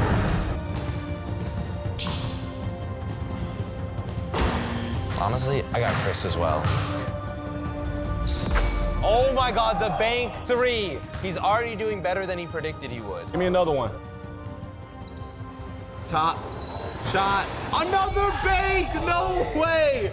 No way he banked it in again. Wait a minute. With the MJ Selly. Can't leave Hasan open at the top. He's actually got most of his points off the check. Give him another one. No way. They look good. If he hit that one, my goodness. Oh, one dribble pull. Oh. Bro, I'm broke as Yes! Oh my God! The crowd is stunned. We're all stunned right now. What is happening right now? Can Chris make the 7-0 comeback? Hasan just needs one more. I don't even know what happened. Oh my God! 8-0! Hasan!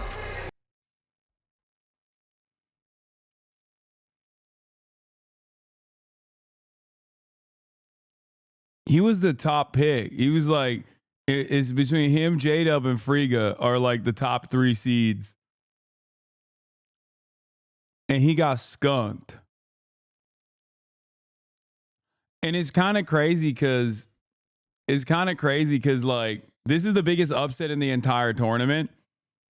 But like I couldn't believe that I was able to do that, and I don't think he believed it either. He said Chris has said he's never actually got skunked before. It's moving on. What an upset. Did you mean to bank those?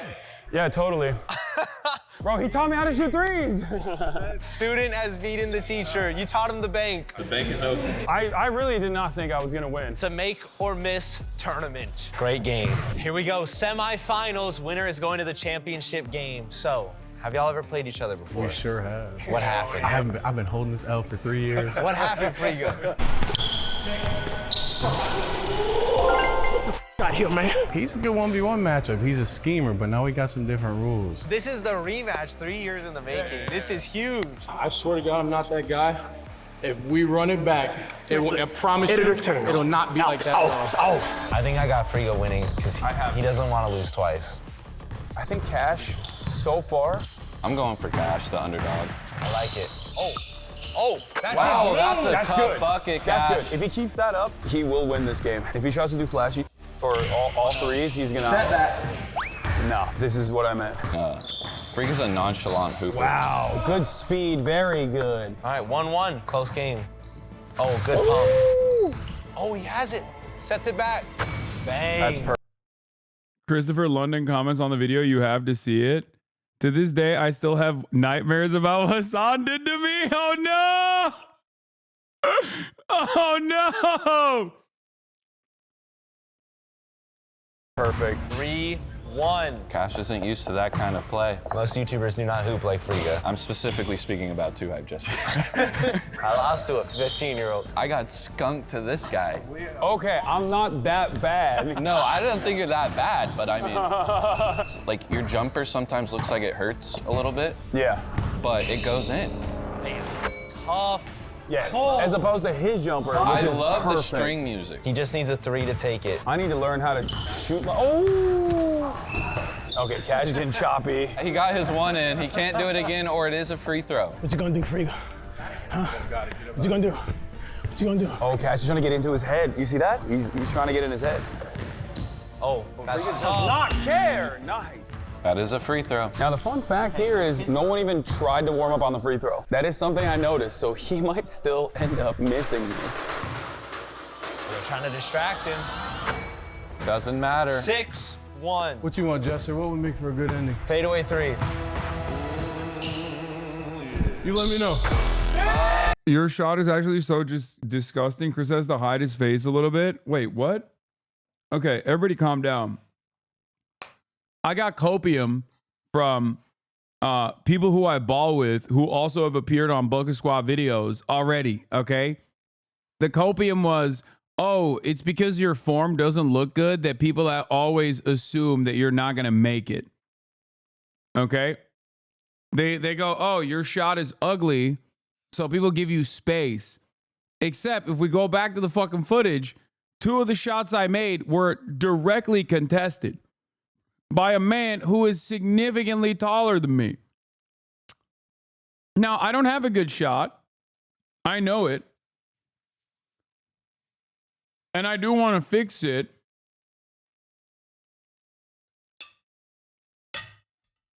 I mean, it's not, I wouldn't say it's as bad as like, it's as ugly. It's like up there, you know. The Turkish Jokic, exactly. Jokic doesn't have the sexiest shot either. Why fix it if it ain't broke? Why fix it if it ain't broke? Because it looks ass.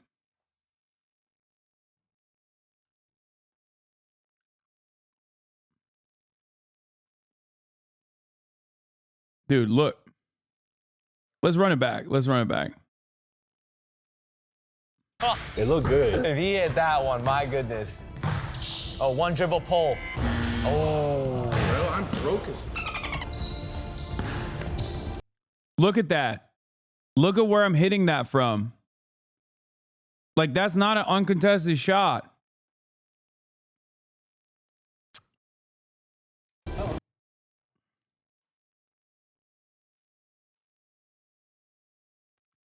Look at your lower half, though. Yeah, I didn't establish good foot. I didn't set my feet well. Oh. Well, I'm broke as. Because I was trying to get it up. Look.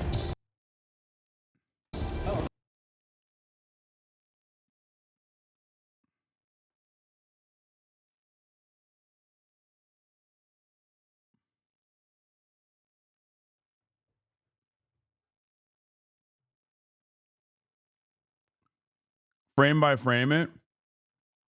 Let's run it back. Oh. Punk ass jump shot. Look. One dribble. Plant my foot. And immediately go up. Draymond with a backpack on. Look at that.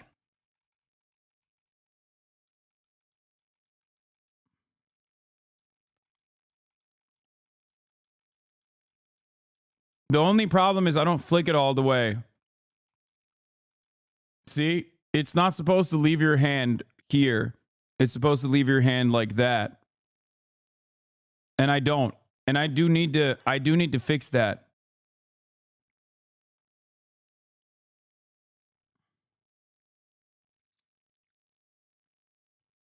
Former college player here. You have good form, but it needs to square up a little bit more with your feet and follow through. It just needs more to be towards the rim. You've made insane progress in the last year. The head doesn't move, and that's literally the thing most people struggle with.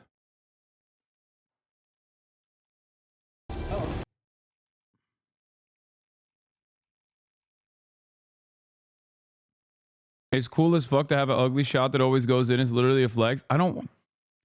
My shot is close to non-college player here. Jump shot's pretty good. My shot is close to being good. It's got the fixins of being a good shot. My legs should be squared with the basket. That's wrong. But that was like, this is a contested shot that I was rushing into, put up. Look at how close it is.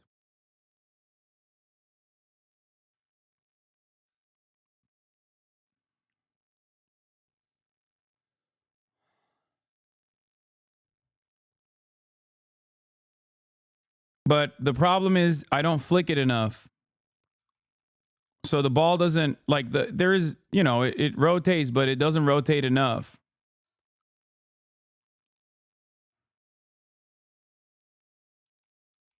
Yeah, we high-fived after the shot.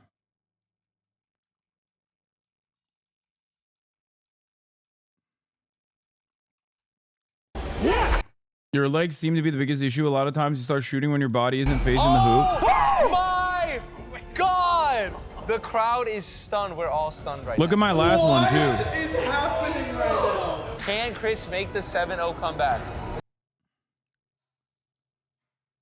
Look at how I start this shot. Look at this.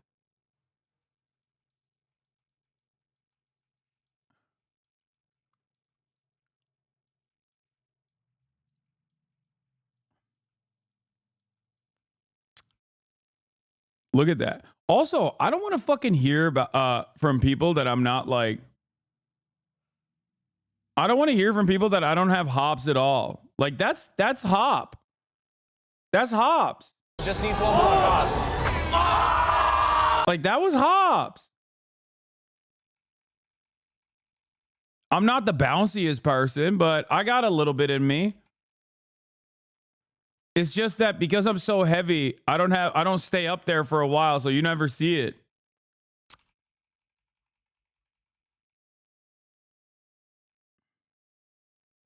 You plant your feet well, which allows for a good energy transfer and your head is steady. So despite your body arch, it's a linear trajectory.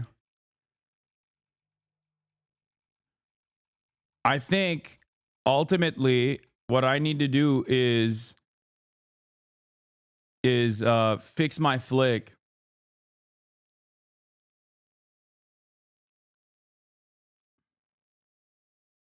That's not how physics works. Yes, it does. For me, your jumper form. I know. Shut up. Shut up. I know. I hate that. That GIF traumatized me. I'm not gonna lie.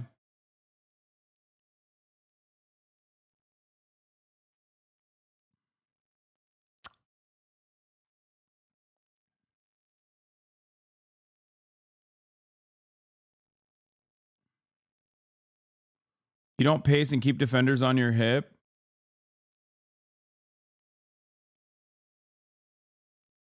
Was this before or after the OTK basketball game? It's dude, look at that. I mean, that's a fucking shot right there, dude. That's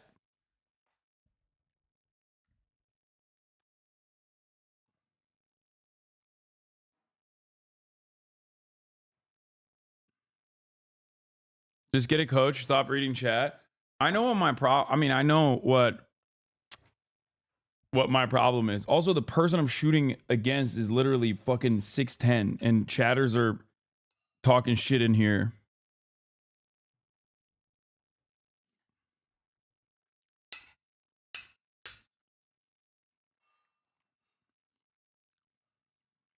.6'10" and much better than me.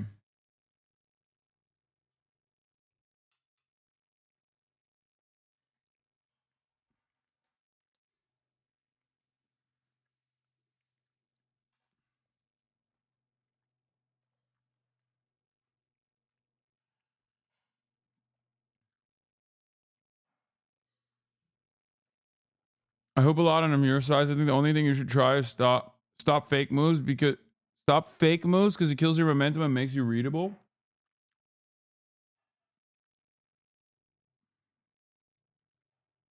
No, Ted's not better than me. All right, let's get back to this. Tried to warm up on the free throw. That is something I noticed, so he might still end up missing. 6-1. What you want, Jester? What would make for a good ending? Fadeaway 3. You let me know. Oh my God! I'm sorry, guys. That's My bad. messed I tried to up. give him a hard shot. Wow. I've been trash talking for 3 years, bro. He Reaction. finally got his revenge. He would have never gave it to me had this not been set up, though. So it's really shouts to Jester. Damn. The cash is really nasty, though. The disrespect. I'm getting my leg back. He's gonna go on a training arc after this. I owed him that one. You're going to the finals. I know. Big matchup. Winner is going to the finale. So you just witnessed your opponent 8-0, Chris. Yeah, I took note. I read the scouting report. I'm be ready for that. I'm be ready. Hey, what's the game plan going? Once again, I'm gonna try to get one bucket, at least 1 point. We'll see. I mean, I did not think I'd be here at this point. I thought I would have been home by now. Well, you're a favorite right now. That's crazy. All right, well, let's see if you can get that 10K. Oh, that's his Oh my shot. goodness. Chris, don't feel bad. Oh man, it's just like, it's not making me feel better. Top. J-Dub starts off 2-0. Oh, wow. I mean, oh, by the way, the other thing I will say is I do have some decent defense. A lot of people forget. A lot of people don't care, but like for my size, I do have a decent. I do have a.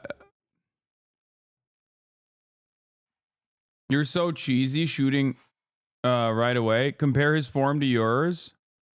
Yeah, his form is perfect. He played college basketball.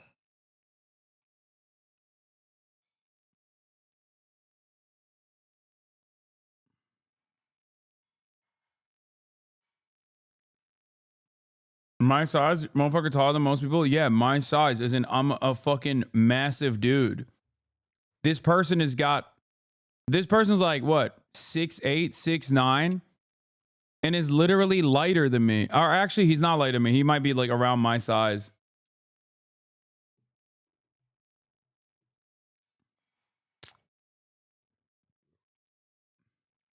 He's 6'8". I need to be basically 20 pounds, 30 pounds lighter at my fucking height. 20 pounds lighter.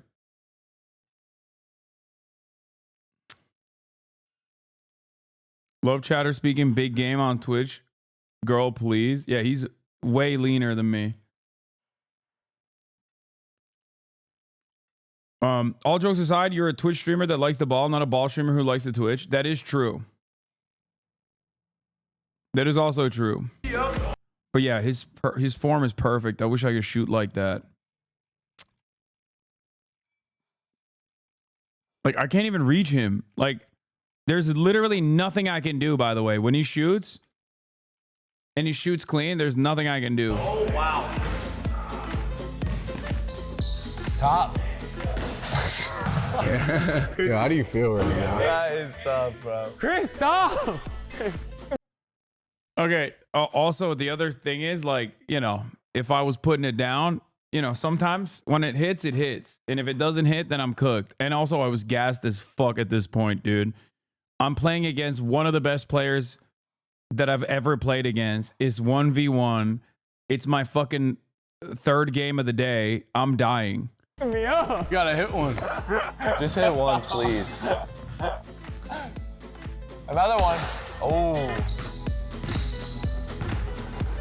There it is. There it is.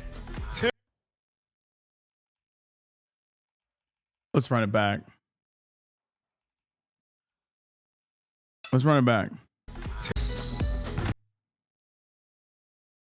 Laying pipe like a 1940s plumber, enough bricks to build government housing.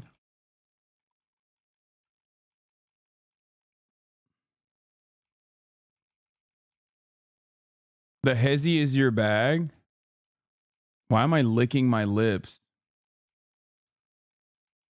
I'm so fucking, he kind of relaxed on D here. Yeah, he did. And that was his major mistake because the kid got up there. Oh my God. Look at his fucking height, dude. Look at this.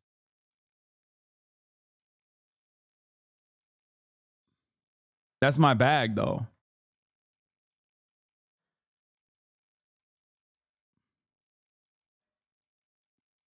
There it is. There it is. There it is. 2 Hey, to switch 2. that one. That's insane. He once made 1,000 threes in one stream. Oh, back to back. No, he doesn't. I was about to say, is it? That was a perfect shot. My shot form was better there, and I fucking missed it. Look at that.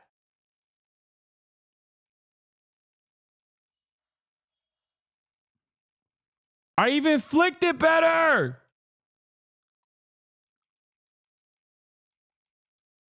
Your bad habits. Oh, back to back. No, he doesn't. I was about to say, is it about to go down again? Okay.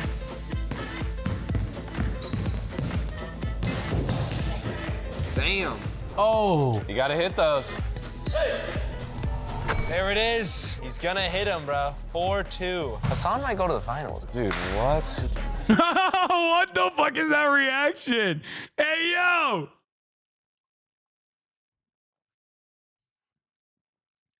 What was that reaction, bro?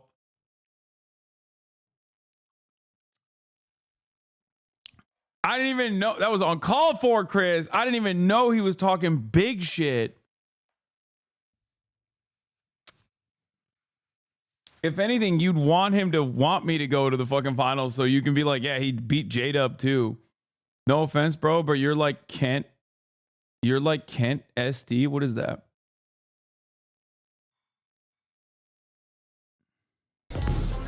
No way. No way. Jada's got to lock in.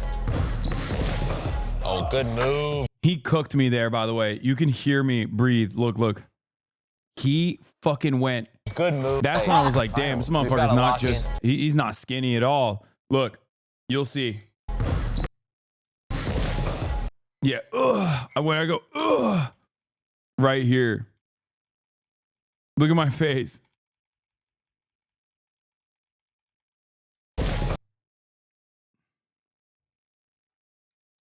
Oh, good move. Good move. 4-3. He took that bump. He's old. Oh my God. His knees almost gave out there. Top of the key. Bang! Takes the lead. He wants a 3. Good jab for the win. Game! He's going to the finals! You're playing against Friga. Have y'all played 1v1? We never played 1v1. I'm looking forward to it, bro. It's gonna be a good game. This is the big matchup everybody's been waiting for. The two top dogs. Here we go. And we are here for the final game. This game is gonna be to 11 points instead of 7. How are you feeling going in there? Yeah, I could have won that too. Bro, this is a react. This is not a react, but a review. Yeah, I mean, I if my shots landed, I would have beat him. If I hit with the same percentage that I did with Chris, I would have beat him.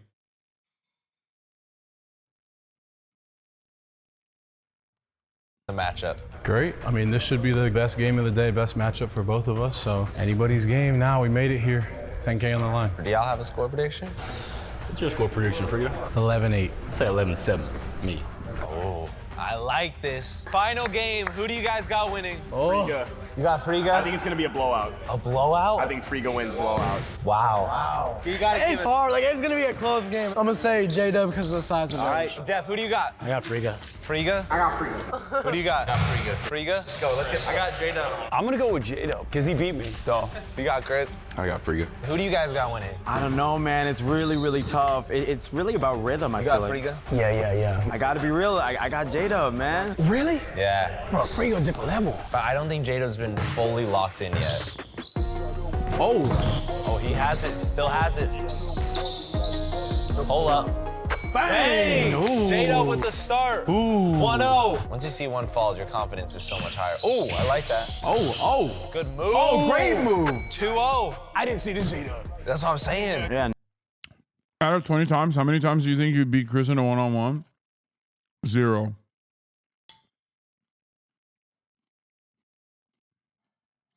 That last time I beat him is the only time I'll ever beat Chris. Now he's dialed. Look at Friga. He's also dialed. He's ready. Knock that away. Good hand. Oh. Great defense on that one. Oh, wow. He gets the space. Oh. Dude, they're both so fucking good. They're both so goddamn good. Oh, tough finish. I just had PTSD. Oh my God. 2-1. Oh, baby. Oh, good. Wow. Wow. Damn, 2-2. Bro, this is a battle. Yes. Oh my God. Good little hezzy right there. Nice. Bringing it back. He didn't fall for this time. Oh, top. Oh, good hand. Wow. Dude, Friga is stupid. Like, it's just like, it's so stupid. Like, it doesn't make sense. He's so good. He's so fucking good. Like, look at that. Look at that, dude. It's a perfect shot. Yes. Oh my God. Good little hezzy right there. Nice. Bringing it back. He didn't fall for this time. Like, look at that. Like, it's just, he doesn't even wait. There's no time wasted at all. He just gets up there and he puts it up. His release is so fast.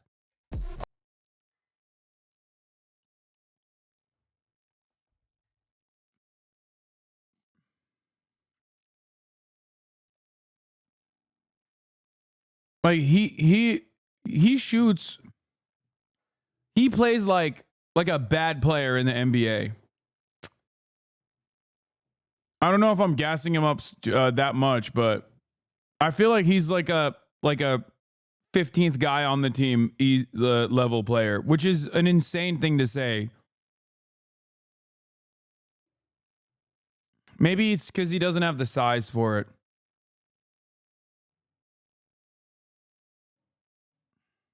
Yeah, I don't know. Maybe that's crazy, Glaze. I don't. Maybe G League. Maybe G League. He's not. No, better than Bronny. Okay, you guys are crazy. Yeah, see, this is why I shouldn't have said that.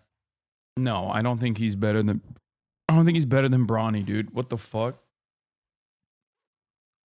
Are you insane? No, people literally. No, I don't think he's better than Bronny. That's why I said, like, maybe I shouldn't have said he's the worst player, like the 15th player in the NBA, in an NBA team.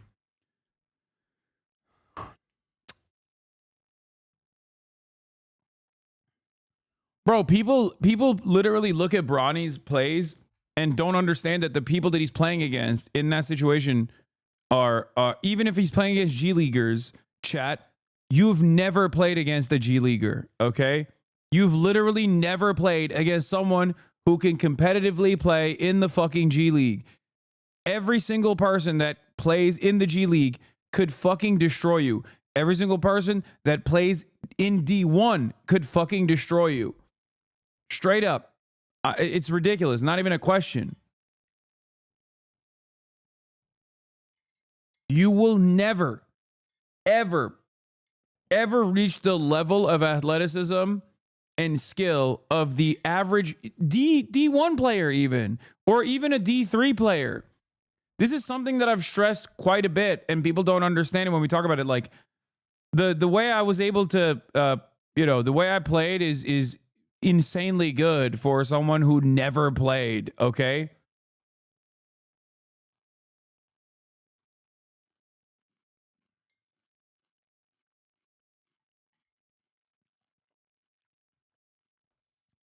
That doesn't mean anything.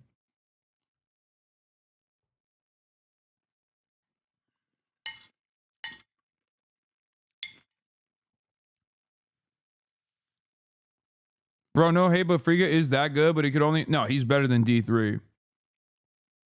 I think Friga is better than a D3 athlete. I think he's a D1 player, easy. I don't think he was this... I assume he wasn't this good when he was playing in D3. Oh, top. Good hand. Wow! It's like butter. Tough, man. $10,000 on the line. Damn, just on one game. One game. That just, oh my, bro, that was just sexy right there, bro. God. Friga is on a roll. So good, man. Oh, wow, just pulls it. Stops the momentum. It's not a game to 7, it's a game to 11, though. Let's go. To be fair, I have beaten D3 athletes before. I've played against like, I played against people who played in like European leagues and shit like that. And if you get lucky, given my size advantage, you know. But most chatters will never, ever, ever in a million years be able to play as the average, like even D3 athlete. J-Dub. Oh. Pull up. Hey! You see the thing about J-Dub's shot? When he comes back here, bro, it's literally, you can't contest it. It's like he always fading. Oh, wow. Oh, wow. Oh, the reverse. Reverse, just short. That's a tough move. That is tough, man. Also, this is 1v1. And 1v1 is a very different demon than 5-on-5 full court organized basketball.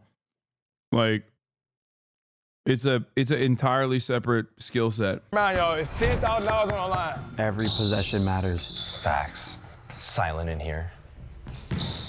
Oh, Takes great. The three side. Oh, my goodness. 2 more threes would take it. I think J-Dub better keep the hand in the pocket. Wow. Wow. Miss. Oh, he needed that. He needs some points right here.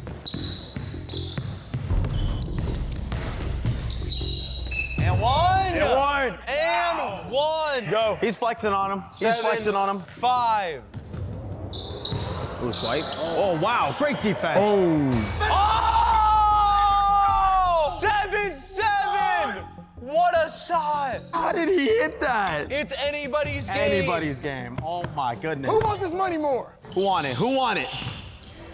Oh, J-Dub pulling. Another pull. Oh, that was so close. That's a hard. That would have changed the fucking entire plot here. He had the opportunity to change breaking it. Shot. Oh, in the space. He takes it. This is insane. I cannot believe it. I feel like Friga has to go for the 3. He's so good at them. Yeah. Is this the next chapter of Friga life? He goes to it. Oh Dude. my God, he hits it. What? 10-7. How did the ball go in?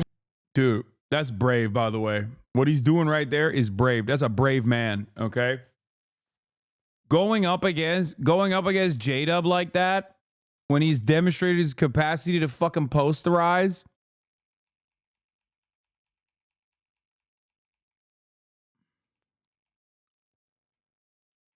Like he still gets it up there. How did the ball go?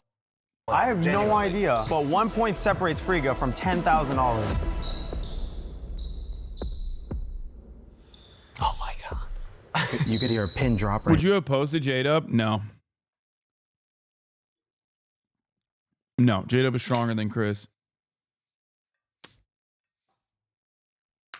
There's no way I can beat Chris either. I just got lucky. I'll never be able to beat him ever again.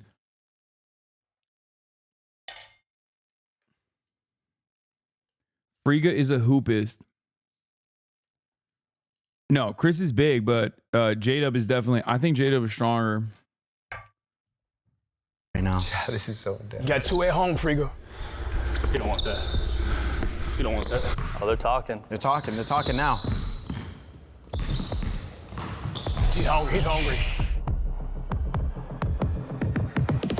He got it! Friga wins! And Friga takes it home! Are you not entertained? That was a great game. Congratulations. I really do this, y'all. Next chapter. Shout out to Jesse, man. Yo, Nas, I seen you win one of these. That big guard you is cute. So you're calling out a previous winner of a Jester 10K tournament right now? Yeah, we've been talking back and forth. Okay. Nas knows what's up. Thank you, guys. Subscribe right now. Hey, big thank you to all of the creators who came out for this video. All their links are down below in the description. It means the world that they came out. If you want to see another one of our 10K tournaments, it is popping up right here. Check it out. We'll see you guys in the next one. Peace.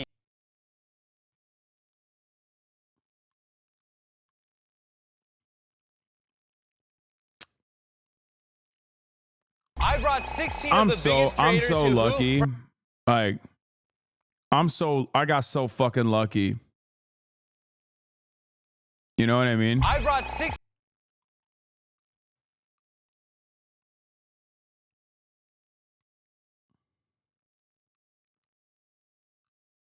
To this day, I still have nightmares about what Hasan did to me. Yeah, why the fuck don't I have any likes? What is happening? How the fuck do I have 0 likes? Am I getting silenced?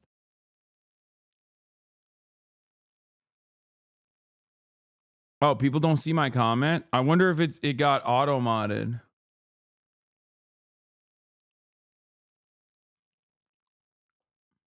I wonder if they thought I was like talking shit and it auto-modded.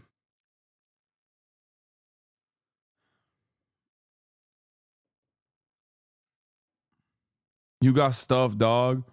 Got cooked by an octogenarian Omega Lol.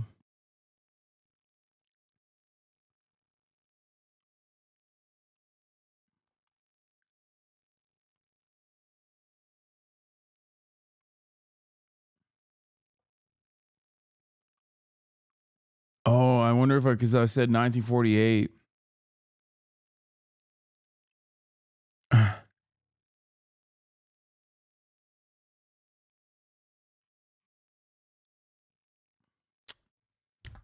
Yeah. 1948, they thought it was a reference to the Nakba or something. And they probably cooked my ass for that reason. Yeah. I think YouTube filters the date of the Nakba.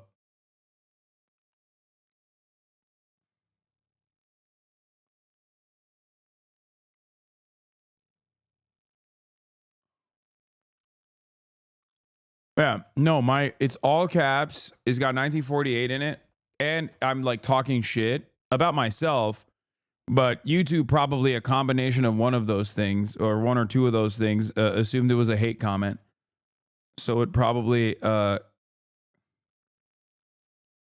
filtered it.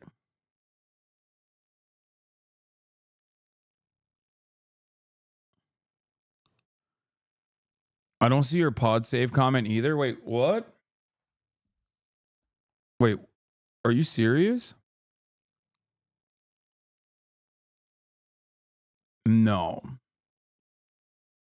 No, people see it. No, it's this thing.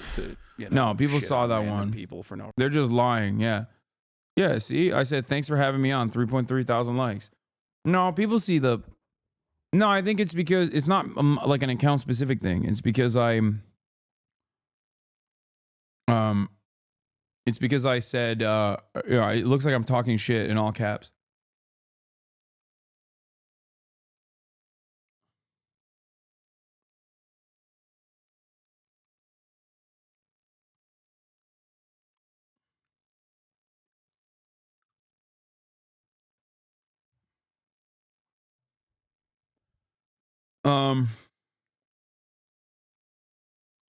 Just rewrite your comment. No, it's fine, dude. Who cares? So Anyway.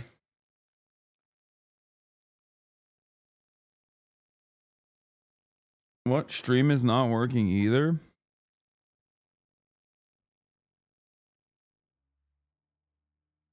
Yeah, it's just a comment. Who gives a shit? Oh, man, that was a fucking great video. Holy shit.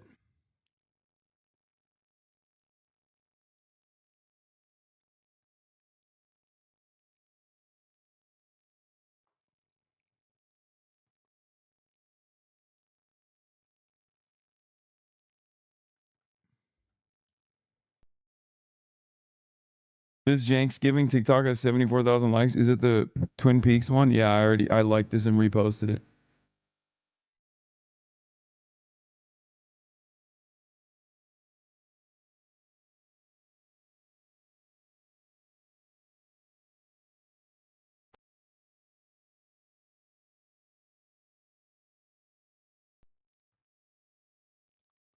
Maybe you fell off and the comment has no motion, it has no juice. The fall of North America's biggest leftist content creator. Yeah, I'm done. Hey, Conan O'Brien got fucking 3D scanned for Death Stranding the character. That's also my orgasm face. If anyone cares. This is exciting, and now this is the director's cut. That's right, the director's cut. There's some new stuff in this version, and today we're playing on the Samsung OLED S95D I don't remember him in Death Stranding 1. television without a console. Even without a console, you can stream in stunning 4K 60 frames a second. What's the ad? Jank Clip Chimp. Oh, I just stole from CVS. I just stole your catalytic converter and they let me out. So that means I should do it again and do it again and do it again. Jank steals from CVS.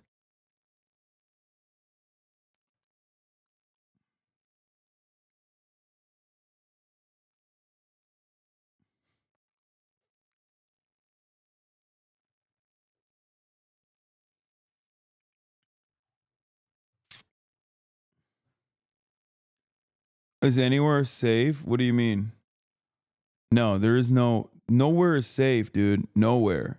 I mean, nowhere. There's crime everywhere, and it's going crazy. Crime is crazy everywhere. We go like overseas Russia. now to the war in Ukraine. Russia. I do want to watch the England video, though, actually. This one, The End of England by Ordinary Things. This summer, my country went to hell, so I decided to follow it all the way to the bottom. Towns across England went up in smoke as gangs of self-proclaimed patriots decided to take their country back by setting fire to it. Their anger was focused on immigrants, legal and otherwise, surrounding hotels. This was pretty crazy. It'll never not be strange that they just did a fucking out and about pogrom against Muslims. And like, we just kind of moved past it, but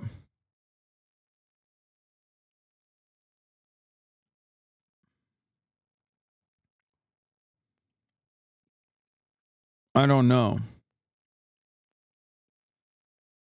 Hotels housing recent arrivals and intimidating long-time residents.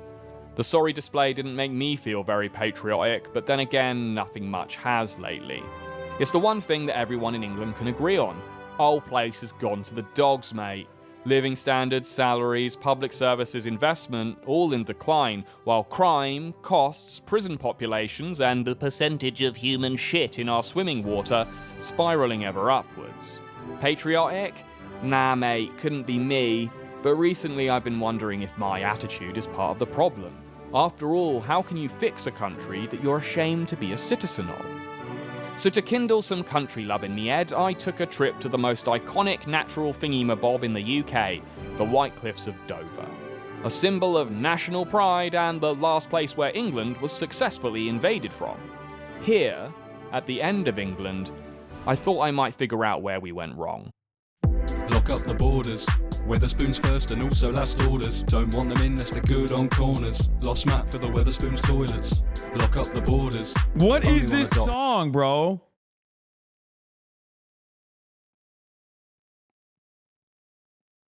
Go to Spoons while you're in the UK. With the Spoons. Lads, I'll be in the fucking UK at Spoons. You know it. I'll be at fucking Spoons every day, lad. I'll be fucking drinking at England, lads. Spoons in it.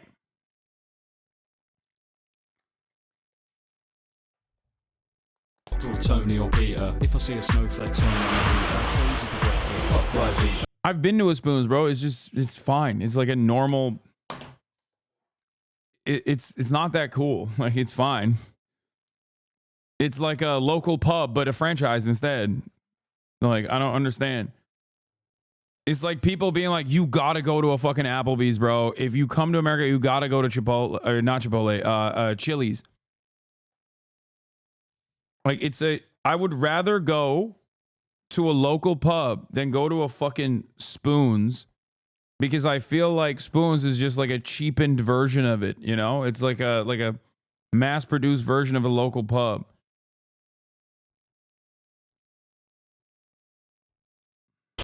Embarrass myself on question time. Hey vegans, French and grime. Don't ever call me no swine. That's a war crime. Boy, lock up the borders. Wetherspoons first and also last orders. Lock up the borders. Boy, lock up the borders. Boy.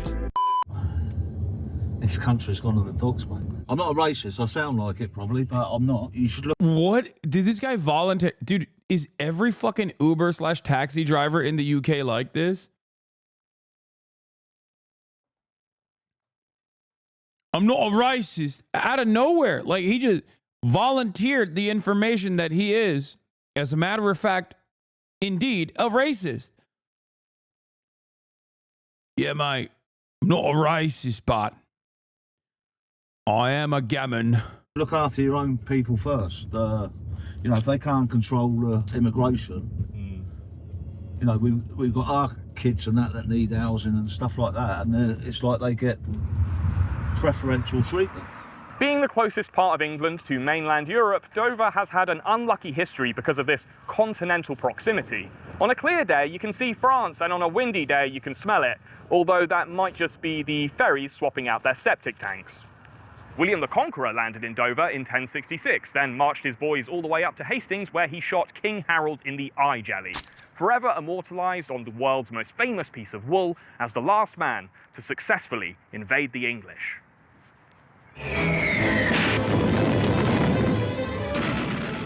During World War II, Dover suffered heavy bombing by the German Air Force, which accounts for the stark architectural differences between the two halves of Dover's seafront. One side decaying Victorian grandeur, the other decaying post-war government housing. The landscape was the backdrop for the Battle of Britain, where fighter pilots pushed back a possible German invasion. Since then, Dover, and more specifically its iconic cliff face, have served as a potent symbol of English patriotism. Us lot have always had a strange relationship with patriotism. It's our embarrassing relative we only invite round for international football tournaments and the occasional Christmas. He crushes a couple of 3 lines on a shirt. George Rimmer still gleaming.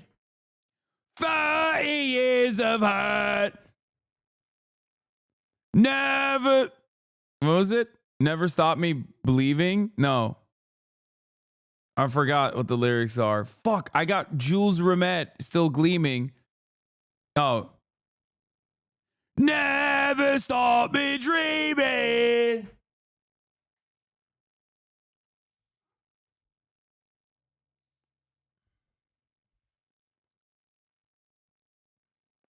Good effort, mate. Tinnies before noon makes some unsavoury remarks about your cousin with the septum piercing and then does a sick on himself while watching the royal speech at full volume. But I found that people in Dover had a sunnier view of patriotism. Are you proud to be English? Oh yes, very patriotic. And what about England makes you proud? Mushy fucking poos in it. What of it? You one of those fucking rogues? You one of those fucking Islamo fascists, yeah? I'm a proud proper gammon.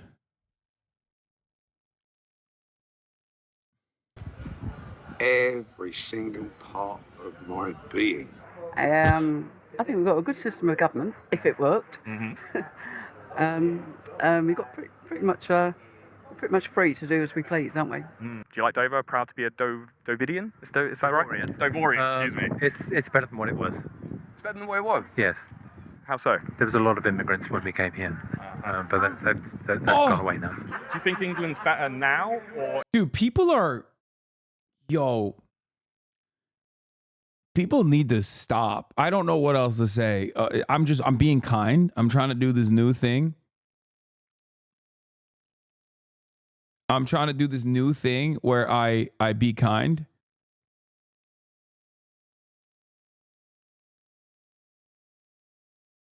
But people need to stop it. Okay? All I'm going to say is stop it.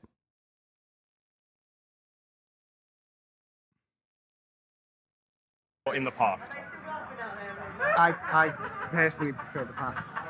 What era? What year? If you were to be? If I was born in the Victorian era, I think I'd be very, very... Bro has a wolf, by the way. That's crazy. Like, that's casually a literal fucking half wolf dog. That's a wolf dog hybrid. No, that's not just a husky. Very happy. I just think there is a lot more manners. But when it comes to English patriotism... Okay, that lady has a bear. What is happening in England? What's going on? Do they just have fucking wild animals as pets in Dover? That's a bear in it. That's a Malamute Seawolf mix. I think that's a Tamascan. I have one too. Not technically wolf hybrid, but bred to look like one. It's easy to observe a generational divide. Are you proud to be English? No. I'm sorry, but no. Proud to be English? Yeah, I feel like ask any British person that don't have a football kit on, right? After a fucking game of footy, and they'll tell you, what is there to be proud of in this fucking island? I hate it.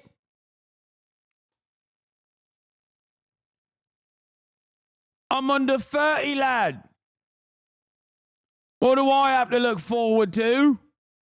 Never retiring, worsening conditions, public transit never works. Fucking hell. We've had Tories ruling the country, and now we got the fucking red Tories. It's shite, mate. English? I don't mind it. I mean, there's quite a lot of brutal stuff happens. Yeah. I mean, heard a couple stabbings, some crossbow attacks.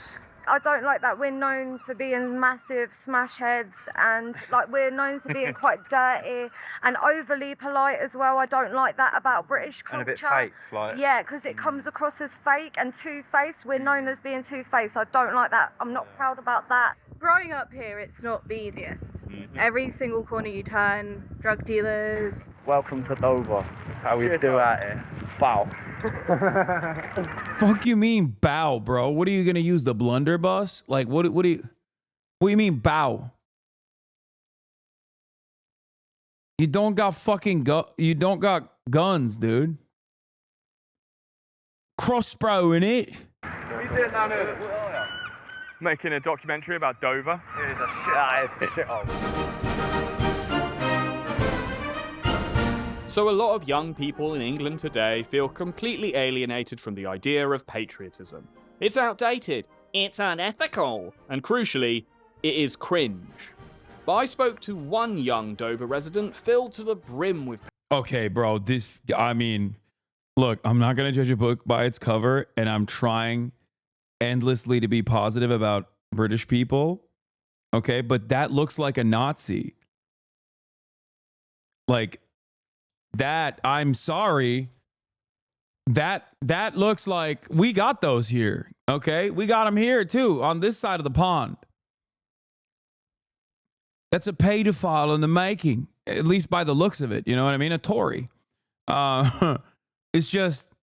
he's too young to be a pedophile at this moment. but he'll get there. You know what I mean? Once he reaches of age.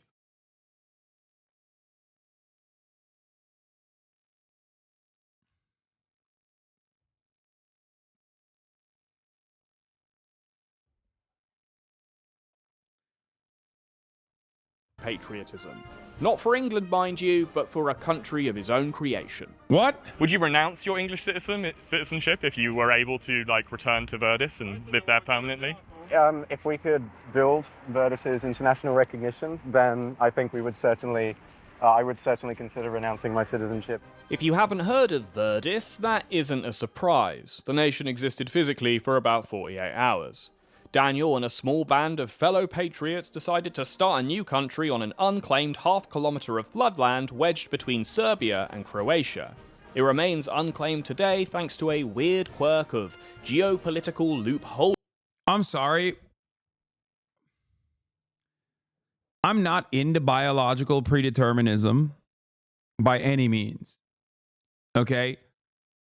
But that is the most British thing you can fucking do. Okay? I'm sorry. You can't just go, well, there's land there. It's unclaimed. It's mine now. Like the good old days, innit?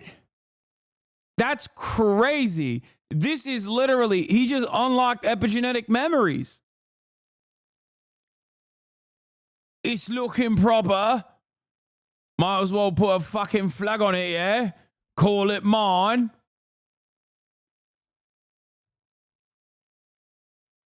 Like, American sovereign citizens go around annoying people and reading out the rules that they think magically, that create supposedly a magical barrier around them that stops them from, being harmed by the police or whatever, when it's not the case. British libertarian sovereign citizens are like, oh, we got to do more colonies, right? The problem was we needed 14 colonies, not 13, yeah? Fucking hell.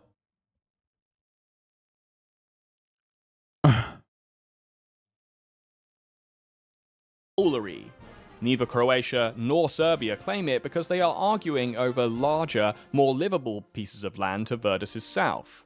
I'm looking forward to hopefully being back on the land at some point, and we did actually go back to Verdis recently. We can't land the boats, obviously, because the Croatian authorities wouldn't allow us, but because it's an international waterway, there was no problem with us doing so. On his first visit, Daniel and the other founding Verdisians valiantly held on to their new homes, suffering sleepless nights and one instance of heavy hail. All before Croatian authorities arrived and ejected them from a patch of land that isn't even technically Croatia. Ever since, President Jackson and his cabinet have been governing in exile in Dover. Governments were in exile during World War II. They still referred to themselves as a state and such. We still continue to do the same thing, even though we are in exile. We have so many different opportunities. It's a small country, so we can test new systems of government. Dog, if you want your own formal governance to be established as a sovereign state, you just have to become, what's the guy? The bank guy, the bank family that owns an island off the coast of England. That's what you got to do. Okay? All you got to do is become wealthy enough that you can just like, no, not Sealand. No, I don't think it's Sealand. The Principality of Sealand? No. Is it Sealand? Is that what it's called? I don't think it was called.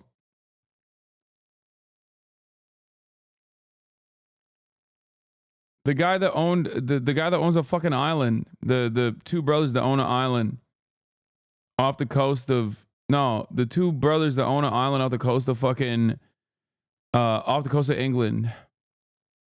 And they tried the island of Guernsey. I think it is the island of Guernsey, maybe. That tried to get established sovereignty, but it didn't work. Yeah, the Barclays. Yes. This. Brescio is one of the Channel Islands located off the west coast of Sark, where they are now geographically detached from one another. Brescio is politically part of both Sark and the Bailiwick of Guernsey. It has been established in the courts that Brescio is a tenement of Sark, The Ministry of Justice, the Department of United Kingdom government with responsibilities for the Channel Islands, considers Brecho a part of SARC.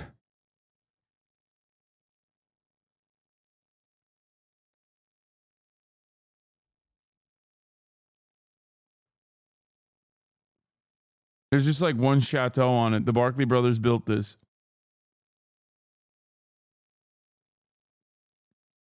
And we can be a bit of humanitarian outpost. There's a lot of things that we can do to say, for example, compared to an NGO that can only be subject to a couple of things. Daniel had a real talent for saying things that were broadly positive without saying much of any actual substance. To me, it seemed like he had a bright career ahead of him in international politics. You know, with the design of the flag, I understand a lot of people mistake it for Argentina. I thought it was an Argentinian trans pride flag. I see. So how many citizens have you got now? We have 399 citizens at the moment, on the exact dot as I checked earlier today. Even though it's literally just a large amount of trees everywhere, being there feels, really. It's community, and it feels very different.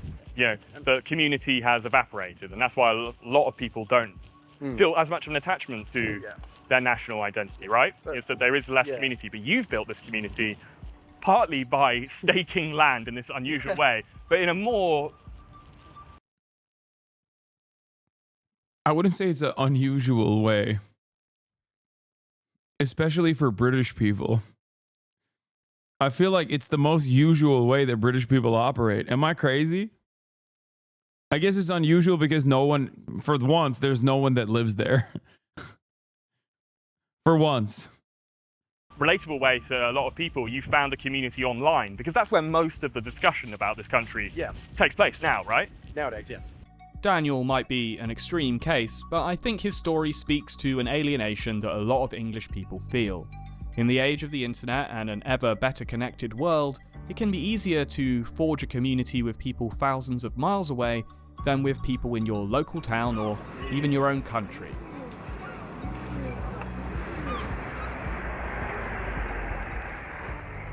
Dover is one of Europe's busiest ports, with up to 10,000 trucks passing through every day. But the town doesn't benefit much from all this traffic. Like many UK seaside towns, it has suffered steep economic decline for the last 20 years. It rarely makes headlines, and when it does, it's probably because part of its iconic cliff face has collapsed, potent symbolism I know, or because of the many asylum seekers and illegal immigrants who arrive on Dover's shores.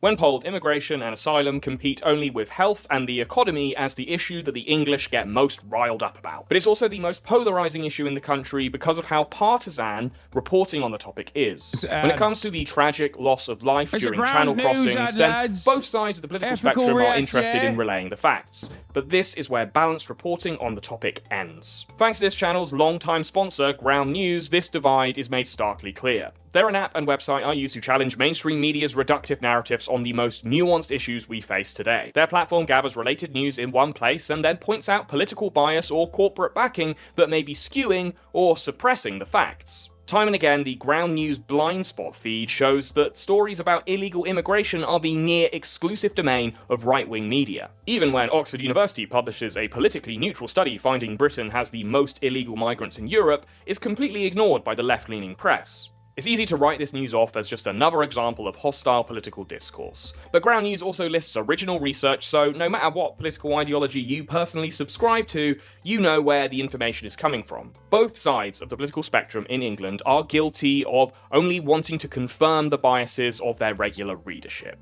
The right obsessively gobbles up any crime story related to migrants or stats involving the cost of housing them, but they will rarely know anything about the migrants themselves or the unique geopolitical situations that they're fleeing from. Meanwhile, the left and liberal press will have a more informed take on the global refugee crisis as a whole, but are then strategically silent when it comes to the challenges that illegal immigration might pose to poorer communities in the UK. This is why I think Ground News is such an incredible tool when it comes to bursting your own bubble. If you're only reading what everyone else is reading, you can only think... I can't get a good read on this guy. I thought he was like kind of I thought he was always like a lefty, but I remember him also shitting on me before too.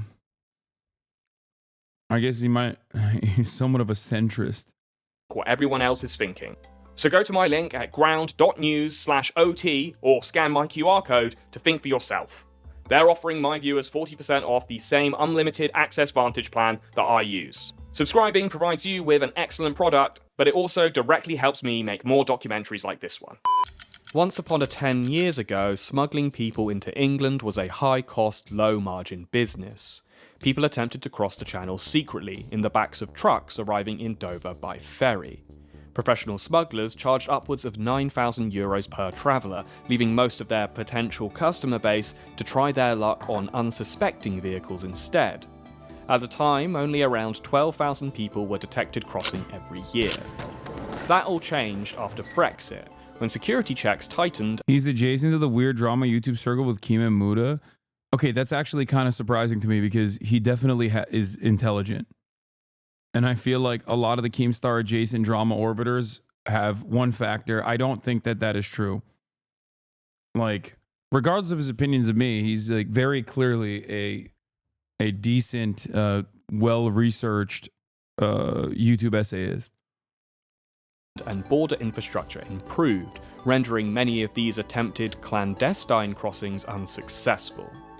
But these increased border security measures inadvertently led to more illegal crossings overall, as smuggling networks turned to the small boats as an alternative.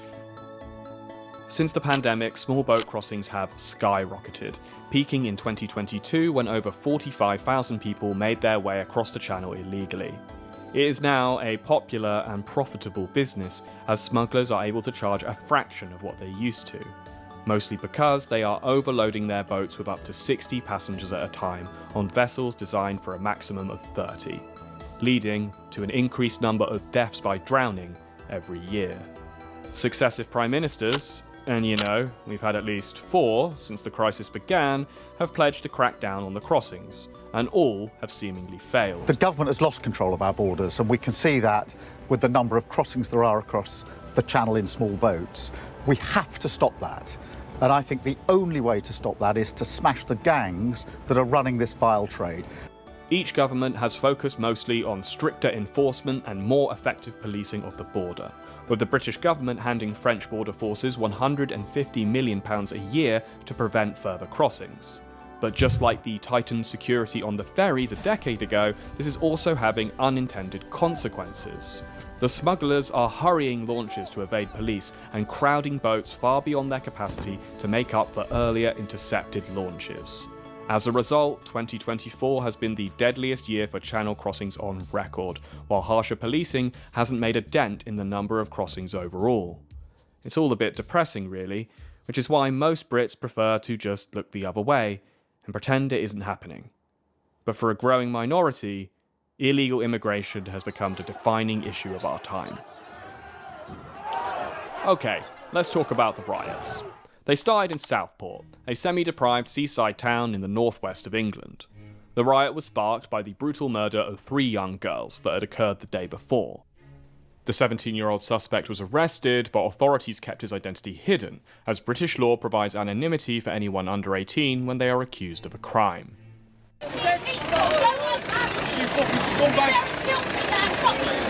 But this allowed online rumours to run rampant, as foreign news aggregate sites and anonymous Twitter accounts spread the rumour that the suspect was a South Asian asylum seeker who had arrived via small boat the previous year.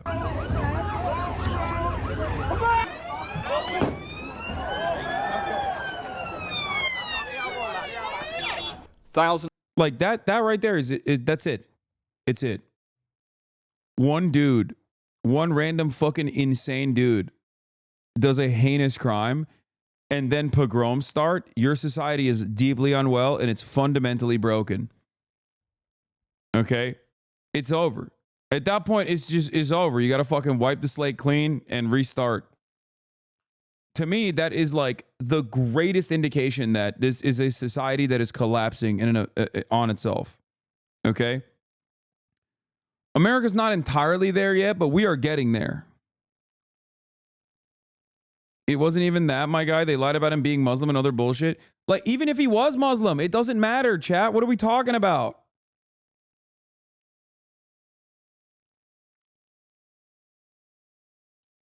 Like, even if he was literally like a Muslim refugee who was like, I'm doing this in the name of Allah because I hate England.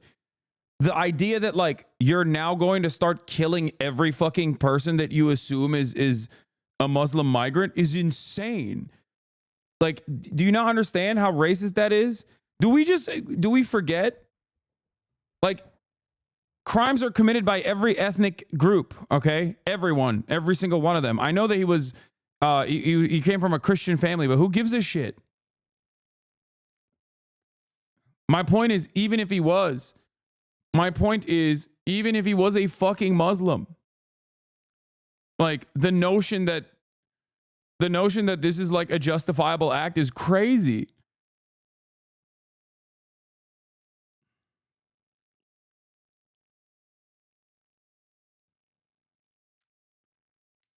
That's my issue. My issue is racism. Like fascism that breeds off of the racist tribalism in a society that is like deeply, deeply disordered.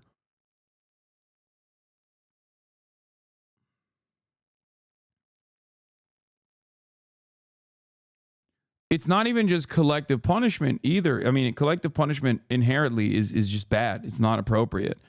But it's also collective punishment dished out by mob rule. That's it. It's a pogrom. And if you don't look at that and understand how seriously fucked up everything is, and you just like try to brush it under the rug, you know, try to sweep it under the rug and be like, oh, it's fine. This was a one-off. Let the fucking racists like do one little pogrom. It's fine. It'll be okay. And then we'll stick the cops on them. Like without seriously examining how we got here.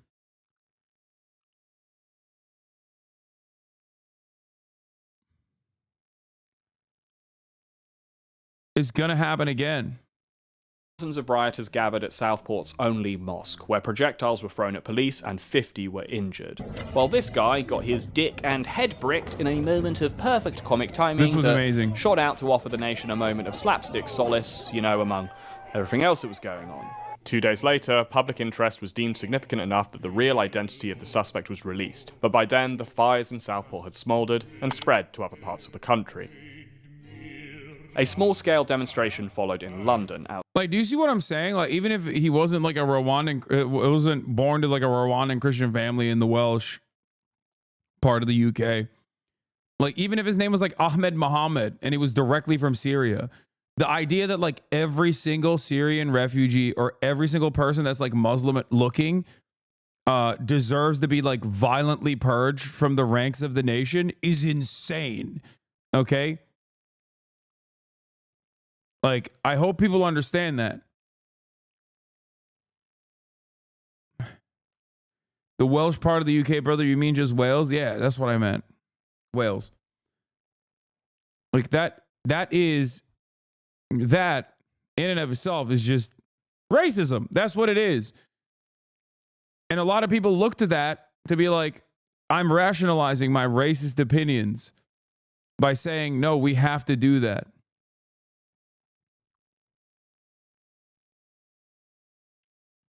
What would you say to convince someone that these movements are completely fascist and based on completely exaggerated information and not a genuine plea for national security? What? A genuine plea for national security? Brother, they're making the nation insecure. Like, if someone looks to these fucking gammons running around lighting cop cars on fire to do what? Purge the nation of immigrants? If you consider that to be like a genuine plea of national security, you're out of your fucking mind, you know? And before people go, well, what about the Black Lives Matter protests that turned into riots from time to time all around the country? It's like, yeah, okay. In that circumstance, that is an anti-government protest that is actually understandable and worthy, okay? That is a protest specifically against the police forces that disproportionately target and kill American citizens in a nation where cops kill more than 1,000 people every year. They kill 10,000 dogs and other pets every single year. Okay? That's a major issue. And yes, of course, Turns out the enterprise that has the monopoly of violence is not going to simply turn around and go, you know what, you're right. Our violent means are too far. We're going to stop that because you asked nicely. No, that's not what happens. They start beating you and brutalizing you and almost killing you in many instances when you dare to tell the government not to do that. Okay?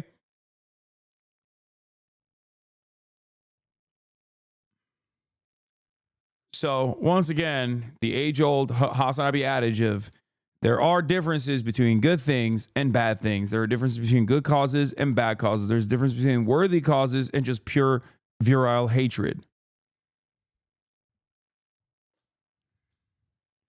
Black Lives Matter protests were not conducted in a similar vein to turn into race riots where black people were storming the streets looking for white people to kill. As a matter of fact, it was heavily attended by white people, and it was against the police force. This, on the other hand, is fucking dumbass fascists running around, roaming the streets, looking for migrants. They literally lit on fire the entrance of a hotel that they knew housed migrants. It's fucking insane. Outside Downing Street, where 100 protesters were arrested. In Aldershot, large crowds... That's the exact argument that these Brit people use, though. Yeah, it's wrong, though. That's my whole point. Mister, would George Floyd be the American parallel, or is this different? Yes, there's a difference between an anti-racist protest against objectively a criminal enterprise in American policing versus people being like, how about we kill all the migrants and like forcibly remove them from the country? And if the government doesn't do it, let's take matters into our own hands. Do you feel like these two things are different? Do you feel like the American federal government, the North's actions in the Civil War in the United States of America was the same as Nazi Germany, for example? They're both governments that were engaging in violent behavior. Yeah, you can reduce everything down to its bare bones and make it seem like they're both same. Are they advancing the same project? Fuck no. That's what you have to look at.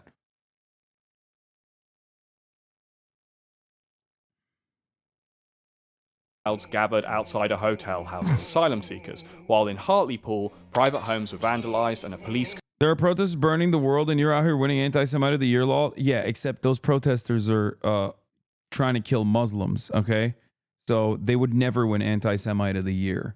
They would win pro-Israel award if there was one to be given out like that. Car was set on fire.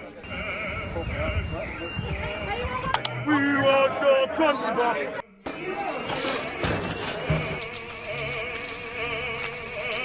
Disorder peaked over the weekend as riots broke out across the country. Sunderland, Middlesbrough, Rotherham all served as staging grounds for some of the most crowded scenes. In Rotherham and Tamworth, crowds gathered around hotels housing migrants, setting them on fire and breaking in. While in Middlesbrough, rioters again targeted private homes, cars and the Crown Court building. That weekend was the most violent and most widespread case of civil unrest in England since the 2011 riots, a much more explosive event in terms of criminal damage, injuries and fatalities, sparked by the police killing of Mark Duggan. An event that is now remembered hazily, if at all, by a nation that likes to put this kind of unpleasant business behind us. When it is remembered, it's either for the large-scale looting, or more charitably, by the liberal press, as a community's collective rage boiling over after years of harsh policing. I mean, that's also objectively correct. Like, even the liberal press in that regard, if that's the way that they analyze it, is... Notice how the damage conducted in the aftermath of a riot of that regard is to the bottom line of random fucking corporations, okay? While I understand the reasons as to why people get mad at that, because at the end of that, there are still human beings that might suffer from the financial hardship, especially if it's a small business, and I think that that is inappropriate. There is a bit of a difference there, don't you think, in terms of, trying to identify where migrants live to kill them.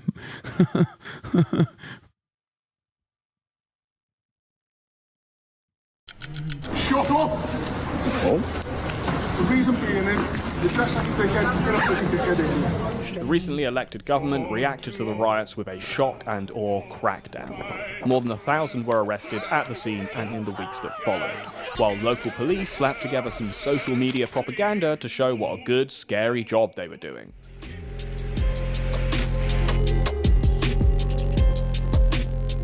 I utterly condemn the far-right thuggery we've seen this weekend. The government labelled the rioters as far-right, a designation. Lock them up, mate. What are you fucking doing then? Do your fucking job, right? Or is it only that you like to starve children, kid starver? Club them all, mate. That the London media class obediently copied and pasted into their headlines. But was this strict? Was this not a far-right violence? Wait, what? Accurate. National newspapers and government ministers blamed the EDL for the riots, a far-right gang of football hooligans that's been inactive for nearly a... Weren't you celebrating when this dumbass Red Tory won the election? No. I was literally in Croatia doing real-time coverage, and all the English heads in the chat were actually kind of mad at me for not actually celebrating it sufficiently. I kept ringing the alarm bells before this pogrom took place. You compare him with Mélenchon? Please go back and watch my coverage. Please go back and watch my coverage. I did the exact opposite.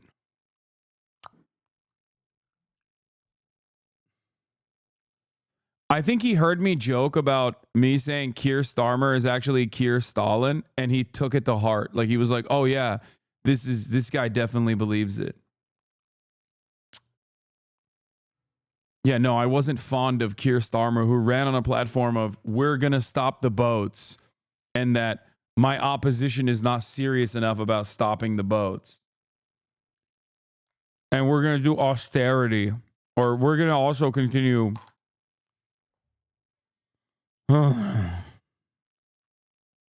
I did make jokes about Keir Starmer being Stalin. But that's what it was. Jokes. Decade. The inconvenient truth is that the riots had no specific organizers. The incredible irony of these riots is that they were largely mobilized by foreign forces themselves. The news aggregate site that first spread the false rumors about the Southport suspect's ethnicity and migration status is based in Pakistan, while the majority of the Telegram groups and influencers responsible for mobilizing people were based abroad, mostly in mainland Europe or the US. So in lieu of domestic organisers, the government cracked down on the shit posters. So I'm actually being arrested? Be arrested, okay.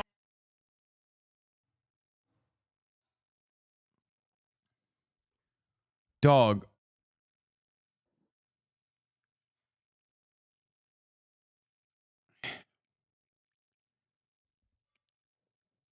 The people on the ground that were primed into defending England, okay, were not like random Russian spies. They were just like the dudes that you see at Spoons. All right, proper reform, mate. Fucking proper reform supporters. Okay. Right. Take that to the police station. Right. You, okay. This is in relation to some comments that you've made on a Facebook page. Your coverage of Keir Starmer. The UK is following the path of US politics.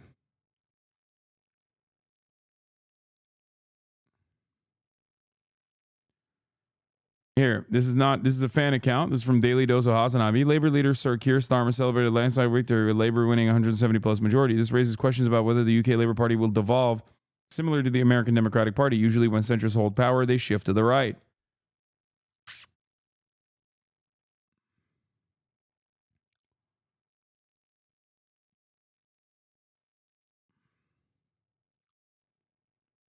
I think Hasan has a weak understanding of our politics.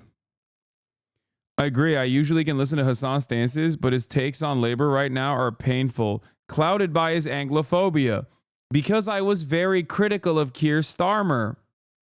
The only way that the Labor would ever lose this, instead of the insane landslide victory that they're supposed to get in this circumstance, like their opposition, once again, has recycled leadership unceremoniously, is this privatization. The river is full of shit. The water is bad. Everything's expensive. I mean, it can't go on like this, right? So the only way that this still loses. Yeah, clip of your coverage of Keir Starmer's victory. Quick questions, really. Firstly, would you campaign alongside reform for proportional representation? Pre-watch Piker, you already called it. They're already doing it. Oh yeah, I'm sure. You'll see. Watch this space. In the upcoming days, everyone is going to talk about how much better Keir Starmer is than Jeremy Corbyn, and that centrism won in the UK. And it's the solution. It's the antidote to far right politics of the Tories. Okay. What's happened? I think it was you.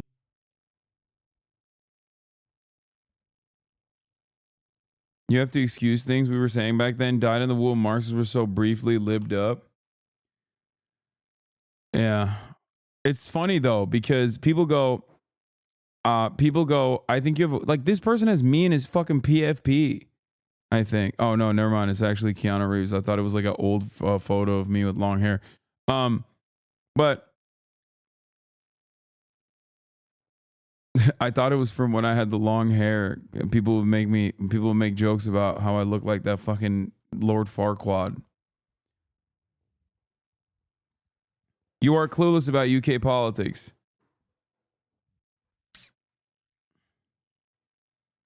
Please stay out of UK politics. Your understanding is too limited to be speaking from a place of authority. You know, it's funny because they said this about my fucking understanding of American politics too.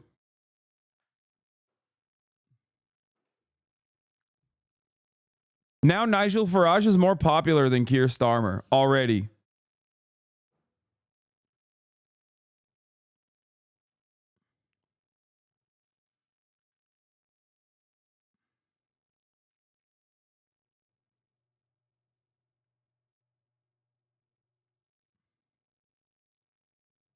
Yeah, Reform is now polling ahead of Labor in some jurisdictions. Keir Starmer is so unpopular that Reform is going to win seats.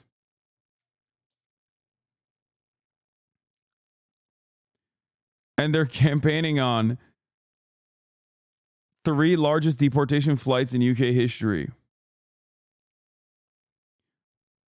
It's really interesting because most of my analysis here was about how Keir Starmer is going to be a fucking boring, annoying neoliberal.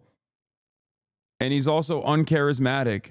And that the real fucking election victory was the massive amounts of popularity that Reform was able to get in an incredibly fucking short amount of time because of this nascent fascist movement that has gone unaddressed.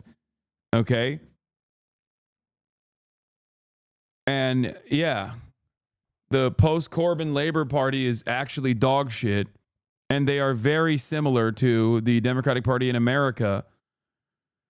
And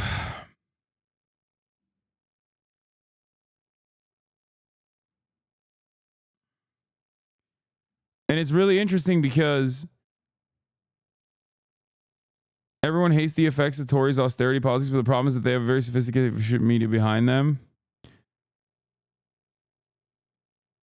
I understand I respect Hasan's knowledge on many things, but he doesn't understand UK politics. Using the US as a country with a completely different political system and culture as some sort of template is lazy and frankly dumb. I'm not a fan of Biden, but continue to use Jover is pretty cringe.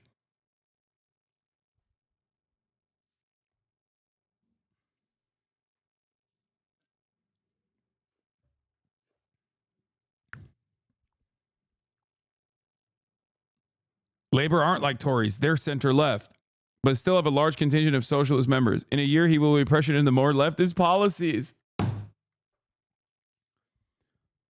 It hasn't even been that long. It's been 4 months. Labor is center-left and more left on social issues. Starmer is dull and boring, but sounds like heaven after 14 years of clowns and circus acts. Every PM the Tories had over the 14 years screwed the country in some way. Even David Cameron, like nobody was asking for that referendum in the EU or at the time. It's nice to have some normalcy back in leadership, some balance, and an end to hopefully some for some time of all the extremes and dramas. Only negative is that Farage got a seat in the parliament.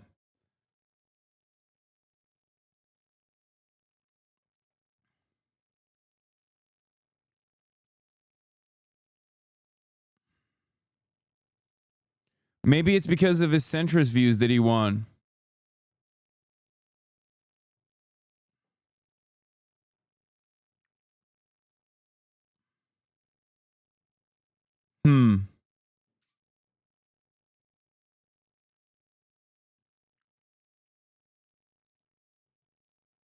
Minute 16 of this video.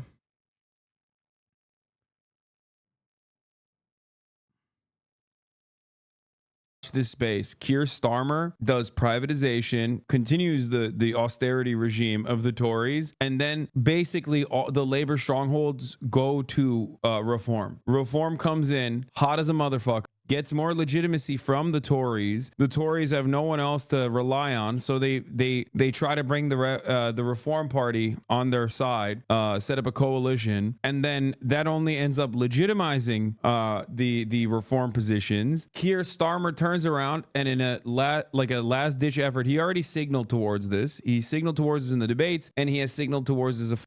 Centrist. What will end up happening is Keir Starmer will also capitulate to the right-wing framing on immigration, and he already has, just like Joe Biden did. Okay, that will only further solidify the reform position and only legitimize reform further. England 1930s style, 1930s Germany style, England goes right-wing next time around. Really, in this pencil.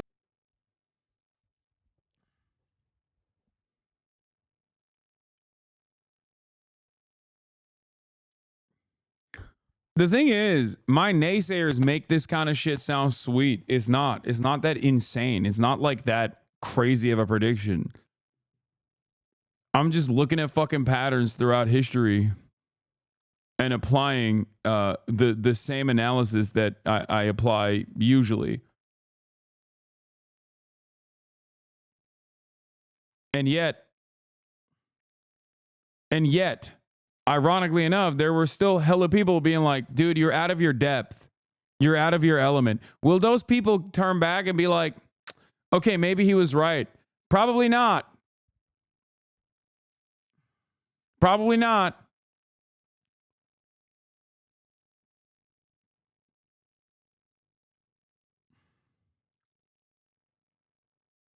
Yeah. Polls suggest reform would win Northeast England.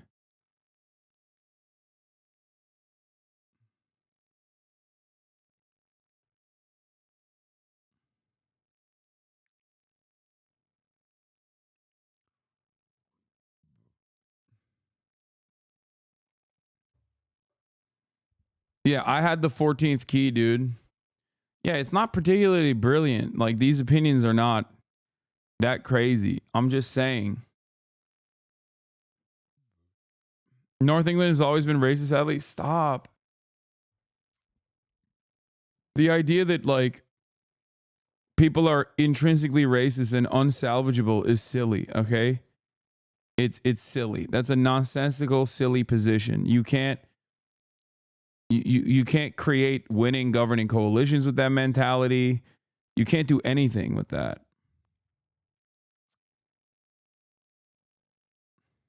Oh, really? Oh, it's a Facebook crime, is it? Many of those who were arrested weren't even present during the riots. They were charged and handed multi-year sentences for inciting racial hatred or directing the actions of the riots towards the hotels. They all right?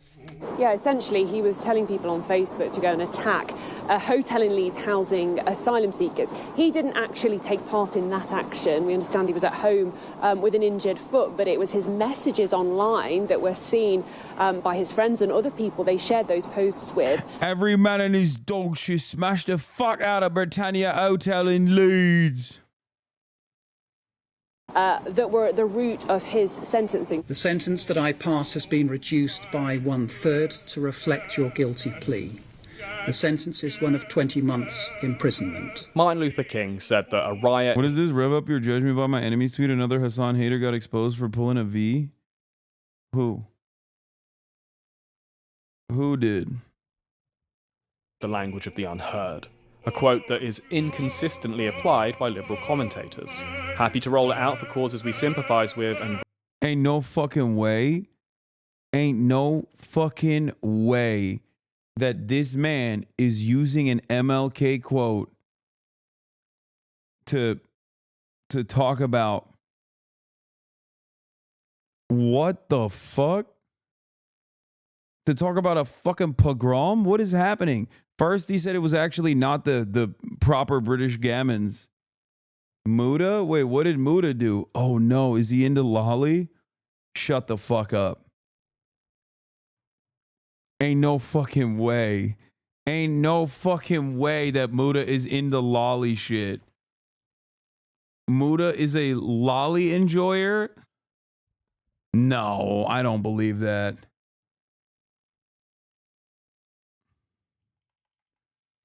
That sounds fucking nuts. Wait, why is his account locked?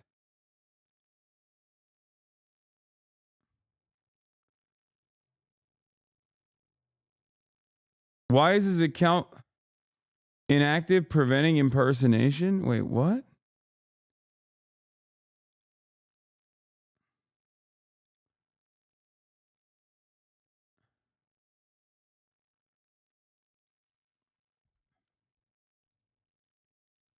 Wait, what?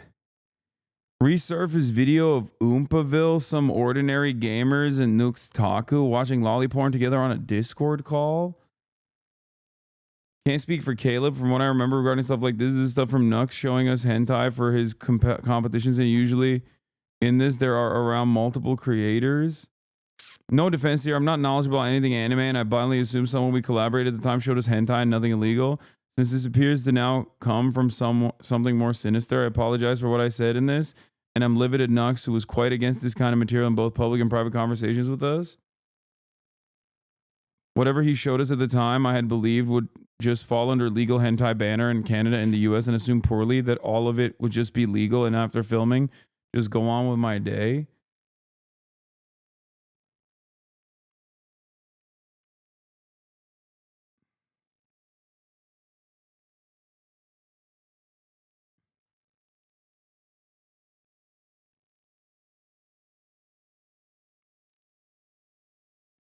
Check out the Nux YouTube video channel. He's made several anti-Assam vids. Nux hates you. He's super pro-Israel. Yeah.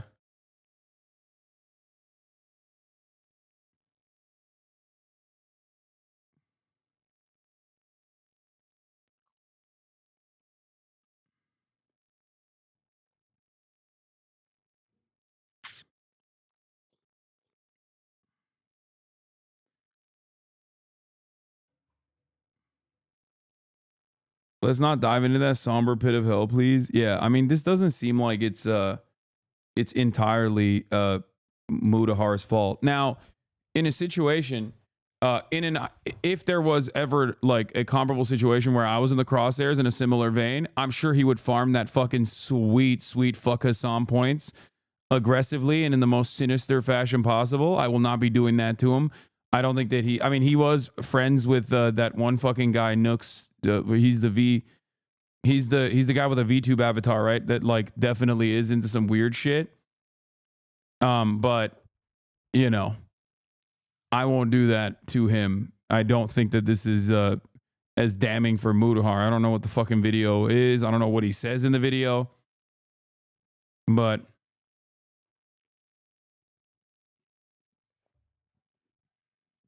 and I like Oompaville in general. I haven't seen anything gross or weird from him, so yeah.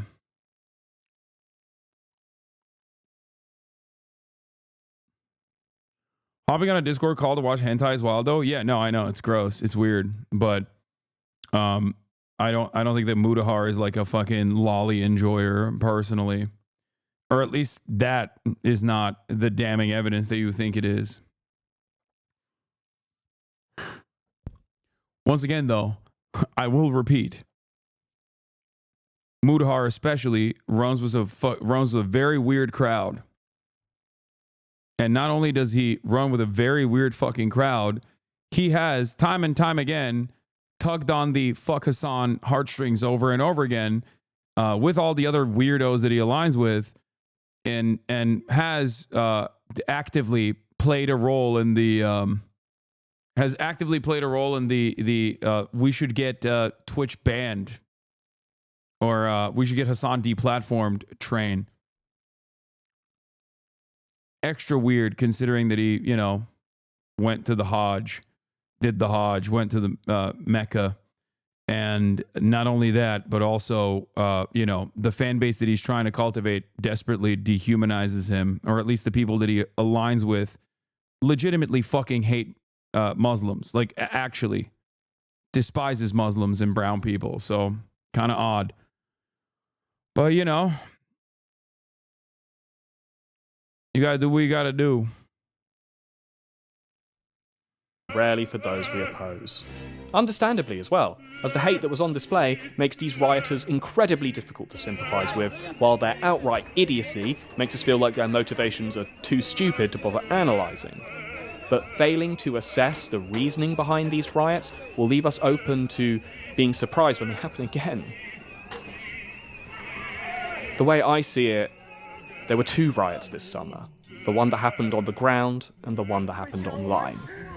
On the ground, I think it's simple enough. It's not a coincidence that 7 out of the 10 most deprived areas in the UK were home to riots. While Okay, the way to cover this is not by fucking undermining the severity of the racist pogroms. Yeah, Muda has talked about Gaza twice, both about Hasan. Yeah, all of those cowardly drama farming pieces of shit it watched a genocide unfold for 12 months and rarely ever talked about it because they were too afraid of pissing off people. And the only time they ever talked about it was to attack a motherfucker who actually is you know, brave enough to put himself out there with their actual positions. I have no respect for shameful, centrist, drama farming, always center right, always reactionary pieces of shit. Okay? No respect whatsoever. You're a shell of a fucking man. Yeah. You're nothing to me. Absolutely nothing. Yeah. Because these sorts of... Oh, this is a bad empanada video from a month ago. Slop YouTubers have thoughts on genocide.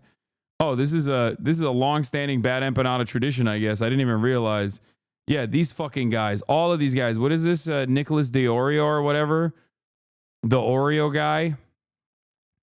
All these fucking dudes that love, yeah, all these fucking dudes that love being edgy online had no words for the child mutilation factory that was unfolding. And the only time they ever seemingly talk about anything Israel-Palestine adjacent is when they fucking turn around. They turn around and they talk about another fucking Twitch streamer or a YouTuber and how they have to be banned. Disgusting. Also, I didn't know I didn't know this is what that motherfucker looked like. But it's not surprising.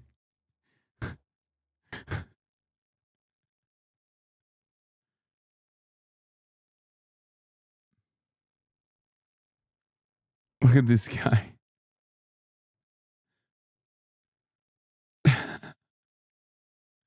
This makes a lot of sense when you see that. While affluent areas easily overwhelmed the few aggregators that bothered showing up.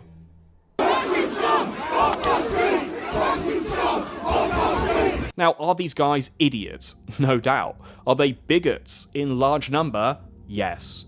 But many were also just drunks, opportunists, or children. Calling them all far right is an oversimplification that dismisses any hardship that these communities are dealing with. These are part. Dog, you got a dude that is holding up a Rushmore is the new Rwanda sign. At least cut to some B-roll that shows like reasonable humans that are experiencing economic hardship before making this fucking argument. You can't literally be like, well, you know, there's a lot of people who are experiencing economic hardship. Is economic hardship actually a very important factor in this? Abso-fucking-lutely. And anyone that tells you that that's not is lying, okay? These people are angry and they're racist. But the reason why they are doing this shit, part of the reason why they're angry, and even part of the reason why they're racist is because they're experiencing austerity, okay? That's how this shit works. Parts of the country that have been That's how this works. It's the fucking Tory regime of austerity. It's neoliberalism, and it's consequences.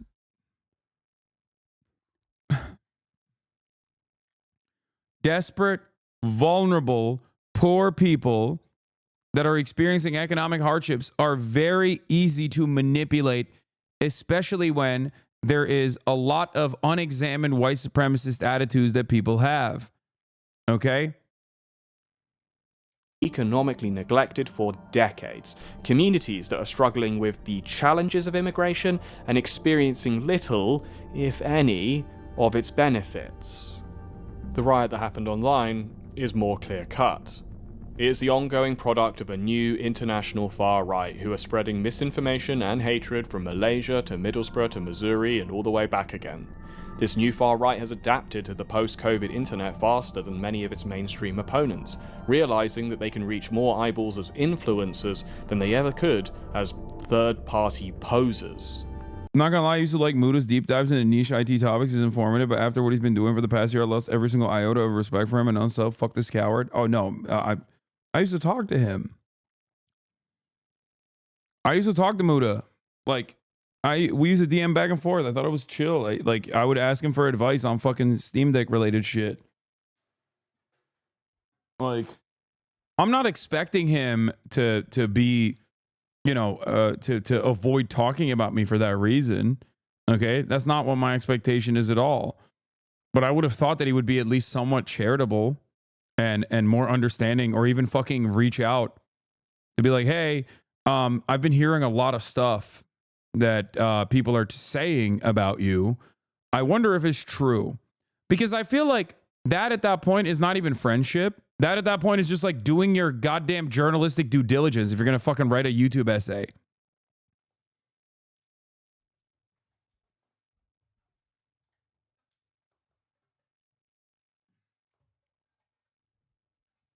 That was what I was trying to reference when chatters were saying that Muda was caught in a resurfaced video watching lolicon porn of drawn children.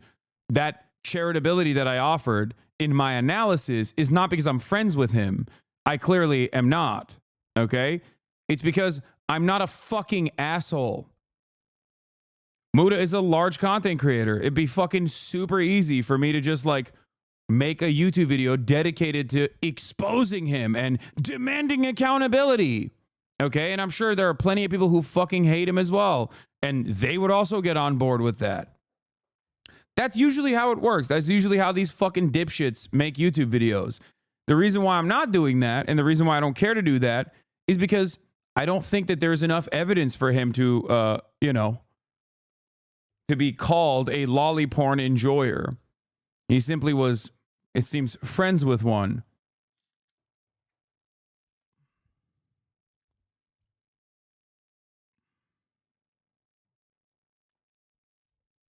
I don't even know if he's still friends with him, but regardless.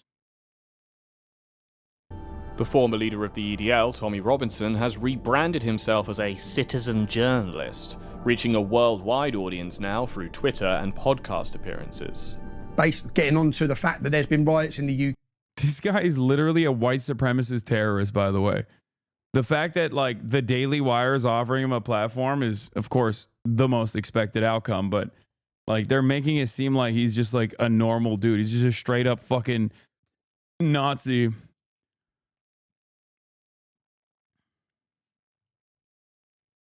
Yeah, if you were him, you'd be making a Muda situation is crazy and say he's a pedo for 10 minutes. No, we got to do a little bit of plausible deniability when you say that sort of stuff. You gotta be like, oh, I don't know, but it's like pretty crazy, pretty damning. That's how they do it. UK and the media have said that I instigated them and directed them. Tommy and the influencers in his sphere are seasoned enough not to post anything that could be seen as incitement during the riots, leaving that to their followers. Ordinary people, who the government then turns into martyrs when they hand out these lengthy prison sentences for online speech. Since COVID-19, the internet has become a more hostile and openly conspiratorial place, and my hunch is that England generally is following suit. But to confirm my suspicions, I went to the one place where you can always get a reliable measure of how the English really feel: the pub.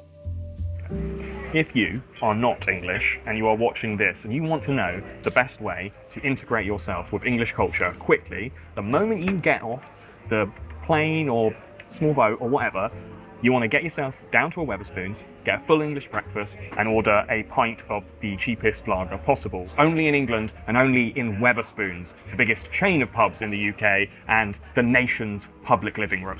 Wetherspoons is a national institution. Hell, it's basically a public service. There aren't many places today where you can get a pint in a full English for £5. In a country plagued by inflation and over a decade of stagnant wages, it is an oasis of the cheap and unchanging. Are you proud to be English?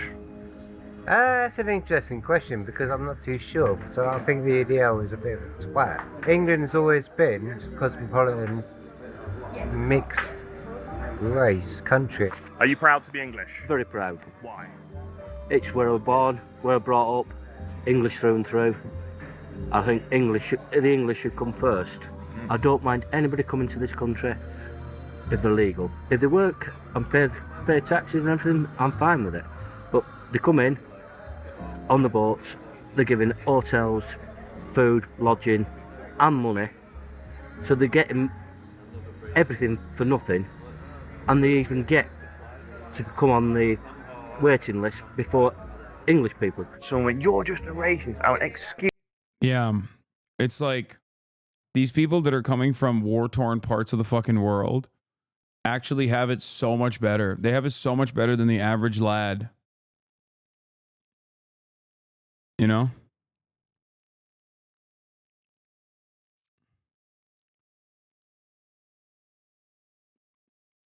It's the same fucking talking points. That's why it's so funny when people are like, Hasan, you can't interpret what's going on in the UK by talking about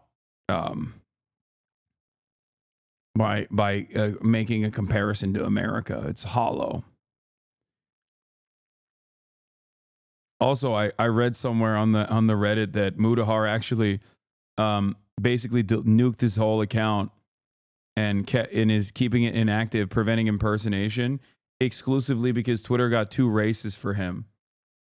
It's like, dog, you literally court racists, for the record. Like, what do you mean?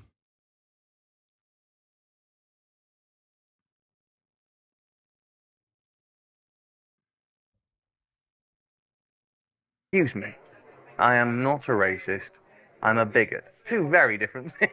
What is the difference between a bigot? Well, racist is like, I should hate you because you're black or because you're foreign. No, a bigot is disliking a way of life. So there are ways of life I don't like. Such as? I don't like a lot of stuff in the Middle East. I don't like the Islamic way of life. This is Callum Smiles, citizen journalist and self-proclaimed bigot. I wanted to see if he's talked about Palestine at all. This Israeli company is spying on everyone. Twitch is a disgustingly evil platform. 1 million views. Tells me 38-minute video. 1 million views. To be fair, Asmongold's being banned might have been a blessing considering bro finally cleaned his house, which is finally what happens when Discord moms run a multi-million-dollar app.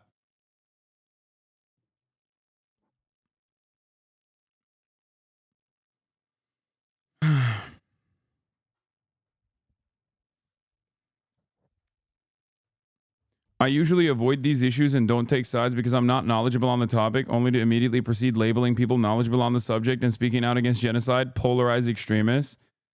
Wait, is his audience dunking on him for this? This isn't about Hasan. Problem is Hasan is the farthest thing from knowledgeable on the subject. There is a reason why he won't debate Destiny. He'll eat him alive. That's so awesome.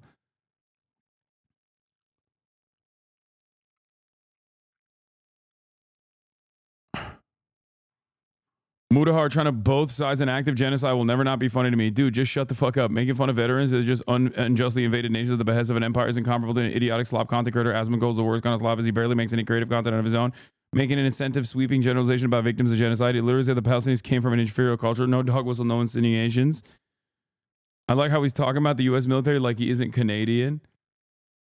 Your ramble at the end was really based. I agree. All this hateful content really slowly affects you and just makes you more callous and disappointed in the world.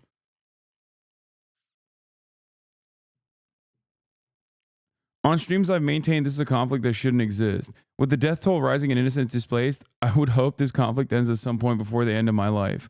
This is how most people treat this complex situation. We don't like seeing dead children. If you asked me on the stream, you'd hear these exact words relayed back at you. If you want to see change, write to your MP and ask them to discuss this on your behalf. 2/25/2024. The complexity and the nuance of daily baby murder. It's too complex. It's too nuanced. Genocide is too complex and nuanced to have an opinion on. You know what was not too complex and nuanced to have an opinion on, though? Talking and besmirching people who actually do talk about the genocide. And saying that Twitch is inconsistent and bad. And using Islamophobic piece of shit like Destiny and Dan Saltman's website to do such a thing. These are the same people, by the way, who fucking despise, okay? Remember, these are the same people who despise these like mass brigading campaigns. These are the same people who love free speech. These are the same people who hate when people engage in this SJW style conquest to get people deplatformed.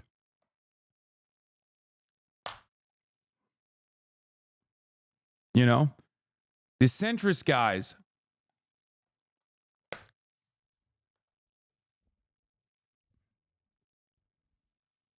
Using a fucking Willie Mac video as a source to say Hasan is out of his depth is also pretty funny, or not knowledgeable on issues is also pretty funny. Especially considering that the person who you're using as a source to compile these fucking videos literally does not know a single goddamn thing about Israel, Palestine, Gaza, or any number of different issues. It's drama slop compounded on top of drama slop.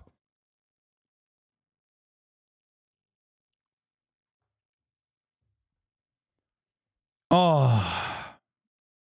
He says at the end of the video he's done with drama content. This is not drama content. This is actively signaling to deplatform a content creator who you're too cowardly to fucking have a genuine opinion on in terms of like the issues that he speaks of. Okay? You don't want to say anything about Gaza. You're too scared. Okay? And I understand that. I'll be very charitable to brown content creators who get harassed endlessly, especially if they're Muslim too. You know? Because I understand the space is inherently hostile. I watched it. Muda said Anne Frank is incomparable to the Houthi kid because Anne Frank died.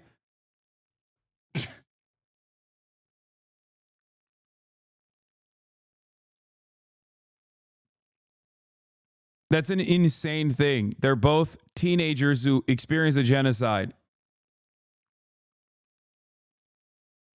You have an issue with that if you either A, don't believe that the famine that Yemen was placed under is real, that they were just not experiencing that at all. Or you just think that like brown people can't experience genocide. Now, it's additionally weird when it's a Muslim brown guy who feels that way. It just like shocks me to my core.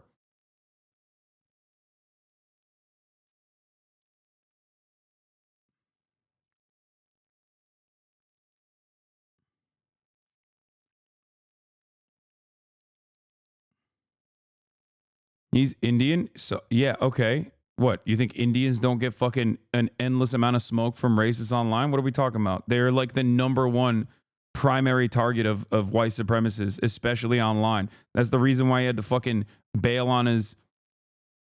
That's the reason why he had to bail on his fucking Twitter account.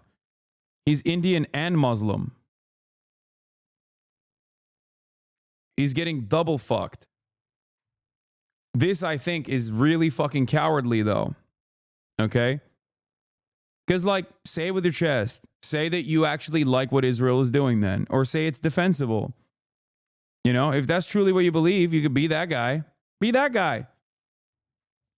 Or say what Israel is doing is indefensible. Don't do this. This is lame as fuck. Hitting it from this silly ass, like, I'm a centrist. Both sides are saying crazy stuff. You know, and everybody needs to be fucking banned or whatever. Is ridiculous.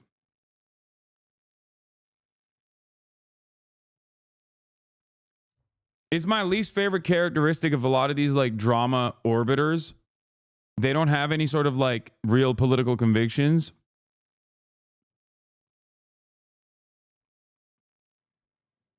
It's very, very, very annoying.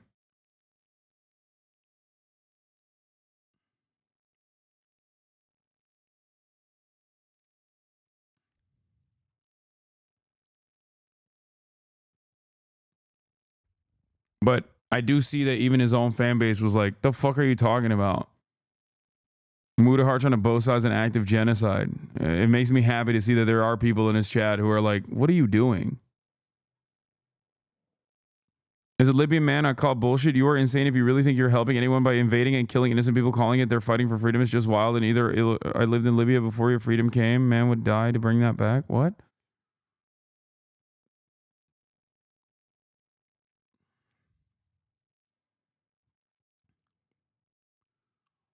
Saying the military is taking a bullet for the people, especially in the United States, is just plain wrong. To be taking a bullet for the people, your end goal would be to defend them against some force that initiated an attack, while most of your conflicts in the USA takes part in the world.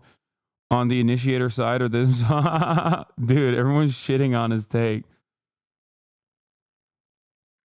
Even on the veteran shit. No way Muda just said that anti-Zionism can be equated with anti-Semitism. Badmouth the people that take a bullet for your freedoms every single day. The most outrageous shit you'll ever hear. Like, dude, this is slop and it works so well. American soldiers are dying so that you can have free speech. Brr, brr, brr. You don't, how dare you badmouth the American veterans, I say, as a Canadian. Downright, just hateful rhetoric. Now, obviously, the people who are in the military were like, whoa, we're getting that Camaro. I have never in a million years met somebody, and I've met plenty of friends, friends who are actually active military, people that are retired military at this point. They've done their careers. People that have played video games who've told me about their stories. Never once have I ever heard people jump into the army for that free, juicy Camaro. Ooh. Wait, dog, you're Canadian. Why are you talking about this? Wait, is he fucking saying that, like, Americans are not victim to the poverty draft and the predatory nature that recruiters operate in? And it's actually because they have this profound sense of duty to what? Secure a poppy field in Afghanistan so that the CIA can continue having black budget operation funds? Is that... You don't understand, brother. When I went down there to the Karangal Valley, okay, and an IED exploded under my Humvee, and because we didn't have armor under the bottom of it for IEDs in the first round of conflict, I knew that I lost my legs specifically so that Americans could fucking have free speech. Like, what do you mean? None of those motherfuckers know what America is or what free speech is. Like, God, YouTubers and their understanding of the world is so infantile. It's like a child that watched a Hollywood movie and think like, no, that's what it is. It's not, because American career prospects are dire and plenty of people are trying to escape horrifying conditions, whether it be homelessness, whether it be drug use and abuse at home, and that the military is seen as the only way they can get some sort of upward social mobility. And this is, of course, outside of the people that go through the officers program or come from long-standing family, military families, because there's like 3 different brackets in the American military across the board in the most reductive ways possible I could describe it. And it's people that are victim to the poverty draft, people that want to become fucking Pete Buttigieg and go through the officers program, and inevitably go into office, and also people that come from military families, okay? Like career professional military families, okay? The large chunk of the base of the grunts that get their dicks blown off by a fucking sniper rifle while they are, protecting a poppy field or, I don't know, bullying some pedophile warlords or some shit, those guys are actually a part of the grunt branch that is escaping poverty, or at least they think they're escaping poverty because the fucking recruiters are lying to them. That is the Camaro wing of the American military. Okay? Those guys think falsely that if they go through basic training and then they get out of basic training and they put their time in the military and they go out and tour, okay, maybe they'll be able to come back and not have their brain fucking fried and go get a communications degree and enter the shitty ass job market that we all have entered at the same fucking time. I know these people. I love these people. Many of them are in my community, okay? I've grown up with these people. It seems like Mudahar has not, and he's just making up a false reality that he saw on TV. Oh my God. There are plenty of them who are fucking active duty right now that are still in this community. They know it sucks dick. They know it's shit. They know it's an awful fucking job. They also think they have no other options, and maybe this is what will pay for college. And then also they'll get health care. Little do they know, you either get health care, you get 100% coverage if you're the luckiest person ever, or if you're the unluckiest person ever. But that's besides the point. I'm not even going to get into all of that. Problem is, when you're a fucking YouTube IT guy that talks about Linux most of the time, and you fucking dip your little toes into the dangerous, treacherous waters of political commentary, you're going to come across like a fucking moron. What do you mean?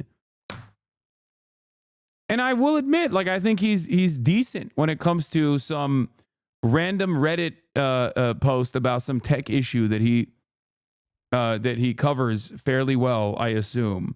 But this is not something that he knows at all. So why the fuck did he do this? Well, I'll tell you why he did this. Because he got 1 million fucking views. Hello, it's guys. a controversial thing that got him 1 million fucking views. No More Google Chrome gets him 300,000 views. Talking about drama slop tuber shit, talking about global conflict from the perspective of a drama slop tuber, that gets him 1 million fucking views. See, YouTube drama. I'm very disappointed in Marcus Brownlee. 1 million views. That's it. Maybe the student loans, and as somebody that, at the time, financially speaking, I needed money for school, I probably would have joined the Canadian Air Force, out of a patriotic duty, but also because, you sign a bond with them, you work in the military, you get your school paid for, good schooling, and that's kind of how things, go. It's a deal you end up making. I think a lot of people that join the military who are these cogs in the machine that you'd be so willing to say, yeah, I hope you get PTSD if you're not, this reformed person that, has to bend the knee constantly because of your service to your country. Yeah, I think those people are usually in the military out of necessity, or, at some point they need a career. They need to join something. And the military is a great provider of it. The military also produces a lot of those same technologies used to stream your nonsense garbage on the internet. They do a lot more than just this imperialism that she, likes to throw around. The imperialism that she likes to throw around? Bro, what the fuck? Oh my God. It's just a word that people throw around. I will never investigate what it actually means. Okay, do you understand? Because I have the full knowledge that my audience doesn't know what the fuck it means either. It's something that the woke left libtards actually throw around, so it must be silly and inconsequential. Please do not dive into the academic literature behind what that term means, because if you do, you might understand that it's not just a fucking word that someone is throwing around, and in fact, exactly what America is doing. Also, I like the subtle notion that like the internet is because of DARPA, so imperialism is fine. You know what I mean? That's not all the military does. They also invent stuff. Okay, sick. How about you invent stuff and don't do the other bad shit then? You know, there is very valid criticisms you can make of the U.S. military, but I think going after the cogs in the machine, the people that are the grunts, the foot soldiers, is just insane. This kind of rhetoric doesn't really bring anyone together. If anything, all it does is just sow more discord and, you know, sow more issues amongst people who are already facing a lot of issues right now, people who are already so divided. You know, this kind of rhetoric doesn't really, you know, portray anything. She might think this is based, but at the end of the day, it's just literally cowardice. Why? Yeah, no, it's cowardish behavior for hijabi Lebanese person to you know, come out against genocide and then be endlessly harassed for that position and not framing her position well enough in terms of veterans. So let's do a fucking relentless pile on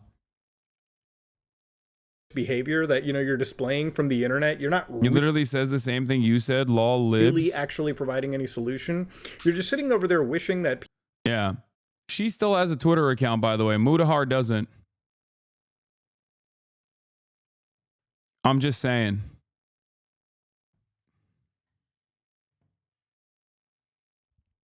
Mudahar is like, oh no, I'm one of the good ones, I promise. Hey guys, I'm one of the good ones. Like I'm not like a bad Muslim like she is. You know what I mean? I have all these differences in opinion, and I'm you know. Why did he lose his Twitter? He didn't lose his Twitter. He left Twitter because they're fucking insanely racist on Twitter. People who literally fight for your freedoms every day would get probably the worst post-traumatic stress disorder or mental illnesses. Dude. Come on. Because of their service. I mean, honestly, if you were a serviceman and you heard this shit, I would actually understand if you probably regretted your service afterwards, or if you actually. You should, by the way.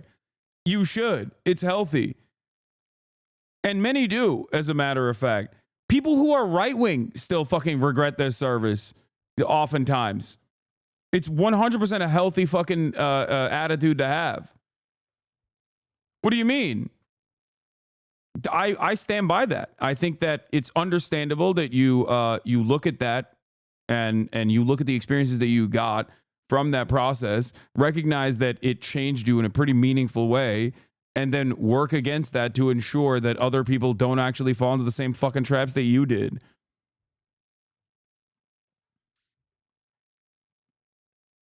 Dude, like, what is this fucking commentary? What is this goddamn commentary? The American military was not deployed into Iraq so that, you know, Americans could retain their fucking free speech.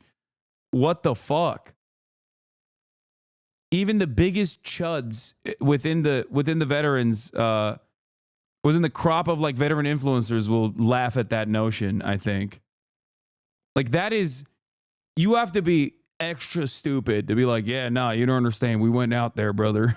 we were knocking down doors in fucking Baghdad so that we could defend America's free speech. Or America's freedoms, okay? That 14-year-old Iraqi child that was scared shitless when I busted into his room, let me tell you something. He was looking at American freedoms funny, okay? He was! That's right! He was looking at our freedoms funny. When are you going to be a normal human, Law? Do you ever be a normal human? No. He talks like he just saw the second tower go down a minute ago. Yeah, I know. I also love the notion that, once again, we invaded Afghanistan and Iraq for 9/11. not Saudi Arabia, which I'm not saying we should have invaded Saudi Arabia, but like, you know, how interesting. 17 of the 19 hijackers are Saudi. They were funded by the Saudi family. We invaded Afghanistan and we invaded Iraq. Actually question your patriotism. If these are the actual, you know, people that you're fighting for, the people that you're, you know, hoping live their freedoms, right? In the manner that they've become so accustomed to and, you know, have literally taken for granted. It's just hateful shit that she's spouting, and realistically it just comes from this very one-sided view of the army or really your country. You know, it feels like a lot of the extreme leftists on the internet have literally just amounted to their policy being America bad, and realistically... Mudahar slid into my DMs one time because he said he gets shit on for having a white wife. Never really looking at any of these things from a nuanced perspective. On a side note, I also love how these people talk about getting universal health care for people, which is genuinely a cool thing to see people actually, you know, live and not be indebted to the medical industry of the United States because they happen to get sick or go through something serious. No, your medical rights are only really present as long as you share your political views with us. I mean, how fucking backwards. I don't think that's what Frogan believes. I don't think that's what anybody believes, really. I mean, universality means like, even if you're a fucking Nazi, you get that, actually. And I do believe that. Rogan is harassed by these lose like almost every week, and her country was getting bombed like 2 days ago until a recent ceasefire. I know. Out of touch bullshit is this when you got to hear it, right? It's like, I hope you get PTSD and I hope America doesn't pay for your medical stuff. I mean, they're military people. If you had any basic understanding, they probably have earned. Mike believes it all. He says you're too nice. No, I am uncompromising in my values. And I do like that he said universal healthcare. These people defend universal healthcare, but don't want veterans to get it.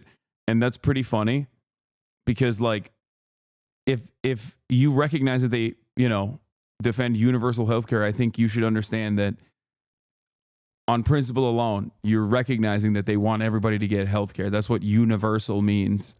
You know, their medical protections because of the service that they've offered. Just insane stuff to see. As a matter of fact, if universal healthcare was a thing, poverty draft would not be as effective, which is part of the reason why it still exists.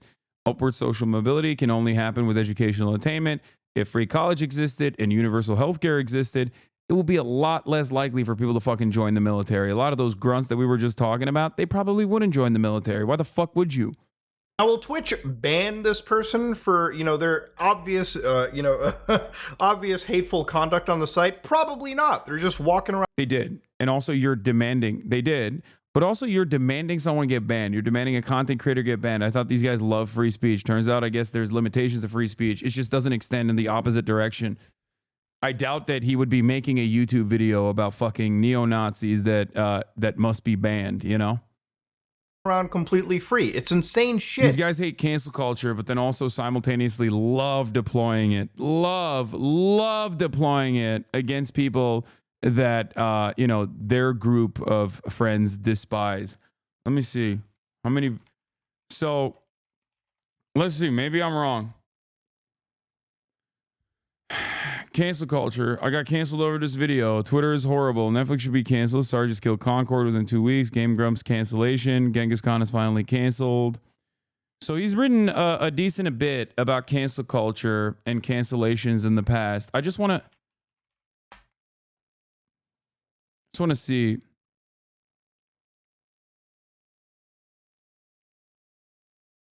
What is this? Addressing some controversy? Maybe this is maybe he's talking about this one. He's talking about Palestine in this. Twitch is a disgustingly evil platform. I'm not going to say that that's a pro-Palestinian video. Are there any... Why does it say Palestine on the Mr. Beast cease and desist?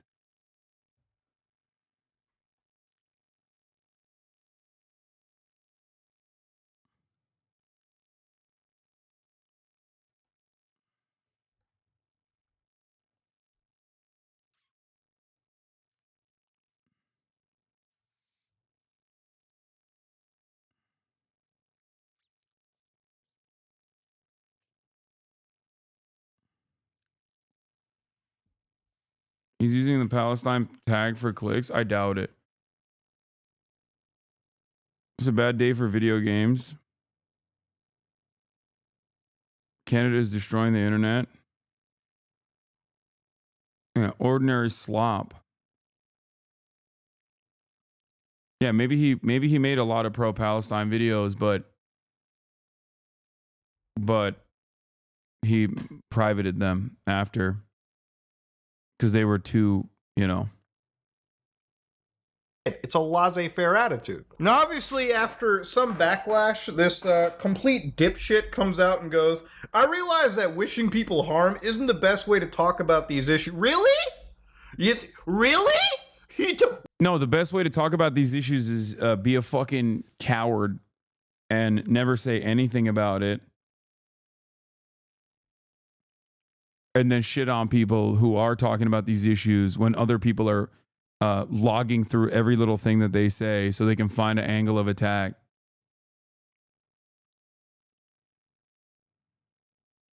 Wow! And these people are supposed to be the fucking intellectual bastions on the internet. Really? One thing that... No, okay. This is very recent. Like, it's like content over .com. They got some pretty big sponsors right over here and saying stuff. So if you look at the actual like tier list, you can see that Arab streamers S, hasanpiker, funny. The Turkish guy is on the Arab list. All right. Then you've got like AB, the actual Arabs. And then of course on the F tier, this is where it gets interesting. You've got Ethan Klein and Ben Shapipo. Dude, this is so desperate to be like, me thinks this is anti-Semitism, sweetie. Like, if you look at the actual fucking tier list, like Ben Shapiro is very famously anti-Arab, okay? Ethan Klein, not as famously, okay? If you look at the actual tier list, there are friends of, Frogan and many others on the fucking tier list. Love Sabra. Now, Sabra apparently in their eyes is like they're referring to like a brand of hummus that exists in Israel. It exists in America. I don't even know if it exists in Israel. I mean, I assume it exists in Israel as well. It's in occupied territory. It funds the IDF. But also besides that, it's been a long-standing part of BDS efforts. But having said that, yes, it is a substitute for not being Arab coded, not being valid in the Arab community. Okay. It is akin to a bunch of black content creators making a tier list. Okay. And on the A tier putting being valid. Okay. And on the F tier putting raisins in fucking potato salad. Something that is as far, like who was invited to the cookout tier list, okay? And at the top of that are people who are invited to the cookout, the most valid people, right? And on the bottom are, depending on the range of, I guess, anti-black sentiment that they demonstrate, the tier list bottom would be listed as F tier, raisins and potato salad. That's it. They would clearly say that be anti-white racism, yeah, and everyone would fucking laugh at them. The only difference in this circumstance is that anti-Semitism is a real bigotry. So you get more mileage when you fucking cynically smear people as anti-Semites, because anti-Semitism is a real valid bigotry. Anti-white racism, no matter how much certain white identitarians online cry about it, it does not read by normal people as a real fucking valid bigotry. That is basically. Yeah, and then you'd put fucking Candace Owens on the bottom of the F tier in that situation. In part of a boycott. Now, Sabra also translates to Israeli Jew or Jew born in Israel. So realistically, if we're gonna use the terminology that these people politically like to use, this is what we consider a dog whistle, okay? Because yeah, dude, that's what they were implying on doing. Which, by the way, I didn't fucking know either, for the record. And Frogan says she didn't know either. I believe her. There's one of the tier list makers is Jewish himself, but that's besides the point. That he must be a self-hating Jew, right? In reality, this is what they're actually going for. I mean, the thumbnail that it also was loves Sabra. it grammatically does not make sense if it was loves Jewish person born in Israel. I showed you. And again, I wonder if it's loves Sabra hummus or if it's loves Jewish person born in Israel. and these are the same people that judged me based on the thumbnail that I used for like the Keffels video. So to give you a quick idea of to understand, putting two Jews in the F tier kind of gives you an idea of like where they're at. It's giving anti-Semitism, sweetie.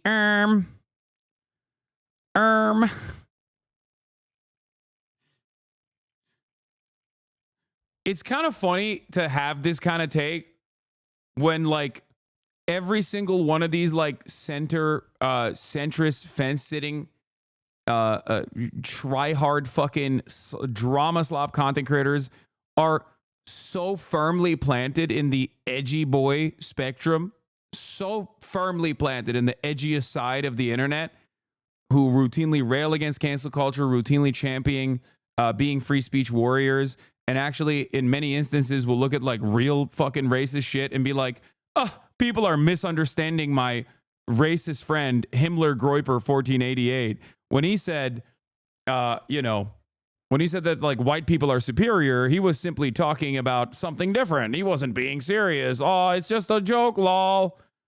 But then they're like, actually, Sabra, according to this Wikipedia page, means Jewish person born in Israel. So, it's giving anti-Semitism, sweetie. Arab being at the top, Jew being at the bottom. Okay, see, Arab and Jew is not different designations. There is literally an Arab Jew on the fucking panel. Oh my God.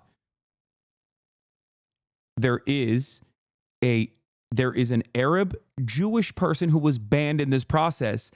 Arab and Jew as a designation is created by Israel. That is Israel's classification, okay? Because Israel is a fascist country with racist demographic concerns. So they have slotted out people of Jewish background, both ethnically and religiously, as a specific subsect of society, and claim that Arabs are those, regardless if they come from the same countries or not, Arabs are those who are not of the Jewish faith. Okay?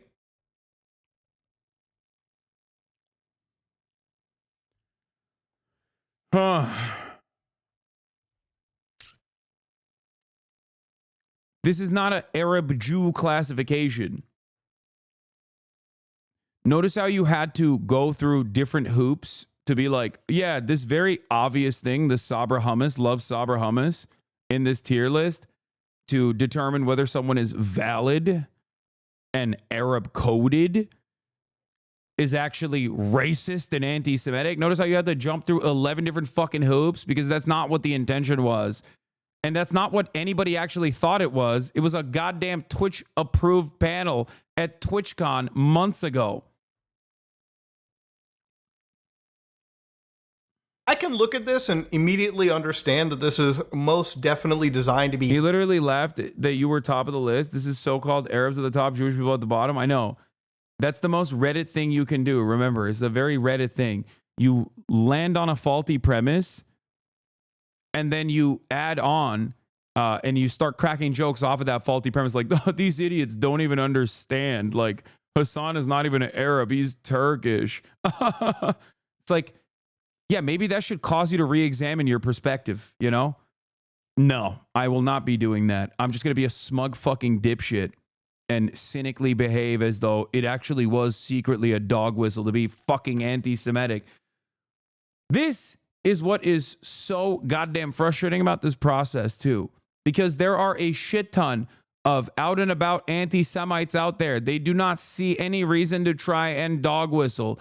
Or if they do dog whistle, they don't dog whistle around Israel, okay?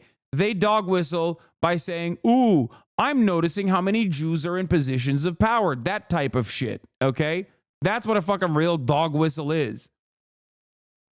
I know this because I combat and target anti-Semitism historically for the past 10 fucking years, while you guys spent all that time hanging out with fucking neo-Nazis online and getting chummy with them. That's the difference.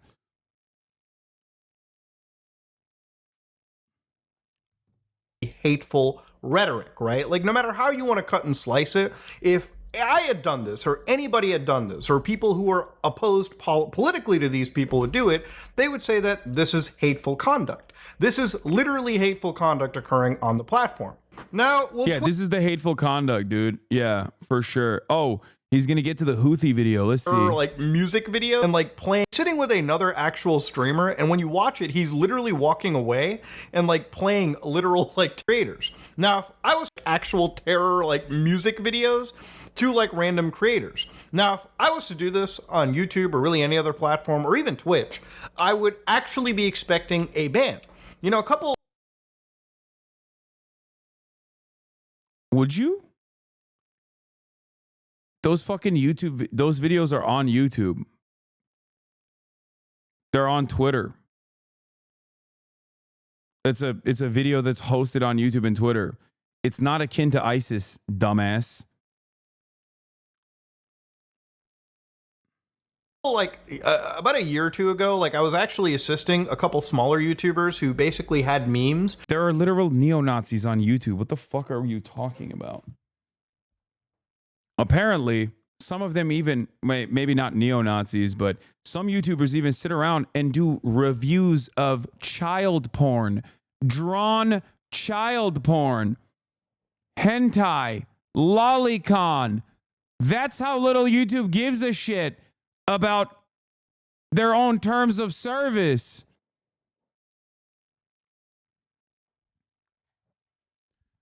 You know, Mudahar should know that. Seemingly, he participated in a review of lolicon himself. Where they had like literal actual like meme channels where they had like actual like, you know, I think it was like ISIS music, and YouTube immediately after detecting it. There's a difference between fucking ISIS music and the Ansar Allah movement or fucking Yemeni people making music videos. Oh my God. Completely demonetized accounts. In some cases, they would actually remove videos or even ban people because YouTube went through a serious apocalypse in regarding this.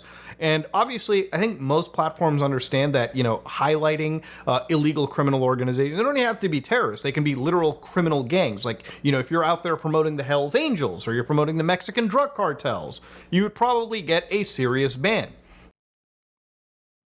You Mrs. Haig said Allah Akbar means. But in this situation, Twitch's largest political streamer, left-wing political streamer, can just fucking out. Clean your fucking shirt, man. What the fuck is this disrespectful ass bullshit, by the way? Jesus Christ, you're like spitting all over yourself while you're fucking doing this commentary?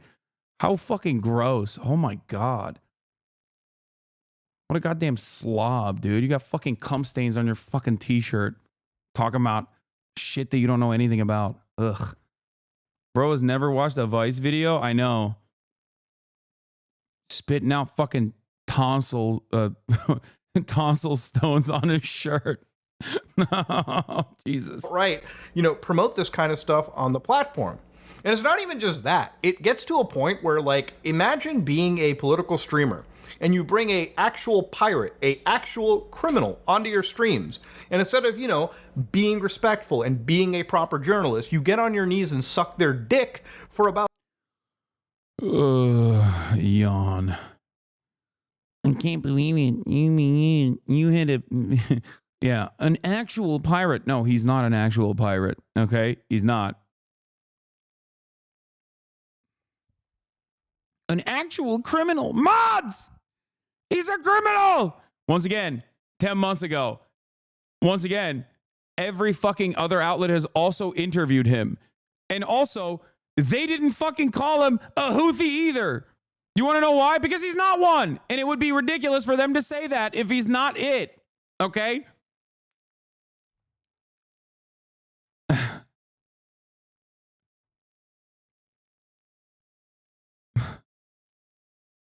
About 32 minutes. Watch this clip. They went over the crews on these ships, and they like win them over with their charm, and they make them hate America. This is him talking about what the Ansar Allah, the Houthis, are doing. It's not something he did. We know he didn't do this. Okay? The U.S. government. That's so funny. Think about China. Does he know anything about China? He's saying he hasn't spent much time with Chinese people, but one of the captain was Chinese, and he did caught with them, and he died. Like, that's not true. This is like objectively false. Okay? For the record. Holy shit, this was like 50 pounds ago for you? No, it wasn't. I just have a big beard there. But that's besides the point. Like, as far as I understand, there was not even a single ship captain that was Chinese out of any of the apprehended ships. He wasn't a part of any of the apprehensions anyway. Danced to music with them, and he was vibing, so he likes him, yeah. So, I mean, what... That's so crazy. So they're just fucking chilling with the captains? Like, I don't understand. Yeah, I just want to reiterate that we're talking about somebody that has been taken hostage, who, quote unquote, is being chilled with. And again, this is just right on Twitch. America's like America's like blowing them up while they're just like doing cat and fucking chilling with the captains. Like, how does he feel about that? Isn't that fucking crazy? Like, I don't know how to describe it. Now, these clips were seen 8 months ago on Willie Mack's channel, but you can watch this video right now. Hasan will... Please go watch Willie Mack's channel. He knows everything about this subject. He doesn't know shit. He doesn't know anything. I watched the piece that Bad Empanada watched, and I was shocked at how fucking stupid he was. I thought it was I thought there was at least like some like disagreements. You know what I mean? Like, I thought there had to have been some kind of like ideological disagreements there. No, not even. He's just a dumbass. Half the video is shit that he literally clipped to claim I'm advocating for when I'm advocating against that very position. I did not even know that half of these fucking Hasan is pro-Russia content creators were literally just operating on not understanding anything I'm saying or not knowing anything about the issue at all. Sit there and hype beast these people without any care in the world. Like, this man does not critically apply any form of journalism. He is just... Yeah, I mean, I'm not. The interview itself has journalistic value. I'm not a journalist. I'm a commentator. Also, is Willie Mack doing journalism? Like, what's happening? Just showing these people and promoting them in this incredibly positive light when there are actually just pirates and terrorists who are putting people in harm's way, especially people that have nothing. Yeah.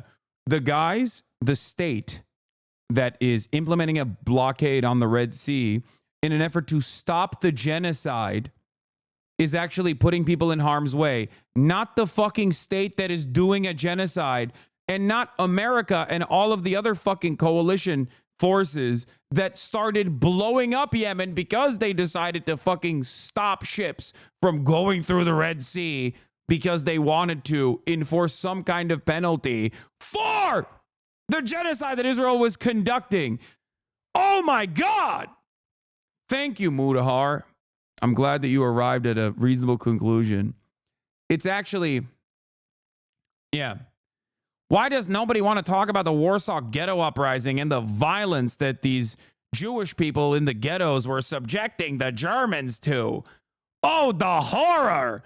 Why is nobody talking about the Allied coalition forces in World War II, the bombing of Dresden? Unacceptable! Why won't anybody think about the poor Nazis that might have been harmed in the process? Now, of course, the merchant ships are not Nazis, okay? And I would never advocate to harm the people on these ships. They are putting a blockade on the Red Sea.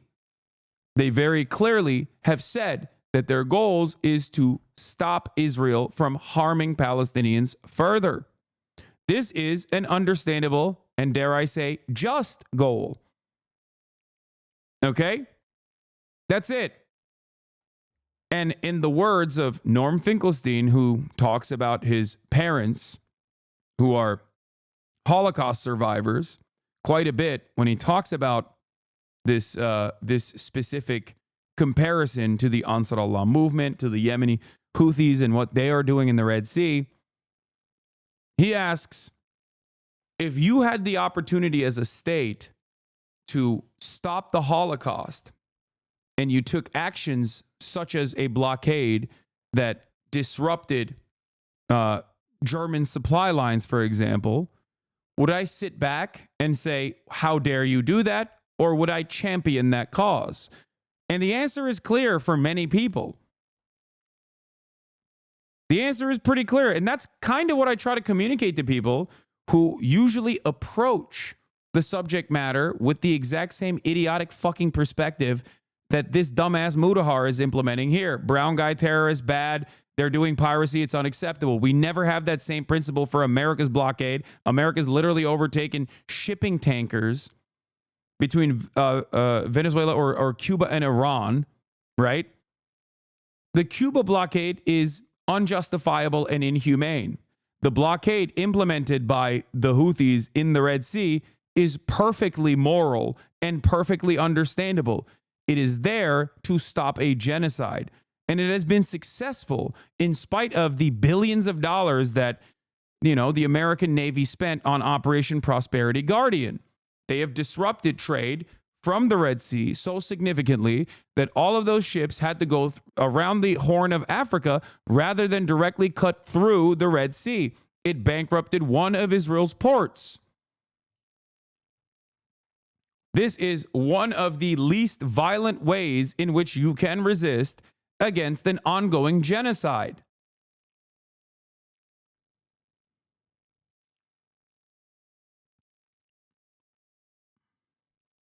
Yeah. America literally carpet bombed Yemen's capital, Sana'a, in response to the blockade.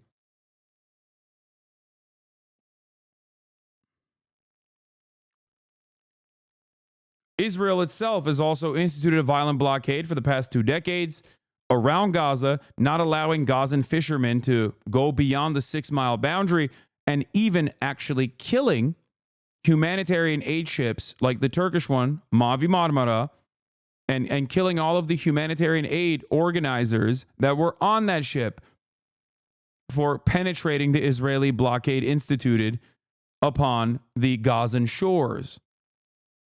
That is an example of an unjustifiable blockade. Now, here's the problem. Here's the issue. I'm willing to bet if I were to be like, hey, Mudahar, let's say country A is genociding a group of people that they've held captive in Area B. Okay, Area B has reason to want emancipation. Area B has reason to demand sovereignty and become a nation state all on its own. And yet, country A is not allowing that to happen and also doing a genocide. Okay? If country C decides to put an end to that by implementing a blockade and restrict trade with country A, do you agree with that? If I were to ask him that, I'm sure that he wouldn't say, no, I don't. I disagree with that. I think that you shouldn't fight against Nazi Germany and try to stop its trade routes so that they can resupply themselves. I'm sure that he would say that that is a valid and moral thing. But you don't have to ever have that argument if you just go, these guys are terrorists, they're bad, they're wrong, they're brown, they're doing piracy, they're fucked up, and then move on.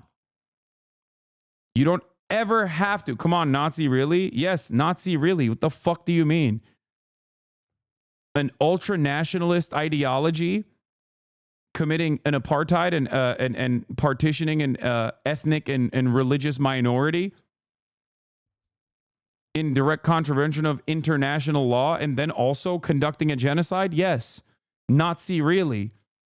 You can't have a fucking ethno-state built around the principles of ethnic and religious superiority and then enact that fascist ideology in violent ways and then go, whoa, whoa, Nazi, hello? It is. That's exactly what it is. The problem is, people, I don't think, even understand what Nazism is. or think it's bad for the wrong reasons, I guess. The fuck is wrong with you? Fascism is a violent, suicidal ideology. It doesn't matter who's holding the gun. It doesn't matter who's in the crosshairs of said gun. Okay? So yes, the comparison between Nazism and Zionism is perfectly apt, and it's not one that I made alone for the first time ever. You're not from Europe.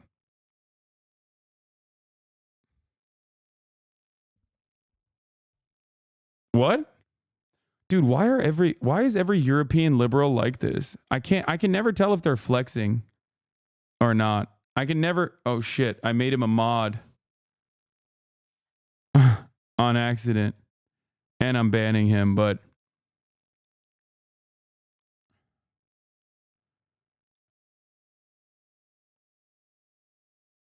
what is this?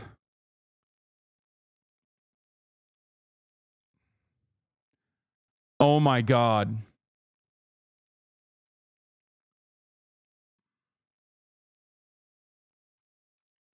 We finally have a real cop as a mod, dude.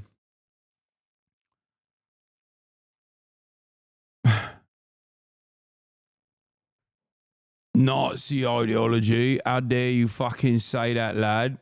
Nothing to do with the Israeli conflict in general. So again, if you want to check it out, Willie Mack. Wait, it's nothing to do with the Israeli conflict in general? When there are actually just pirates and terrorists who are putting people in harm's way, especially people that have nothing to do with the Israeli conflict in general.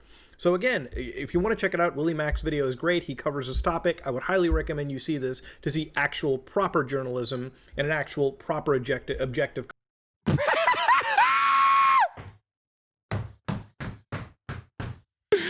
He did not say that's actual proper journalism. This dude has the fucking... Oh, God. This dude has the sentience of a sea cucumber. Oh, my God. Coverage of the situation. So he brings his kid... Wait, the highlighted text actually says the opposite. The last dozen Houthi attacks on merchant traffic in the Red Sea have not targeted ships linked to or at least heading to or from Israel, in contrast to claims of the Iranian-backed group. The U.S. Naval Forces Central Command told reporters, yeah, no, this was when they were trying to make it seem like it was like, oh, this has nothing to do with Israel. They're just randomly doing this because Houthis love fucking doing piracy. They just love doing piracy. That's it. They love it. That's why they're doing it. It's weird that they didn't do it until Israel started, doing genocide in Gaza. It's just weird. And it's weird that they also kept saying, like, we're only implementing this blockade because of the genocide in Gaza. It's just weird that they just keep saying that. But as long as nobody fucking, as long as nobody hears that, here's my source, U.S. Central Command. Get on and basically, talks about One Piece. They have a whole, gag and everything. And the thing about this kid is... Which also is really weird that they weren't doing this to harm Israeli trade, as it's instituting a genocide, but it just seemingly bankrupt one of the Israeli ports.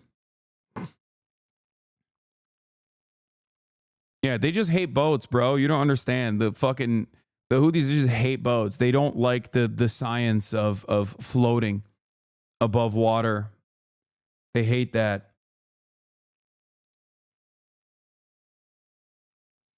Obviously, if you know him, this guy is an influencer called Timothée Chalamet. Okay, so the not what he's called. That's what everybody in the Western world called him, myself included. Because he looks like fucking Timothée Chalamet. Basically, a movement where, again, this kid is part of a piracy organization where you can see him literally. Yeah, I'm glad that he's doing objective journalism that he got from Willie Mack, which is, by the way, literally read a single fucking news report on this. Not a single thing that this man has said is correct. Not a single thing that he has said is correct. Bro, didn't you have this guy on 7 or 8 months ago? Why is he still a thing? He's still a thing. Well, he's not really a thing. It's just these guys want to make him into a thing because they think it's a solid way to attack me and demand I get banned, but in a way where it's like, oh, I'm just pointing out the inconsistencies in terms of service. Yeah. HasanAbi, British hate small boat, Houthi hate big boat. Yeah, that's how it works. Is a shameless hit piece, a organized effort to try and get me deplatformed. It didn't fucking work, and now I'm looking at it because I didn't have time to look at it before. On like actual captured vessels. It's not something that's like a hidden secret. He brought this guy on and basically popularized him. Now, before people... Yeah.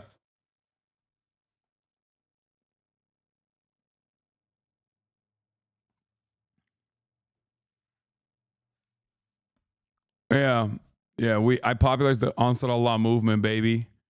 I made him go viral.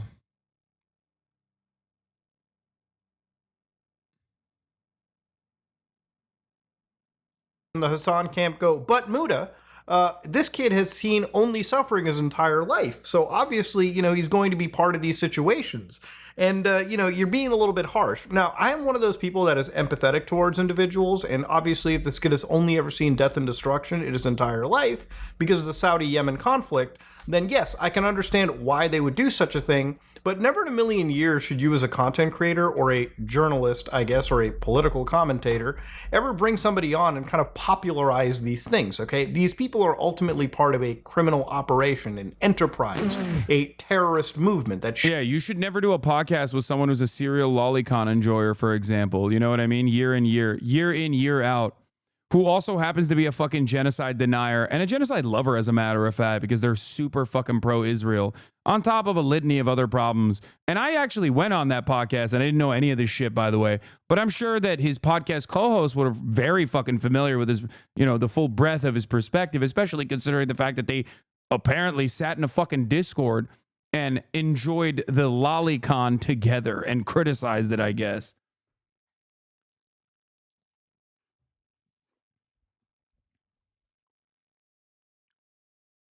Many of them brainwashed into these groups. Yeah, dude, he's brainwashed into being fucking pro-Palestine. Shouldn't be glorified. Remember, this person is not even a fucking Houthi. He's just operating on this false premise. It's a lie. It's wrong. It's just incorrect. I don't know how else to describe it. And it's not similar to interviewing like bin Laden back in 1997 with CNN. These are situations where even back then, these were interviews done respectfully, and it wasn't in a way to glorify. In 1997, when bin Laden was interviewed, he was not, I believe he was still considered a brave anti-socialist warrior. Was he not? Or was this after the first, not the 9/11, but the...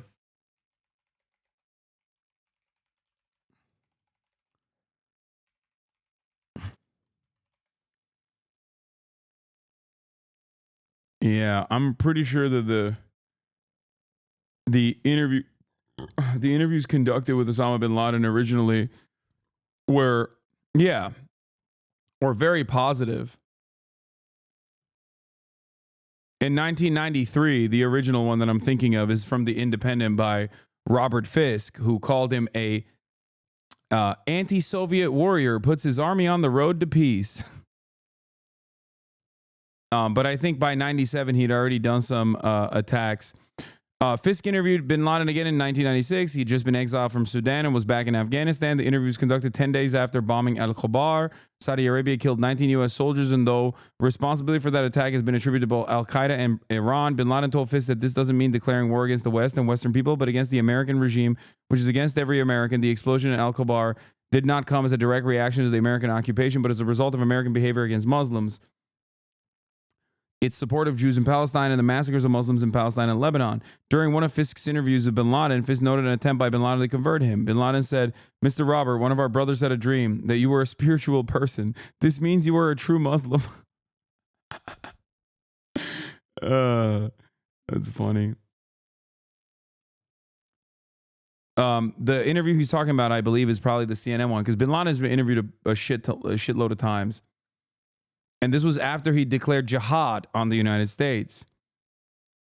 And in the interview, Peter Arnett asked, "What are your future plans?" Bin Laden said, "You'll see them and hear about them in the media, God willing."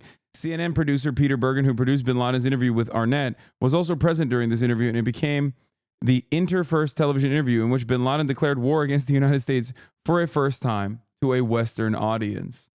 Now, that's Osama bin Laden. He did 9/11, okay? He's not a random 19-year-old Yemeni teenager who's like, I only care about the genocide in Gaza. And I'm with anyone, no matter what their background is, that wants to put an end to this genocide in Gaza, the genocide of the Palestinians. Not only that, but also, even if he was a fucking card-carrying Houthi militant at the time, he was still not officially a part of the state-sponsored terrorism designation, according to the State Department, because the Biden administration had actually taken off the Ansar Allah movement from the state-sponsored terror designation in 2021. The Biden administration had actually recently moved to put them back on the state-sponsored terror designation. However, that was going to kick in 30 days in. 30 days after they had officially made that declaration. Not entirely certain if I'd interviewed this person who was not a Houthi, but even if he was a Houthi, it still wouldn't have been me interviewing someone who's a card-carrying terrorist in that regard. I have, however, watched interviews that very important journalists have conducted with people who are considered card-carrying terrorist leaders, like Yahya Sinwar, for example. Yahya Sinwar was, before Israel killed him, the official leader of Hamas, both the military and also the Politburo chief, after Israel killed the Politburo chief. The reason why I'm actually adding all of this background information is because people who watch interviews or people who watch videos like Mudahar's Drama Slop don't know a single fucking thing about these issues, and they just go, this guy, this leftist libtard fucking interviewed terrorists and sucked him off. I hate him. And then they come in here and try to repeat that same exact dumbass bullshit in my chat. Okay?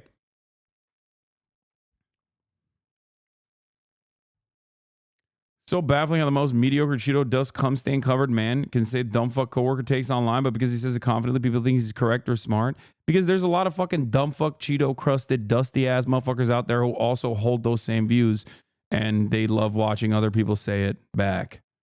It makes people feel smart for their stupidity. That's what it is. Anybody who is part of a seriously criminal operation that isn't designated just by one country, but by a consortium of countries, even countries that are diametrically opposed to each other, politically. These are actual interviews that people do with criminals as a way to get multiple sides of a story. It's not meant to glorify somebody or glorify their cause as something just. Yeah. Mudahar, would you have the same smoke for someone that is in your orbit that you love a lot, giving glazing interviews to someone that's, maybe conducting a genocide? Maybe someone who actually went and visited the country that is currently conducting the genocide and actually sat down with officials that were in the process of conducting said genocide? Would you be like, man, it's really fucked up that this guy is glazing terrorists? I doubt that, possibly because you don't have any issue with people being pro-Israel. In a way, it's like presenting people like Sneeko or Andrew Tate, who I've made videos on in the past. It's like if I promote them or talk about them on my channel, it's usually with a very objective view. It's usually with a very careful view, where obviously if they promote bad ideologies, right? Like hate. He's been talking about one thing based off a lie he made up for the past 5 minutes of the video. I know. Hatred or bigotry. It's about sitting there and deconstructing it with actual facts and logic instead of, sitting down and kind of, hype beasting it. Why do these fucking people that don't know a single damn thing about any of these issues choose to make these fucking videos and just chirp without literally not even doing the bare minimum research necessary to fucking understand any of these things? It's actually shocking. I really should be tackling these fucking slop farmers a little bit harder, especially when they dip their toes in the political arena a little bit. But they do it in this like insanely annoying centrist way too, where it's like they're so scared of taking a position that they can only fucking talk about geopolitics while playing this fucking old ass video game in the background. And they can only cover these issues from the framework of drama, and like Twitch's terms of service is so fucking stupid. God damn.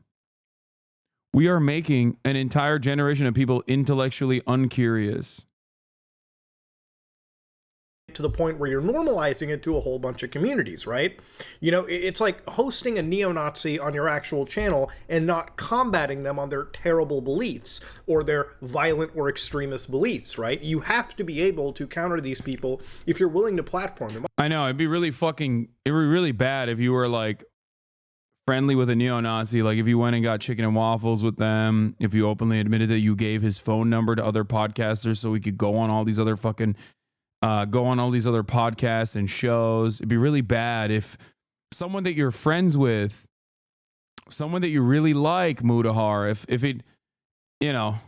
it came out that that person that you were friends with was like fucking a white nationalist like Lawrence Southern while also simultaneously collaborating with other Nazi pedophiles like Sam Hyde, or even turning around and having chicken and waffles and peanut butter and jelly sandwiches that your ex-wife made for those Nazis at your house. It'd be really fucked up if you then turned around and openly talked about how you platformed this person and tried to give them a career even though you knew that they were a Nazi, and then simultaneously argued against your community over and over again that they were not actually a Nazi at all. Oh, that's right. Destiny did all of that, and Mudahar sucks his cock on a daily fucking basis.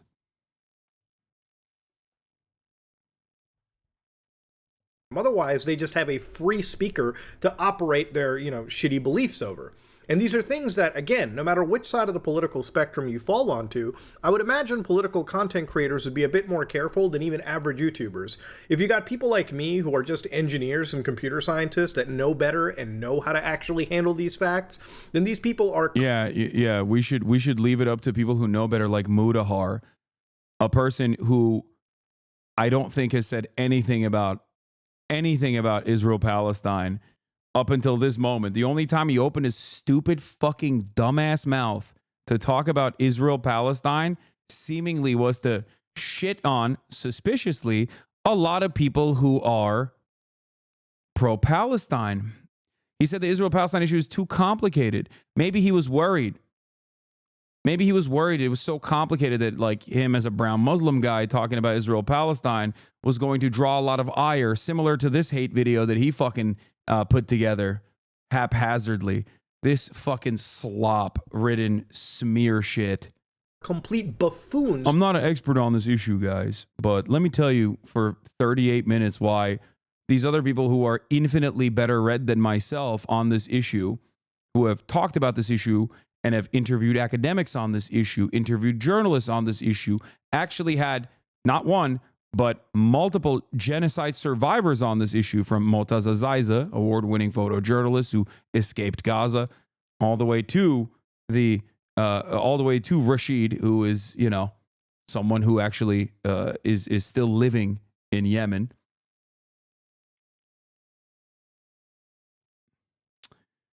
They shouldn't be operating in this field of content. Yeah, people who have interviewed, Israeli draft dodgers, conscientious objectors of the Israeli draft, activists, Israeli Knesset members. What the fuck do I know? I've only spent thousands and thousands of hours not only reading up on this shit and also advocating for Palestinian emancipation for the past 10 years. What the fuck do I know? Listen to some dumbass who fucking normally talks about Linux and I used to have a podcast with a fucking dude who apparently did fucking pedophile lolicon porn reviews on.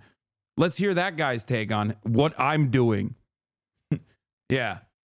Seemingly the subject matter expert here. I'll refer to you next time I want to hear what your takes are on fucking lolicon, okay? Jesus Christ. Like the gall, the audacity, the fucking hubris, like the idea that these guys... This shit's gone on for far too fucking long, okay? Oh my God, there are so many dumbasses who think they know what's what. Content in the first place. Now, that same guy that Hasan was kind of sucking the dick off basically was out there posting the executions we will carry out on all Zionists in this situation. Yeah. Now, one could sit down and probably say, yeah, he's probably talking about, just Zionists, not Jews in specific. But, looking into this person and the Houthi movement and the group in particular. The Muslim Zionist Network? What the fuck is this? Oh God, I don't want to see this shit. You know, the idea of anti-Zionism is also conflated with like anti-Semitism in this situation as well. It's just more hateful rhetoric that is being constantly pushed down anyone's feed. I think hate from any angle is bad. Okay. He said anti-Zionism is being conflated with anti-Semitism. Okay, wait, hold on. But this guy is not necessarily any innocent, you know, party. Now, obviously, Twitch, you know, who is in such a weird state right now. What?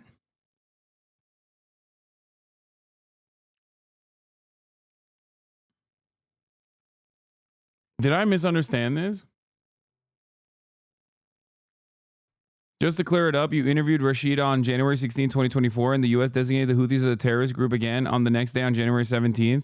Yeah, and that wasn't even implemented until the next month. There's a 30-day barrier, so it doesn't even matter.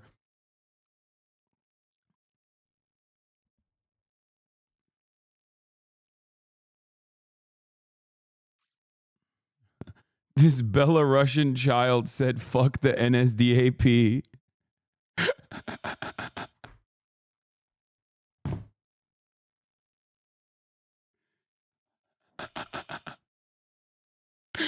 This is alarming. It's like, Mudahar, maybe it's because you got off Twitter because everyone was being racist to you that you didn't see the metric ton of hatred that those who are pro-Israel, you know, open up against anyone who is against Israel's genocide.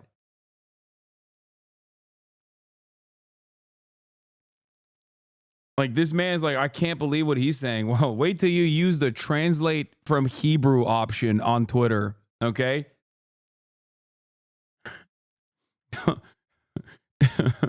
I've seen things that I did not know. Like, I've seen levels of hatred that I did not know existed in the world, okay? Like, shit that I have not even heard from the worst of Nazis coming from, like, you know, people who have, like, liberal, please no hate in the bio. Yeah, the linguistic vitriol. Yeah. These are just a few bad apples, literal Israeli ministers of the Knesset. Bro, we're talking about Israel, man. They had an emergency Knesset meeting in the middle of the fucking summer where Benjamin Netanyahu, the current prime minister of Israel's own party, the Likud party, had a Knesset get up and yell at one of the fucking Arab ministers to defend the right of Israeli concentration camp guards raping Palestinian prisoners to death. Okay? He said that Israeli concentration camp guards have the right to rape Palestinians to death. It's not even a joke. It's on tape. And this motherfucker's over here being like, some random teenager in Yemen said, this is what we're going to do to the Zionists. Guys, have you seen this? Have you seen how scary this is? This fucking 19-year-old in Yemen, a country that has been bombed into oblivion. I can't believe it, dude. I can't believe it. It's like, dude, wait till you hear what people are doing in Israel. You are gonna be shocked. Shocked, I tell you. But of course, that is my problem with these centrist face sitters, or face sitters, centrist fence sitters. Okay? If you don't mention any of that shit, all of a sudden this looks weird. And if you compare it to like some fucking American neo-Nazi, then, ooh, scary. Ooh, this is scary. We got to tone police these guys, man. We got to tone police these guys. Like, first of all, if this motherfucker was a die-in-the-wool anti-Semite, he's in Yemen. What are you talking about? The Ansar Allah banner literally says, curse the Jews. If he was fucking anti-Semitic, he would say it. Like, what? You think he's worried about being canceled? You think he's not going to be able to get a fucking HR job at BuzzFeed? You dumb fuck? Like, these guys are so stupid. It just like blows my mind. Just like literally pull your head out of your fucking ass, dude. Oh my God. Motherfucker who's 19 years old living in Yemen has no reason to fucking shelter his anti-Semitic views and use dog whistles. Like, he would just fucking straight up be like, yeah, no, I don't like them. Okay? That's what he would say. It's so dumb. I just don't get it. Has decided to let this guy constantly stream, and from what I understand, even unban the account, to which he's an actual streamer on Twitch right now. This entire conversation is fucking idiotic. It's not a Jewish person. He said, this is... Wait, what is this? What is happening here? And even unban... Is he just like stealing Ethan's... conversation is fucking idiotic. It's not a Jewish person. Is he just like stealing Ethan's arguments? Is that what it is?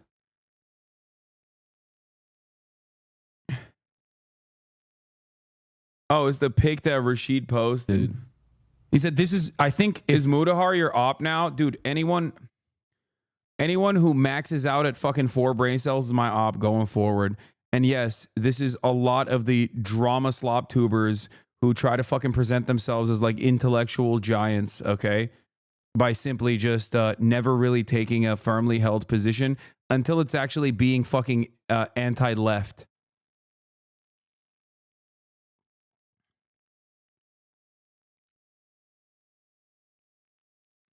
We arrived at this because someone was like, oh, Muda was outed as a pedophile. I investigated it. Turns out he's not, okay?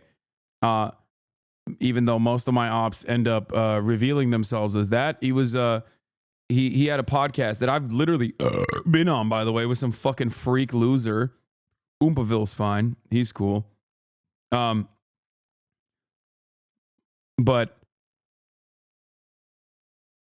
from helping you optimize your Steam Deck to be in your op, yeah. This shit feels like Gamergate 2 only now is about something actually serious and the gamers are full-blown fascists from the start. It's just like... Yeah, he was, apparently he was caught looking at lolicon porn, hand-drawn child pornography with this other freak and on his former podcast. Do they still have a podcast?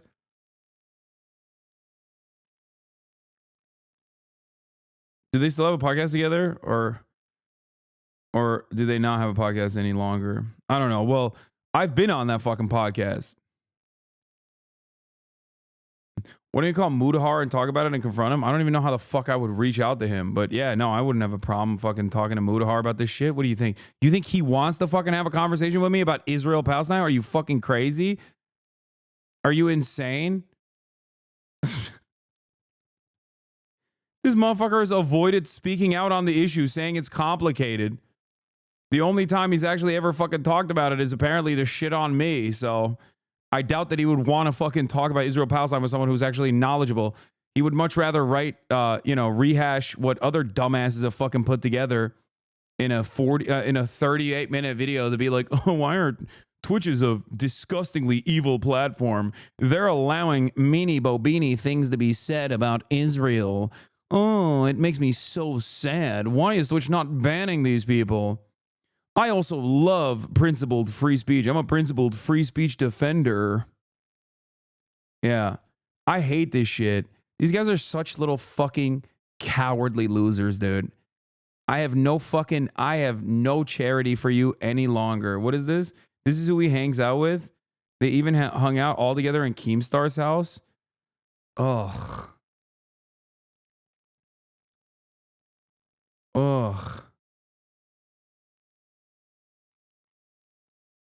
Oh, God. Oh, jeez. I can smell that video. Holy shit. Why am I held accountable for some random fucking... Because you platformed him. How fucking hard is that? Why did he stop this? Why did he stop this video? Why didn't he watch the whole video where I'm talking about why am I being held accountable for some fucking random Yemeni teenager 12 months after the interview was conducted in the midst of an ongoing genocide where children are being burned every single day? I wonder why he stopped it there. You're the one. Because my overarching point is it's really fucking stupid to laser focus on whatever anyone that I've actually interviewed is saying 10 months after the fact, when my goal here is to cover the ongoing atrocities. To put him on your channel unapologetically and then memed with him about One Piece. Didn't ask him one single critical question. I did. I asked him if he hates Jewish people. He said no. He actually loves anyone who is anti-Israel, who is against Israel's genocide. That's number one. Number two, I asked him if he was a Houthi. He said no, he's not a Houthi. He's just from Yemen. He's a Yemeni a teenager. So, you know, after that point, you're just mad that I fucking humanize someone who is, you know, on the other side of the fucking world, who you disagree with. You disagree with his opinions. That's you. You did that. I'm criticizing you. You're not accountable for him. You're accountable for yourself. Now, honestly, that's probably the best way to put it. Thank you, Ethan Klein, for saying it like that. And, you know, at the end of the day, it kind of almost harkens back to, again, hey, listen, if you're going to put somebody on your channel. Yeah, once again, anyone that focuses on this shit is a goddamn rube or a sucker or a grifter who doesn't give a fuck about anything and simply wants to fucking farm the outrage points for some sweet, juicy clout, or is secretly in the tank for Israel, but a little embarrassed about how in the tank for Israel they are, and they can't fucking contend with the reality that is their audiences are not in the tank for Israel, and therefore now they've like lost their fucking minds and have gone on this like righteous conquest. Oh, I'm not sufficiently pro-Palestinian is what my audience is saying, and I can't fucking understand where they're coming from. So I've decided actually everyone that is pro-Palestinian is in the wrong. And the only people I will ever platform going forward will be people who, you know, seemingly defend Israel quite a bit and say, oh, I don't think it's a genocide, actually. That's like the permissible boundary of criticism against Israel. They're not doing a genocide, and it's all a bunch of bad actors that are simply sniping children, you know? Why aren't you against Palestinians? Why? You must be anti-Semitic. Channel, you really should be able to counter them on their terrible beliefs. Can we stop talking about this drama you're feeding into this? It's a Friday night, and we're 7 hours and 22 minutes in, okay? Suck my dick. It's not, you know. You know, these are the same people that would say if you have like 10 people at a table and one of them are Nazis, and you're not countering that Nazi on his terrible beliefs, then congratulations. You have 10 Nazis at that. Yeah. Yeah, I agree. I agree with what he's saying. I just don't think that kid's a Nazi. If he says some Nazi shit, I would push back on it in our interview. That's the problem. Do you think that kid's a Nazi? Do you know anything? Have you even like proven why you think this kid's a Nazi? Have you done any research other than literally take some fucking Willie Mac bitch tits clips and also something that Ethan also clipped? Do you care about anything? Do you care about the truth? Do you care about a genocide? Like, it doesn't make any sense. These people just don't give a fuck about anything, and it blows my mind. It's like genuinely shocking to look at a world, right? Like world-changing events that are occurring. Tens of thousands of children fucking destroyed. Okay? I read accounts from a parent that felt fire for the first time. Woke up, okay? Immediately grabbed her son, started running out of the house, and in the process didn't realize that her son felt a little bit lighter. He turned back around and saw that it wasn't her son that she was holding. It was simply her son's arm, okay? That is the daily reality for Palestinians. That is the daily reality of life in Gaza. Just insurmountable levels of horror that our tax dollars are paying for in the United States of America. The Canadian government also plays its role, where Mudahar is from. And this is your only commentary that I talked to a 19-year-old, asked him if he's a Houthi, he said no, asked him if he was anti-Semitic, he said no, and I wasn't fucking sufficiently critical of him. That's your only commentary on this issue? You are nothing, okay? You are nothing. I cannot begin to explain to you how little I think of these monstrous pieces of shit, okay? You are less than nothing.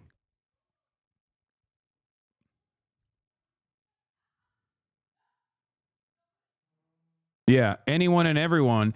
It's just weird. All of that stuff, that's just, don't even talk about it. Don't even focus on it. Don't even mention that. Don't even mention the Palestinians. Maybe they deserved it. Who knows, right? Collateral damage. Who knows? But anyone and everyone that actually says, holy fuck, these man-made horrors beyond comprehension are completely unacceptable. This is genocide. Those guys are always bad. It's so crazy. I speak for 10 hours every single fucking day professionally. Many of the issues I speak on are very polarizing. Many of the positions I take are not positions that Americans are very comfortable with. Okay? You can clip me out of context or reframe something that I'm saying to mean the exact opposite. And as a matter of fact, many of these fucking dumbasses do that on a regular basis. Okay? If that's what you choose to do after 12 months, 13 months, 14 months of genocide, then you are less than nothing to me. And I will never fucking forget these monstrous pieces of shit for looking at a situation like the one happening, the one unfolding in Gaza, and choosing to never say anything about it, only to then make these fucking drama videos to call out the people who call out the Israeli government.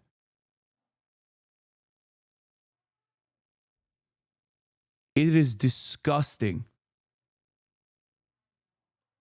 Go back to fucking reviewing Lolicon with your podcast co-host, you piece of shit. Stay in the area of your pocket of interest. Stay in areas that you are knowledgeable on. Go back to fucking chirping about cancel culture. It's like such a cynical deployment of this too, because like you turn around and you're like, cancel culture. I hate it. I don't like it. Free speech. I'm a defender of it. But also these guys, maybe these guys should be banned. I think it's really fucked up. Table. These are the same people that would say it. And I feel like you should. No, this is not fucking AIPAC funded, chat. Shut up. You're delusional if you think that like AIPAC is funding fucking drama slop YouTubers to make these videos, man. Come on. No, it's just like a bunch of people who are afraid of taking a real visible stance on a fucking seriously significant thing, and they just see that the algorithm favors them. Yeah, he's not smart enough to get the bag for writing a video like this. Hold people to that same accountability. It's funded by the YouTube algorithm and the revenue that they get. Across violent or hateful rhetoric, you should be combating it. Like you 100% should. What's even fucking wild is when discussing this person in a very recent interview with Asmongold, like when they were talking about why Asmongold had his like wild takes. This is what Hasan had to say about that pirate. Watch this. We're not like, oh, you're trans, we're gonna kill you. They were like, oh, thank you for your fucking humanitarian aid. They don't give a shit. Like it's the same as any other kind of person. I talked to a teenager from Yemen, okay, who everyone called, myself included, called Timothy Charlemagne or Chalamet. Is that the One Piece one? Yeah, exactly. Yeah. Now this kid is like, I think he was like 19 at the time when I talked to him. Which means that for most of his life, he has withstood genocide, right? Sure. Like he is a person whose only experience is like, it's literally like talking to fucking Anne Frank, basically. Oh, yeah. Yeah. Wait, I can't wait to hear this. I can't wait to hear what he's going to say. Let me guess. He's going to be like, Anne Frank didn't actually overtake ships and engage in piracy. If Anne Frank rose up in arms against the fucking Nazis, I don't think you would criticize Anne Frank. And I think if you criticized Anne Frank for rising up in arms against Nazis or try to disrupt their supply lines or anything like that, and you actually tried to criticize that, everyone would understandably call you a fucking Holocaust supporter or a Holocaust revisionist, a fucking Nazi. Okay?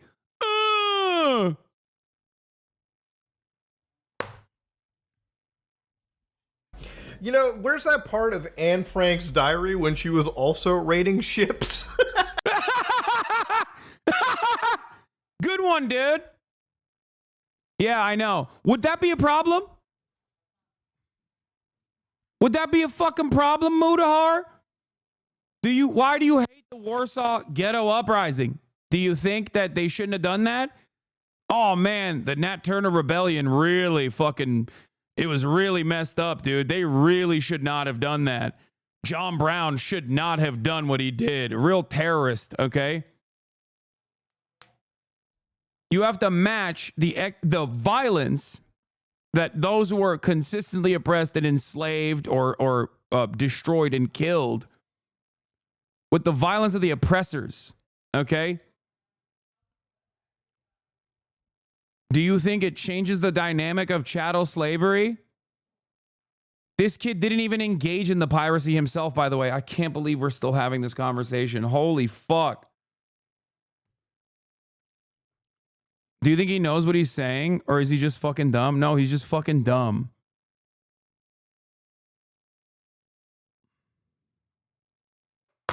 This guy watched Inglourious Basterds just like I did and probably loved it. Okay, he didn't go, violence is never allowed, sir. No, you fucking love that shit, and so do I. Like, these are things where, again, yes, in one way, Hasan is kind of like this weird hyperbolic individual where, like, he'll, you know, he has, like, kind of a point. Both these people are young. They've seen death and destruction their entire life. And you can almost empathize with somebody who is doing a bad thing is part of... Dude, he's not, okay? He's not. You made that up. You didn't even make that up. That's the worst part. He didn't even come up with that lie. He just saw someone else lie about it and went along with it. Of a terrible movement, is part of a terrible group that is actually... He doesn't even know what this group is or what they're doing. He just knows it's terrible. He knows it's like appropriate to say it's terrible. That's it. You're literally, yeah, you're paraphrasing a Twitter post at this point. It's like lower than the lowest form of commentary. Committing crimes, and you can understand why they do it because of the, you know, world that they've lived in. But then to compare it to, like, Anne Frank, who, you know, again, is a pacifist in comparison, is just insane shit. Would it be inappropriate if Anne Frank wasn't a pacifist during the Holocaust, Mudahar? If Anne Frank wasn't a pacifist during the Holocaust, would you have a problem with that, Mudahar? Do you hear what you're saying? Do you hear the words that are coming out of your fucking mouth, dumbass?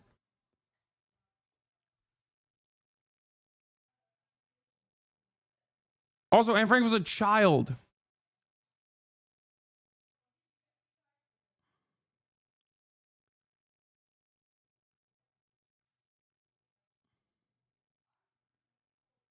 I personally, if Anne Frank grew up and was able to escape and then, you know, fought back against the Nazis, I would not go around saying... If she participated in the disruption of supply lines for the Nazis, I would not sit around and say, it's kind of fucked up. Yes, I know she died at a young age. I think, 15. I know. Like, what are you doing? You're doing civility politics for Anne Frank now? What the fuck is this? And there are plenty of examples of people who also died fighting too during the Holocaust. And we understandably celebrate their, you know, celebrate those acts.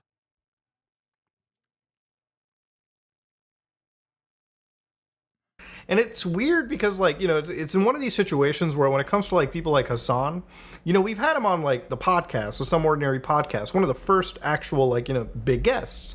And on that show, what's insane to me is, like, look, people like Frogan, people like Asmongold, I would say that they're pretty stupid in understanding these situations. I'm stupid. Hasan, however, is not. This guy knows better, yet he just purposefully goes and obfuscates. Yeah, if that's the case, then maybe listen to my fucking words, dumbass, instead of repeating what some other goddamn haters are saying. Try to understand what I'm saying. You are arriving at that point to begin with. I guess the only issue we have here is that he's just like automatically, oh, this guy's a Houthi, he's a pirate, he's a Houthi, he's a pirate, he's a Houthi, he's a pirate, that's bad, he's a bad guy. They're doing piracy for the sake of piracy. These guys just love doing piracy. That's why they're doing it. Skates things like this. It's insane. Now, again, I don't want to jump and make this like a super political video because, again, I'm not equipped to even discuss this kind of stuff, but I am... You're 30 minutes in! What are you doing? You can't say that 30 minutes into a video. You aren't. You aren't equipped to have this conversation. That's insane, dude.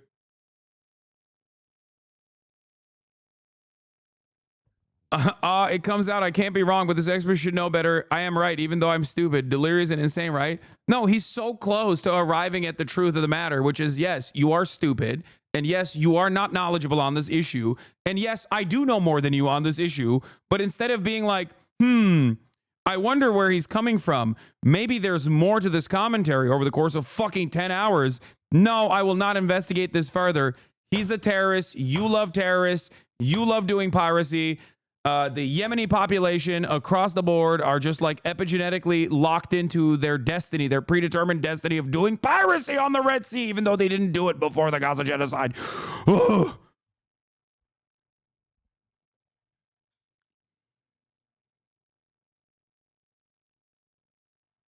You can't take a dick out of your mouth for a half hour and then say, I'm not trying to be gay here.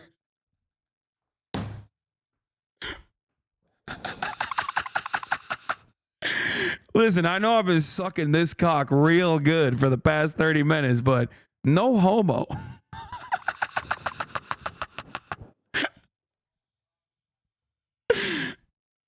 No homo.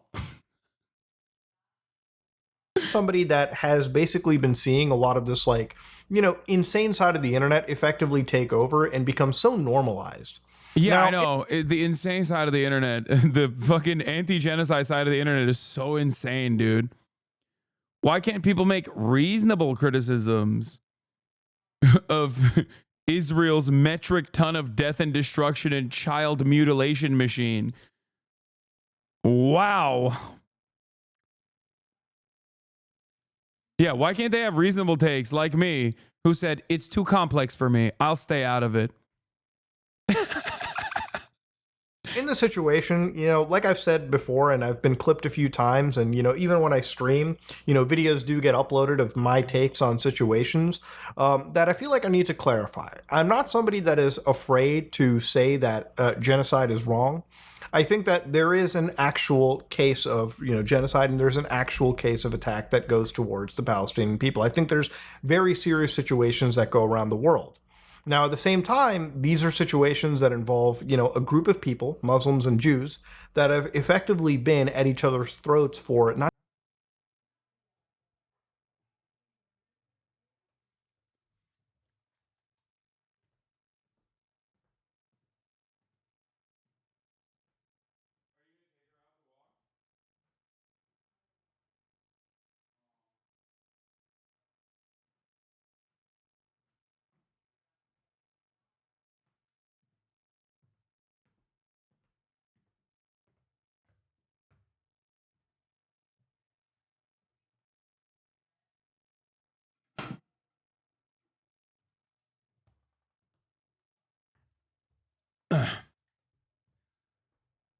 Guys, you could say, one could say that the Palestinians are experiencing what could be considered the first steps of contextually appropriate framing of genocide, but also, you know, Jews and Muslims, they've just been at it for centuries. They've just been doing, this is a Jews and Muslims thing. not just decades, but hundreds of years. It's why when I talk about these situations... That's crazy. I'm sure Mudahar understands the history very well. Yeah. He definitely seems to me like he knows what the fuck he's talking about. Yeah. No, he knows. He knows. He knows that you know, during the Ottoman administration of the region, you know, Jews and Muslims were at each other's throats. He knows. Certainly. That's not what happened. This is a maximum 100-year, 1920s, okay? This is the Balfour Declaration thing, okay? That's it. And the worst aspect of it, the most violent aspect of it, has been for 76 years. Yeah, maybe he, just like Joe Biden, just bought the Rashid Khalidi 100 years of Palestine.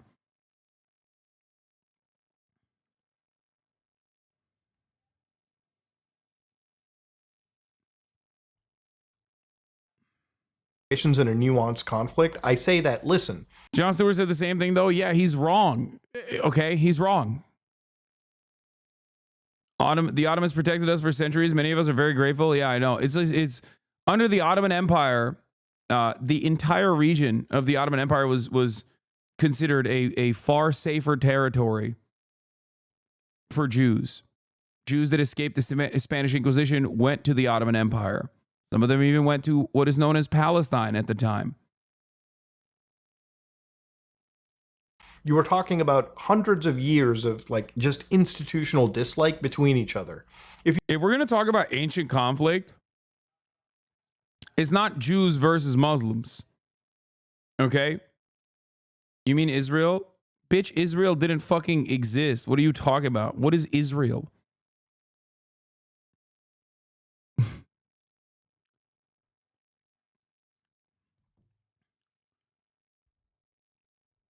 Sarcasm might be. It's okay. Sorry. Got a little fucking heated there. Like, what makes someone who normally just churns out bottom of the barrel fucking Reddit back slop on, I don't know, Moist Critical said this, or I don't even think he would go after Moist Critical, but like a dude who hangs out with fucking Keemstar and like Boogie 1477 or 1488, sorry.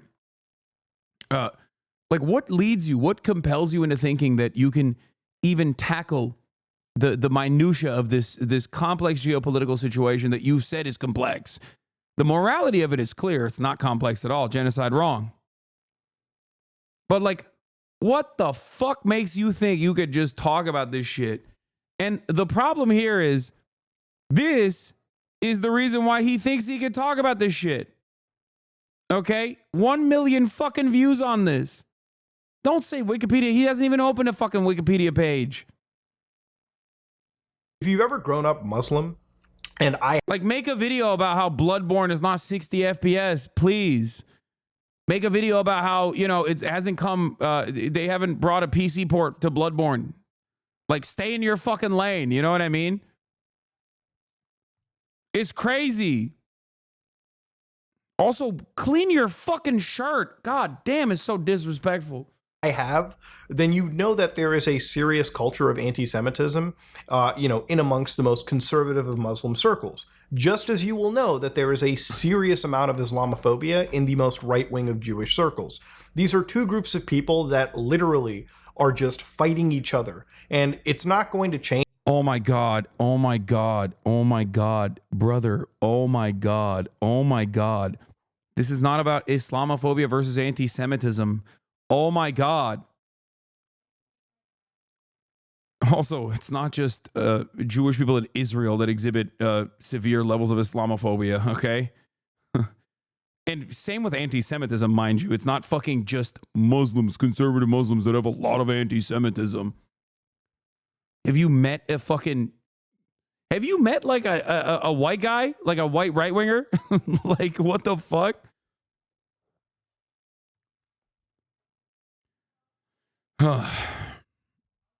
Yeah, have you seen the average U.S. congressperson? They hit both of those markers of anti-Semitism and Islamophobia. Change until like the youth grow up. Did I say white winger? I said right winger. Realize that this kind of hatred towards each other doesn't really meld well.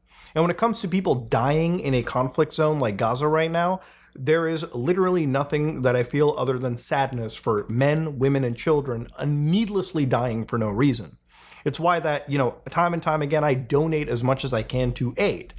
Even going, like tens of thousands of dollars just to make sure that people who need medical assistance, and I vet my charities the best that I can, to assist people in really shitty situations. I don't make it a big deal to talk about it because I don't think donating money should be constantly promoted in the sense that, are you really doing it to help people? Or he's a good guy, man.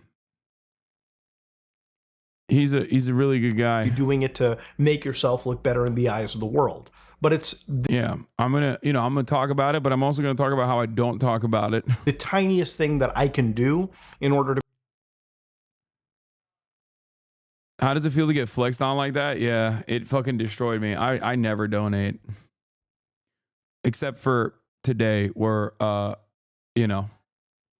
every single merchandise that you guys purchased today from the ideology.shop is all proceeds are going to Races Texas, which is a charity that works with immigrants in Texas. Not racist, man. Oh, God. Races. 100% of the proceeds at ideology.shop is going to Races, Texas. What is this?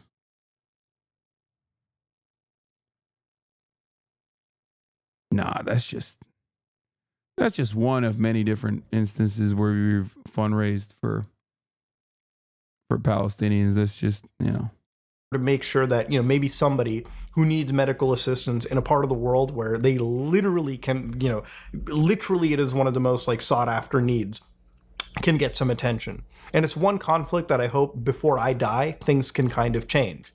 Now, ultimately, I really do think that Twitch is fucking cooked when it comes to this kind of stuff. Yeah, dude, I think we should ban the fucking guy who was, I love doing donations, but Twitch should ban the guy who was fundraised to the tune of multiple millions of dollars for those Palestinians that I definitely do care about, because some other dumbass who was my friend online who also doesn't give a shit about Israel, Palestine, made another fucking drama YouTube video. And I agree with him. Yeah. Guys, I care about Palestine the right way. You understand? And if you care about Palestinians the right way, you have to demand that Hasan gets banned, because after all, I care about the inconsistencies in the terms of service of Twitch. That's right. And it's weird. It's weird that they haven't banned him. Maybe because they have seen, they have the tens of thousands of hours of commentary in their fucking servers where they can go and see if I am an anti-Semite or not, or if something I've done is actually fucked up or not. And they're not simply operating off of, 3-second snippets that the Willie Fart Show is putting together, or Ethan Klein is chirping about.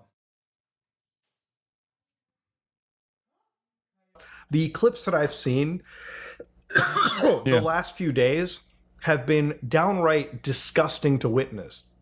One of the things that I noticed on my phone, and my wife actually saw this too, was I opened up the health app on my phone.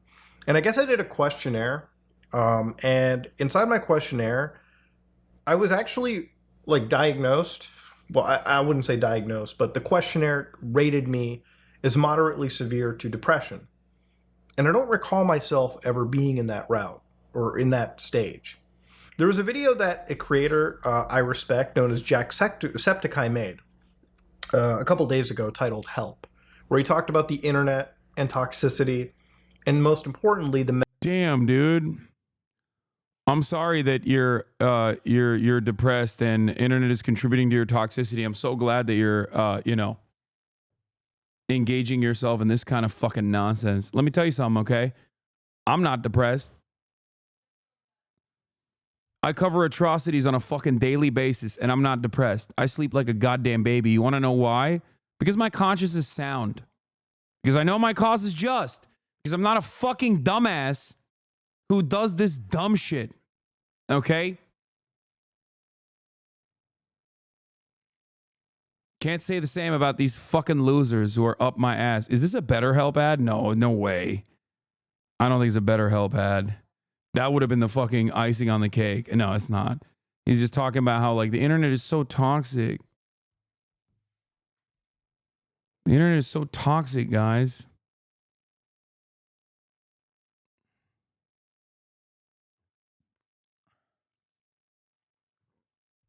Anyway.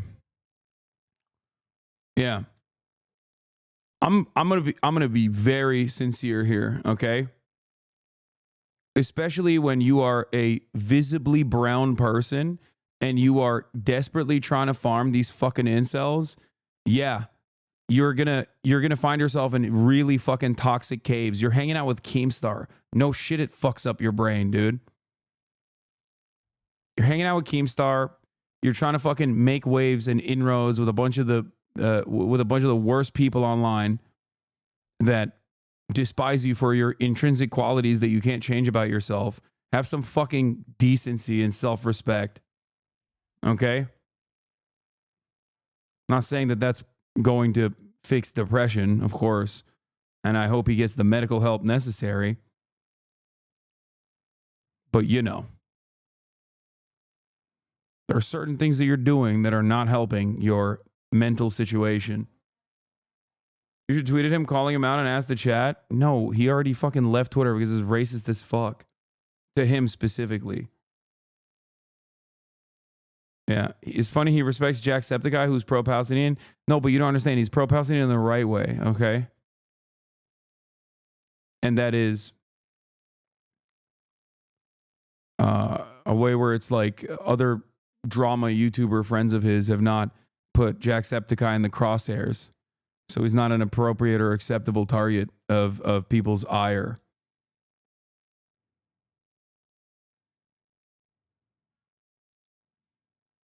That's different. There's valid targets that are worthy of criticism, and then there are invalid targets. People who are well liked by everybody else is not a valid target. You must understand, especially if you're a fence sitter who cares about what people think about you.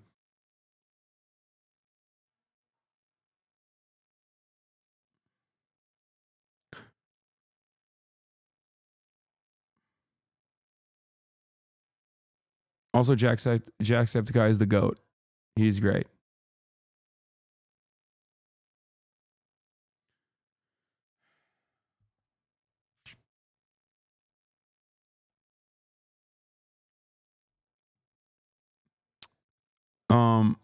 I don't even remember how we got to the fucking end of England from the end of England video.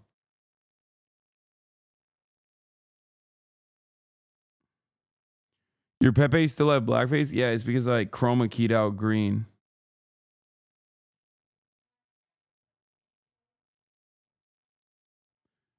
What? Because one person mentioned Muda? Wait, what? Oh, I did get one guide. That's true. Take a shower. I'm doing a video. Cheryl Hines, the co-star of Curb Your Enthusiasm, promotes products from her health and beauty line for Black Friday, while her husband, the Secretary of Health and Human Services designate Robert Kennedy Jr. showers behind her. No. You've got to give me a second. I'm doing a video for Heinz and Young. Okay, this is, honey, the 60% off. No, I'm going to hang out with my family. No dating game. But we'll figure it out tomorrow. You didn't know Cheryl Hines was married to RFK Jr.? That's crazy. I'm done for the day. One more giveaway for the day. Let's do one more giveaway. One more giveaway for the day. I'll do the Jose vid tomorrow as well. And we'll do some longer reacts and react Lord shit and maybe some fun stuff too. I got some stuff in the docket. Don't worry. We'll figure it out. God damn, people are going crazy with the enter. Last giveaway of the day, baby.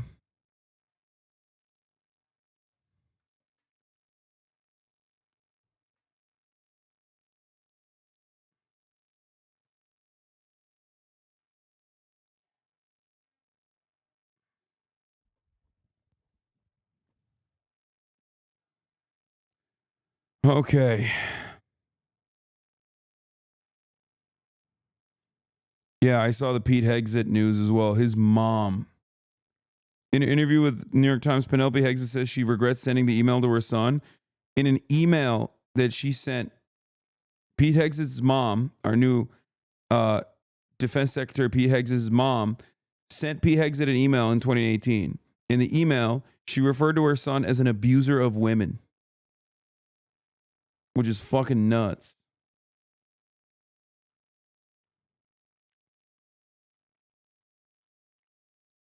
All right, is the giveaway done? And the winner is Objectively Lime. Or Objectively Me. I don't know why it's Objectively Lime. Objective Lime or Objectively Me.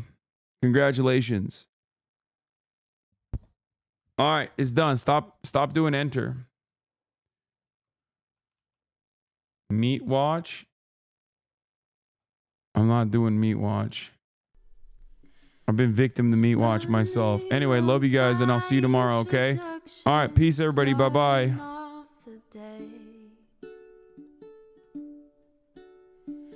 All the shadows trickling in has helped people hate. Sunny Los Angeles, California, says Hasan. The starlight to the starlight to the topic just begun. There he is again, Hasan is streaming. Hasan is streaming. There he is again, Hasan is streaming. Hasan is streaming. Reviewing the P.O. box, Uncle Uger's face. Sudden Discord agitprop, great names take embrace. Tiny Bernie Sanders, LGBTQ Air Force. The whole left at your fingertips, Ane at your door. The H3 crowded debate, the Young Turks online show. 3 full fucking years of this, plenty more to go. 90-day fiance talks of champagne bourgeoisie. A Trump rally live reaction on mass riot at DC. There he is again, Hasan is streaming. Hasan is streaming.